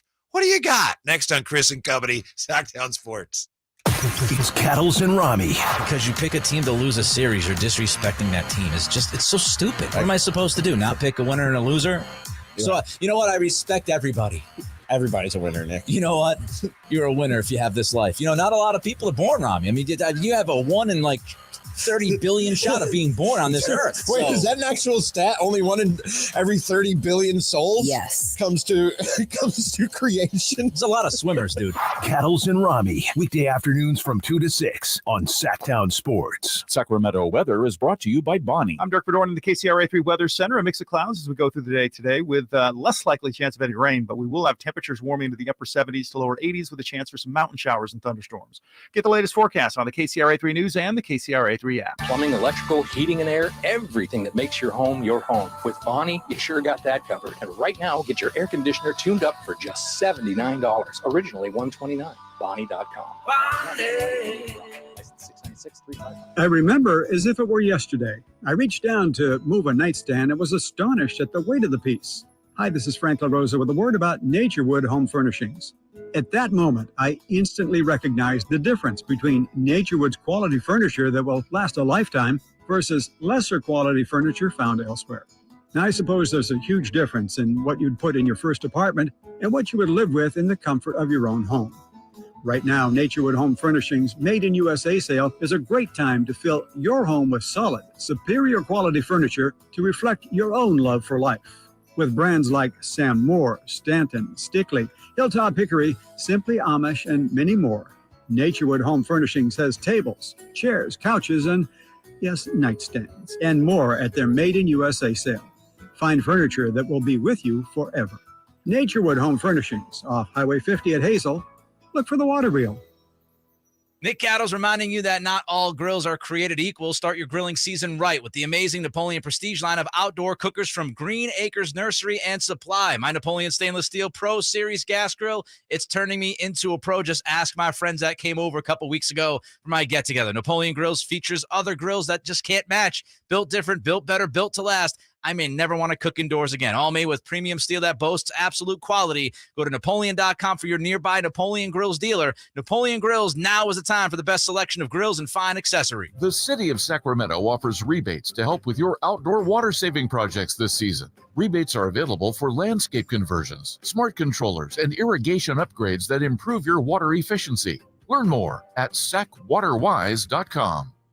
For over 20 years, the one MMA organization that has put countless legends on the map returns on Saturday, June 17th. Gold Country Casino presents King of the Cage. Don't miss high-octane cage action with the return of Eric Smith, JJ Torres, Andrew Kirkwood, Junior Gennaro, Angel Banuelos, Chase Miles, and much more. Tickets on sale now at goldcountrycasino.com. Doors open at 6 p.m. Fight card schedules subject to change. Selling your home can be stressful. Scott Marsh here to tell you about Bridgehaven Homes. They are a local home buying company that offers homeowners an easier way to sell their home. Bridgehaven Homes gives you an all-cash offer for your home, no matter what the condition, within 24 hours. You pick the date you wish to close and sell on your terms. No repairs, no showings, and no realtor commissions. Call 916-299-6040. That's 916-299-6040 or bridgehavenhomes.com. The Gold Rush Classic, where the stars and guitars shine. The Gold Rush Classic is a celebrity pro-am golf tournament, a $1 million hole-in-one contest, a skins game, a celebrity draft party, and a concert featuring the Atlanta Rhythm section. The Gold Rush Classic raises money for Make-A-Wish, Jordan's Guardian Angels, First Tee of Sacramento, Rancho Murrieta Youth Sports, and other worthwhile children's charities. The Gold Rush Classic takes place July 13th and 14th in Rancho Murrieta. Come join the fun, raise money for charity, and play golf with a celebrity like Barnes, Fernandez, Jackson, Lloyd, Merriweather, Ostertag, Polynice, Sharp, Schumann, and our own Greg Vaughn. Golf and concert sponsorships are still available. For sponsorship information, go to goldrushclassic.org. The Gold Rush Classic, where the stars and guitars shine. The Gold Rush Classic is sponsored by Atkins Family Vineyard and the Sheldon Inn. The Gold Rush Classic, where the stars and guitars shine. It's a myth to think you don't play golf well enough to get fitted for golf clubs. The professionals at the Hagen Oaks Player Performance Studio would argue that playing the game with golf clubs properly fitted to your body and swing characteristics is the best way to improve your game and have more fun on the golf course. With a professional staff of fitters, all the major brands of equipment, and cutting-edge technology featuring TrackMan, the indoor-outdoor Hagen Oaks Player Performance Studio is worth a look. See for yourself, Fulton Avenue at the Cap City Freeway. Schedule your fitting at 916-808-2531, 808-2531. Sactown Sports. Headlines. I'm Nate Littlefield, and these are your Sactown Sports headlines. Tonight, keep a golden eye on the NBA Finals as they head to Miami for Game 3. The series is currently tied at 1-1. And it looks like the Heat don't need another hero. Tyler Hero will not be playing for the Heat, but he inches closer to returning as he recovers from a broken hand. Tip-off is at 5:30 p.m. In NFL news, 49ers quarterback Brock Purdy is not your typical male and is right on pace to return in time for Week 1 against the Pittsburgh Steelers. And if you're watching on YouTube, take a look at our poll. Which 49ers receiver is simply the best, Deebo Samuel or Brandon Ayuk? Those are the headlines. Let's get back to Chris and Co. with Whitey Gleason. That's pretty well done. Tina Turner, did she do GoldenEye? The theme song for GoldenEye, yeah. You know that's Pierce Brosnan, right? Yeah, it was hard to fit in all those. Good, yeah. I put it all on the line. Pierce Brosnan's wife is my cousin. Really? But I've never met her and I don't know her, and I have no idea if she knows who I am. I love GoldenEye. Yeah. So I'm kind of like related to James Bond. A little bit. Kind of by proxy. I like it. Yeah. You never met her though? Wow. Never. You said she's your actual first or second cousin? Let's see. I guess her mom was my dad's mom's sister or something. I'm not even sure. Yeah. You gotta I don't get even that. know how it Gotta works. get that in the works. Yeah. I'm sure she knows. I'm sure she knows who you are. Yeah. Anytime you want to go to Whitey Gleason? Wow, my cousin. Well, she had her own TV show. Again, I don't even know her. Keely Shea Smith or something like that. She was a host of a TV show. Anyway, you want to go Bond. Huh? Healy Bond, I think is her name. You ever want to go? If you ever want to go to Pierce Brosnan's house, let me know. And I'll let you know. I'll shoot you a text. Real quick, when you think of James Bond, who's your guys' James Bond? Sean Connery. Okay, yeah, figured. That's why I was saying earlier we're talking about the Spider-Man. That would be cool. I typically think of the first guy in the series. Yeah. But with the Spider-Man, the new guy is better Tom. than Tom Holland's the best. Yeah, I guess the best one. Daniel Craig for me. I've never seen a Bond movie. Oh, not a single one. And it was a thing like a long time ago. Yeah, definitely. It feels just like a legacy kind of thing where it's just like, oh yeah, we have to keep making these because they'll keep making money. They kind of copy what's popular at the time too, like the style of movie. Like the Daniel Craig ones are like Jason Bourne. Exactly. I was just gonna say that. Yeah. Like Mission Impossible. And if you went back and watched an old original James Bond movie, which at the time they were sensational, you would fall asleep. Yeah. The pacing and everything, it's like, yeah. Yeah, isn't the whole thing just pretty much like this is a guy who solves a crime and there's always like a foxy woman who's that's pretty much it. With a silly name. Yeah, he's a secret agent, right? So everyone is who are you? 007, right? Yeah, secret agent. It's secret. Who are you? Bond, James Bond. Why are you telling me it's not a secret. If you're a secret agent. Come on. Everyone knows your favorite drink, your car, dude. You gotta.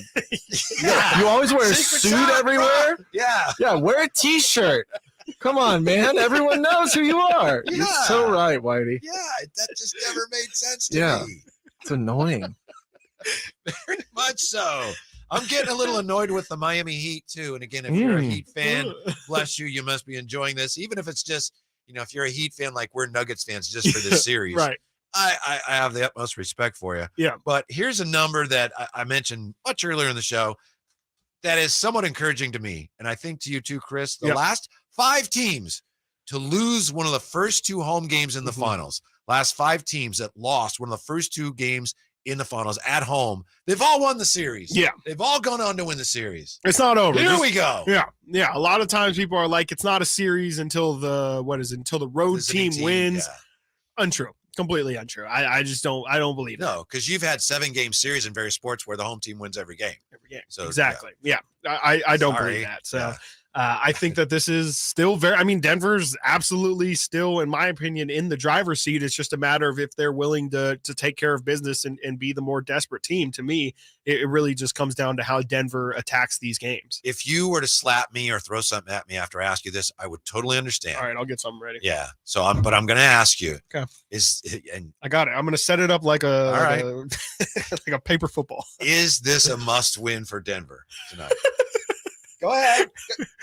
I deserve it. I don't hate those questions. I know a lot of Really? people are very much like, what is a must win? Must win. Nothing's a must win. Deuce Mason used to be one of those people who's like, there's no such thing as a must win. I think this remember him. Yeah, that guy. Yeah, remember him? He worked here for a little bit, and then, something happened. I can't remember. Thanks, Deuce. Appreciate it. Yes, absolutely. I think if Denver loses tonight, I mean, the series isn't over, so I guess I am contradicting myself in saying that it's a must win. But I think in the sense of you just make it infinitely harder for yourself. I think at that point, I mean, all the momentum is headed towards Miami. There's a chance that they go up 3-1, at home and not having to make it too difficult for them.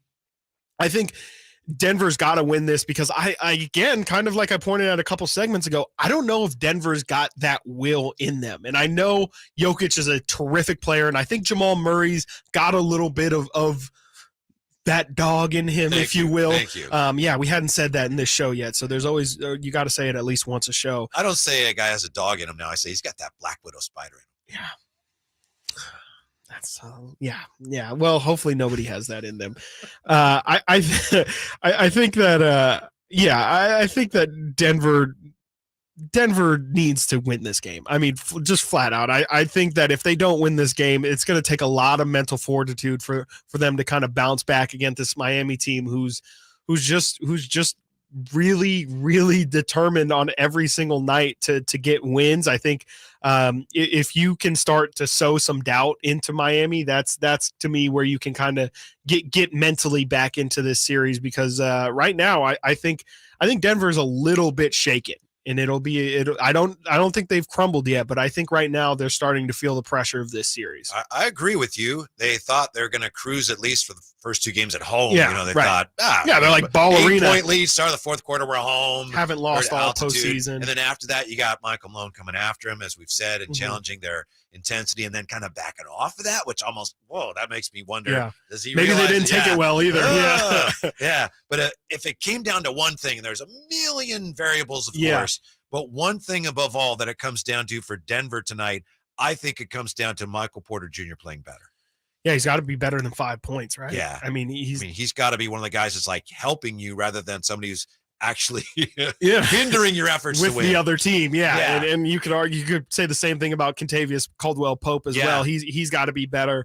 To me, it's about them limiting Miami's threes. I think that's the big variant that Miami can use to keep pace with the scoring of Denver, is just by hitting a ton of threes. And people say, make or miss league, but a lot of times the defense has a lot to do with that. It's not just whether they go in or not. No, it's about putting them in the toughest. No, I agree with you. I think it's just about making it tough. And like sometimes it is a make or miss league in the sense of you force them into a tough shot and they made it. Those are the things that you have to live with, but you still have to make those shots tough. And you can live with the result if they're hitting tough shots, but you can't let Miami shoot 50% from the perimeter. Nobody's going to hit tough shots at 50% clip. That tells me that they got a lot of easy open looks.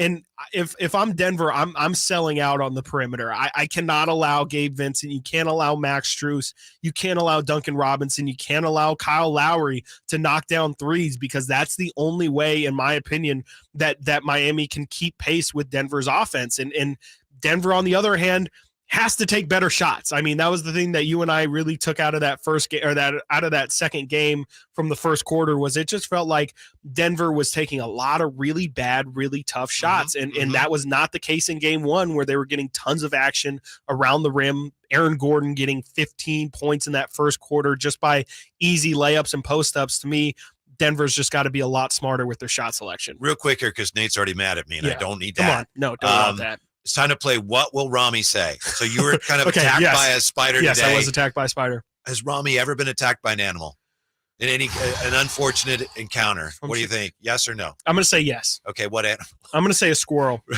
going to say a squirrel attacked him.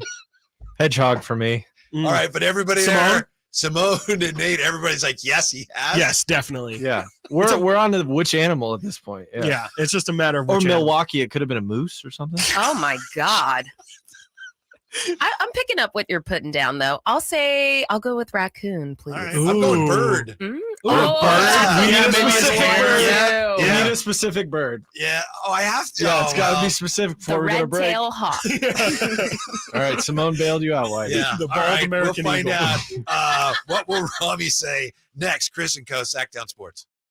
The Kings season might be over, but Sactown sports coverage never stops. Guys on other teams, when they look at the Sacramento Kings, they feel that this is a fun brand of basketball to play. Stay tuned all off-season to Sactown Sports and SactownSports.com for the latest Kings news. Hey, kids, it's Carmichael Dave from my good friends at Fire Wings, the perfect fast casual eating establishment for the entire family. A great place to enjoy all the ball games from all around the country with 21 delicious flavors to choose from. Bone in, bone out. For more convenience, order online. Go to firewings.com. Find a location near you.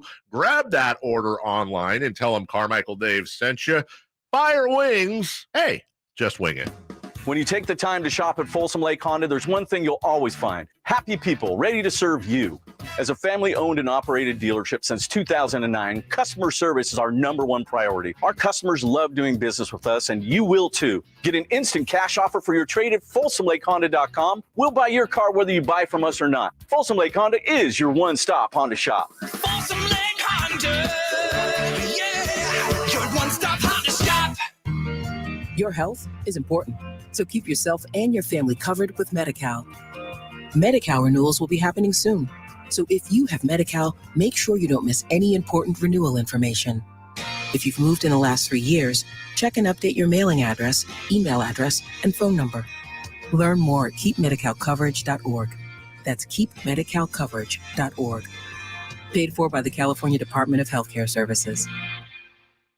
I'm Kareem Abdul-Jabbar. I learned about atrial fibrillation the hard way. My symptoms would come and go: shortness of breath, fatigue. I kept going. Then I got so lightheaded, I couldn't.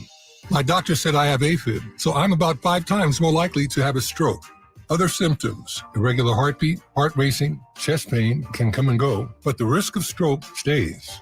If you have symptoms, tell a doctor. Visit notimetowait.com. Sponsored by Bristol-Myers Squibb and Pfizer. I suffered with plantar fasciitis for almost 20 years. I thought that foot pain was going to be with me for the rest of my life. If you suffer with plantar fasciitis, the search for pain relief can feel like an endless and hopeless ordeal. I would try drugstore, insoles and supports. I've been through surgeries, foot injections. I was trying all different things. Not a single one worked. If you think you've tried everything to relieve your foot pain, you probably haven't tried arch supports from the Good Feet store. And then I was driving past the Good Feet store, and I thought, why not? Give it a try.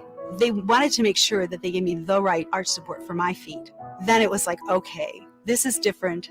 These make a difference. I don't have foot pain anymore. I'm so glad I met Good Feet. It changed my life. See how Good Feet arch supports work for you before you buy with a free fitting and test walk at the Good Feet store. The Good Feet store in Sacramento, Roseville, Stockton, Modesto, and Vacaville. Online at goodfeet.com. Listen to Oakland A's baseball on the weekends all season long right here on Sactown Sports, beginning with the pregame show brought to you by Xfinity 10G, the next generation network. You're simply the best. Well, do we have questions for Rami? Welcome back to Chris and Company, Watkins and Whitey. First of all, Rami, and I know you're just getting situated here, But speaking no, of I'm getting ready to go. situated, Born ready. Wade. yesterday, we wrap up our show, and I always try to get out of here in a real hurry because I know what it's like when you're coming in, doing your show. So I thought when Chris and I left the studio yesterday, which was the normal 45 time. seconds after our show ended, I thought you guys were good to go. I go down, and I think I may have texted my wife or something, and I go out in the car, and I'm leaving, and I turn on you guys' show, and I just hear you. Yeah, I opened the show. And you're like, is everything okay? I was like, what happened? I don't know. I'm not sure. I have no idea what happened. Nick has his system. It's down to and I know he has a ton of stuff he's got to get ready. He's wiping everything down. He's getting all his prep stuff up on the screen. He's getting plugged in. He's getting hooked up and everything. Yeah. And yesterday he just he didn't beat the clock. He just didn't beat the clock yesterday. Shot clock. He says this wasn't the case, and I told him if you say it's not the case, then I'll take your word for it that it's not the case. It looked to me for a second, and I said this on the air yesterday. It looked to me for a second like he forgot to get his headphones and his mic cover, and then went back to the bag to grab it and get that all set. But he said that wasn't. He said no. He said he just ran out of time. Just didn't beat the clock. Yeah. The old shot clock buzzer went off. Get it off in time. I know. That's why I always try to get out of her because I know there's tough. especially when, and he's running the shows. There's a ton of things he's got to have in the right place and everything. I always do. I've been in Nick's position because Nick has more on his plate than I do on the show. For sure, during the show, Nick has more on his plate. I don't mind admitting that. And so I've been in his chair before. Where it's just and like an extra going. minute or 90 seconds goes a long way to getting everything set and ready to go to do a good show or to get off to a good start on the show. It's not going to throw off the whole show, but you want to get off to a good strong start. You know what I mean? Absolutely. You want everything set and ready to go. Well, we are always delighted to see you, but especially so today because we are playing today. What will Rami say? It's my favorite game. I don't know if you heard about this, but this is a true story. Okay. This morning, Chris, I followed Chris in the building, and we go to where the offices are, where he has a desk, and he turns on the lights, and he's walking towards the desk. I do have a desk. I know. And I'm behind him, and I have to tell him, "Whoa, stop!" Because there's a huge, and I'm not lying, black widow spider that comes down from the ceiling and stops like halfway between the ceiling and the floor. And it's within a foot of him easily, probably closer than that. I was sitting, I was on my way to taking a seat right in, like the spider would have landed right on my left shoulder. And I was like, hey, hold on, time out. And he's like, whoa. And so everything was fine. And we unfortunately had to dispatch the spider. But there's no question it was a black widow because she was like showing us. She was showing the red dot. Really? Yeah. Oh, damn. Yeah. Your guys' life was in danger. Yeah, very much so. No, very much so. It was you or the spider. The spider had to go. That's what I'm saying. Spider had to go. That's how I feel. A lot of people are sympathetic, and I'm like, no, that thing's got to go. Sorry. I see them all the time around our house, but not usually coming down from the ceiling, waiting for you. So the question is, has Rami ever been attacked by an animal or had even an unfortunate animal encounter? Before you answer, I will tell you, everybody is unanimous. Of course. Everybody says, yes, he has. And then we have different animals that we're all guessing. But let's there are different animals.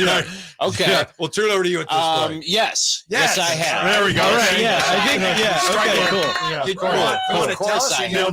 Can we tell you our guesses first? Well, tell me who said yes and who said that. Everybody said yes. Okay. All right. Yeah. You know what? Tell me. Give me your guesses as to which creatures I've had encounters with. Let's start with your partner on air, Simone. Yes. Simone. Raccoon. They have hands. They're ready to go. Never threw hands with a raccoon. They're a lot bigger than what you would think. They're really aggressive. Yeah, they're scary. There was one time I was walking my dog, and literally a baby raccoon fell out of a tree and 3 feet in front of us, and the mama raccoon scurried down the trunk of the tree and picked her baby up and stared right at me and my dog what you gonna do? And I just stood there and you could argue that ran right back up the tree. But it wasn't trouble. There was no contact. I didn't have to kick the raccoon and its baby. You know what I mean? I'm giving myself a half. That's a half a point. Right, that's for sure. Right. I had an initial answer. I forget what it was, but I changed it to moose. Hedgehog to moose. No, I've never encountered either. I've never even seen. I just thought, I know you spent some time in Milwaukee. I thought maybe. No moose. Meese? Meese. Meese? Yes. Meese? I've never encountered a moose in Mises. person. Listening Never to encountered a what will moose Rami in person. say. And He's what been was the other attacked by one? an animal. A A moose hedgehog. I've never run into a hedgehog. My Yeah. only experience with hedgehogs is Sonic. Yeah. That's Shout out my Sonic. only They roll Well, at the you. survivor today, Chris Watkins. What did I say? I think I said. Did I say? No, I said squirrel. I had Those things are dangerous, man. Those things are way too friendly. Now, sometimes. again, no actual physical contact was made, but I had an infestation of squirrels in my home in Milwaukee. And Good call, they Chris. took over my attic. There were two attics, one on either side. They took over one attic, and you could hear them scurrying in between the floor, like in between the top floor and the bottom floor, in the in the what do you call those, the rafters, whatever it is, you could hear them like scurrying around in between. I'm traumatized. That was you said an infestation. There was a whole family. takeover. There was a whole family living in my attic, and you could hear them. You could hear them scurrying around. That's so gross. Squirrels are Well, loud. that's beautiful. It's a I family. didn't know. You would never think so, but Like the squirrels, noises they make? Yeah, Like- they're like very squeaky, and Yeah. even like little growls and stuff. That the squirrels are loud, man. They actually bark. That's what they do. That's Yeah, they bark at it's each other. kind of like that. Yeah, yeah. That's a good sound. That's what they do. Oh wow. Yeah, when they're mating or they're being Whole mess territorial. of squirrels. Yeah. All right. So that's pretty close to, and you've kind of had an encounter with squirrels, Mhm. but not. Yeah. I feel like I got this. I said bird. They made me narrow it down. I said seagull. It wasn't a seagull, but there was. So I used to when I lived in Minneapolis, there was this lake, right? Because it's the land of 10,000 lakes. Yes, There was it this is. lake right by my apartment that I'd walk around almost every day, and I swear, in the same spot of like the path around the lake, the same bird bombarded me, like attacked me, like flew right into flew right into the back of my head. What kind of a And bird? it was like it looked like an oriole, but it wasn't, and it was black and it had an orange stripe on it. But there are no orioles in Minneapolis. I later learned, so I don't He doesn't know. know what kind of bird. So I think bird. I Could have think been bird migrating. works. It wasn't a seagull, but it was definitely a bird. And man, a bird flying at a high speed, and it was hitting me in the back of the head. So I don't know it's pecking. I don't know too, if it was its claws or its beak, but it was literally like just smacking into the back of my head. You know what it was? And then Seriously. I was just like scurrying and try to get it away from Right. it. I mean, it obviously had a nest or something. Birds I hate do that. Yeah. I love nature. I love animals. It had I a hate nest in birds. there. It's like, I who's hate- that? I hate birds. Get away Oh, from my I hate nest. birds. Have you ever seen that movie, The Birds? Yes. Yeah. I saw it at a very young age, which is probably why Traumatizing, I right? hate Gotta it. And be. it probably felt my apprehension and Yeah. fear. You know what I mean? Like, You can go visit where they film some. I'm good. Care to. No, I'm Yeah, they still have that elementary school and everything. It's chilling. Yeah. Really? Nah. Yeah. I don't need it. Bodega Bay. I don't need that in my life. I don't think I need that in my life. I'm thank you. traumatized enough. No problem. I enjoyed that game. Hey, there we go. Clap it up for all of us. Yeah, All of us except for right. Nate. Everybody except for Nate really I nailed bombed it. it. I'm used to that though. That's par for the course. Nate the Great. I love that. Like, but you know what? I was just as clueless about like California and its nature before I moved out. That Nate thought there was Moose. To be fair, I was thinking and Milwaukee Bucks. That's Those are deer. Those are completely different Great animals. See, I don't know anything. So Yeah. So we that's actually my are- problem. Yeah. I have a college degree. I don't know how I got it. I woke up one day, it was in the mail. You thought moose and deer were the same?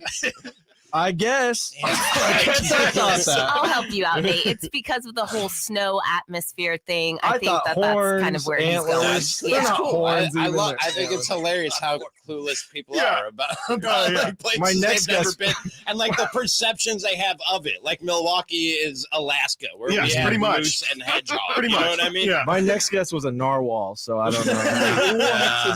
They do have those. They do have those Yeah. in the Midwest. Yes. So next question: what will Rami be talking about? today? Myself What can you and tell us Nick, about a lot of 49ers on the show today as they report to mandatory mini camps. We'll talk some Debo off the top, a very harsh critique of himself. Yeah. We'll talk about Yeah. whether or not we agree about that. We have to talk more about the PGA Live thing because they are just shoving their feet in their mouth the more that they talk about that. So we'll get into that. And also Rafael Barlow, director of scouting Hey. for NBA Big Board, will be here. We'll get into a little NBA draft with Rafael at 3:15, and Nice. much more nonsense. And I'm going to get out of here as quickly as I I can. know, we gotta run. that, Make way. Yeah, Nick has plenty of time. Yes, sir. You got it all set up. Thank you. Thanks for being with us. I'll see you tomorrow. I thought you were going to see me today, and I was like, I almost didn't make it in. Didn't I say this yesterday? Actually, Yes. didn't I say? Yeah, see, you were like, yes. I hope so. No, Whitey, you will definitely see me tomorrow. 100%. I will be sitting right in this seat tomorrow Thank you, morning. Chris. Thanks for being with us. Thank you, Nate. Cattles and Rami. Next, Sactown Sports. Catch the Oakland A's every weekend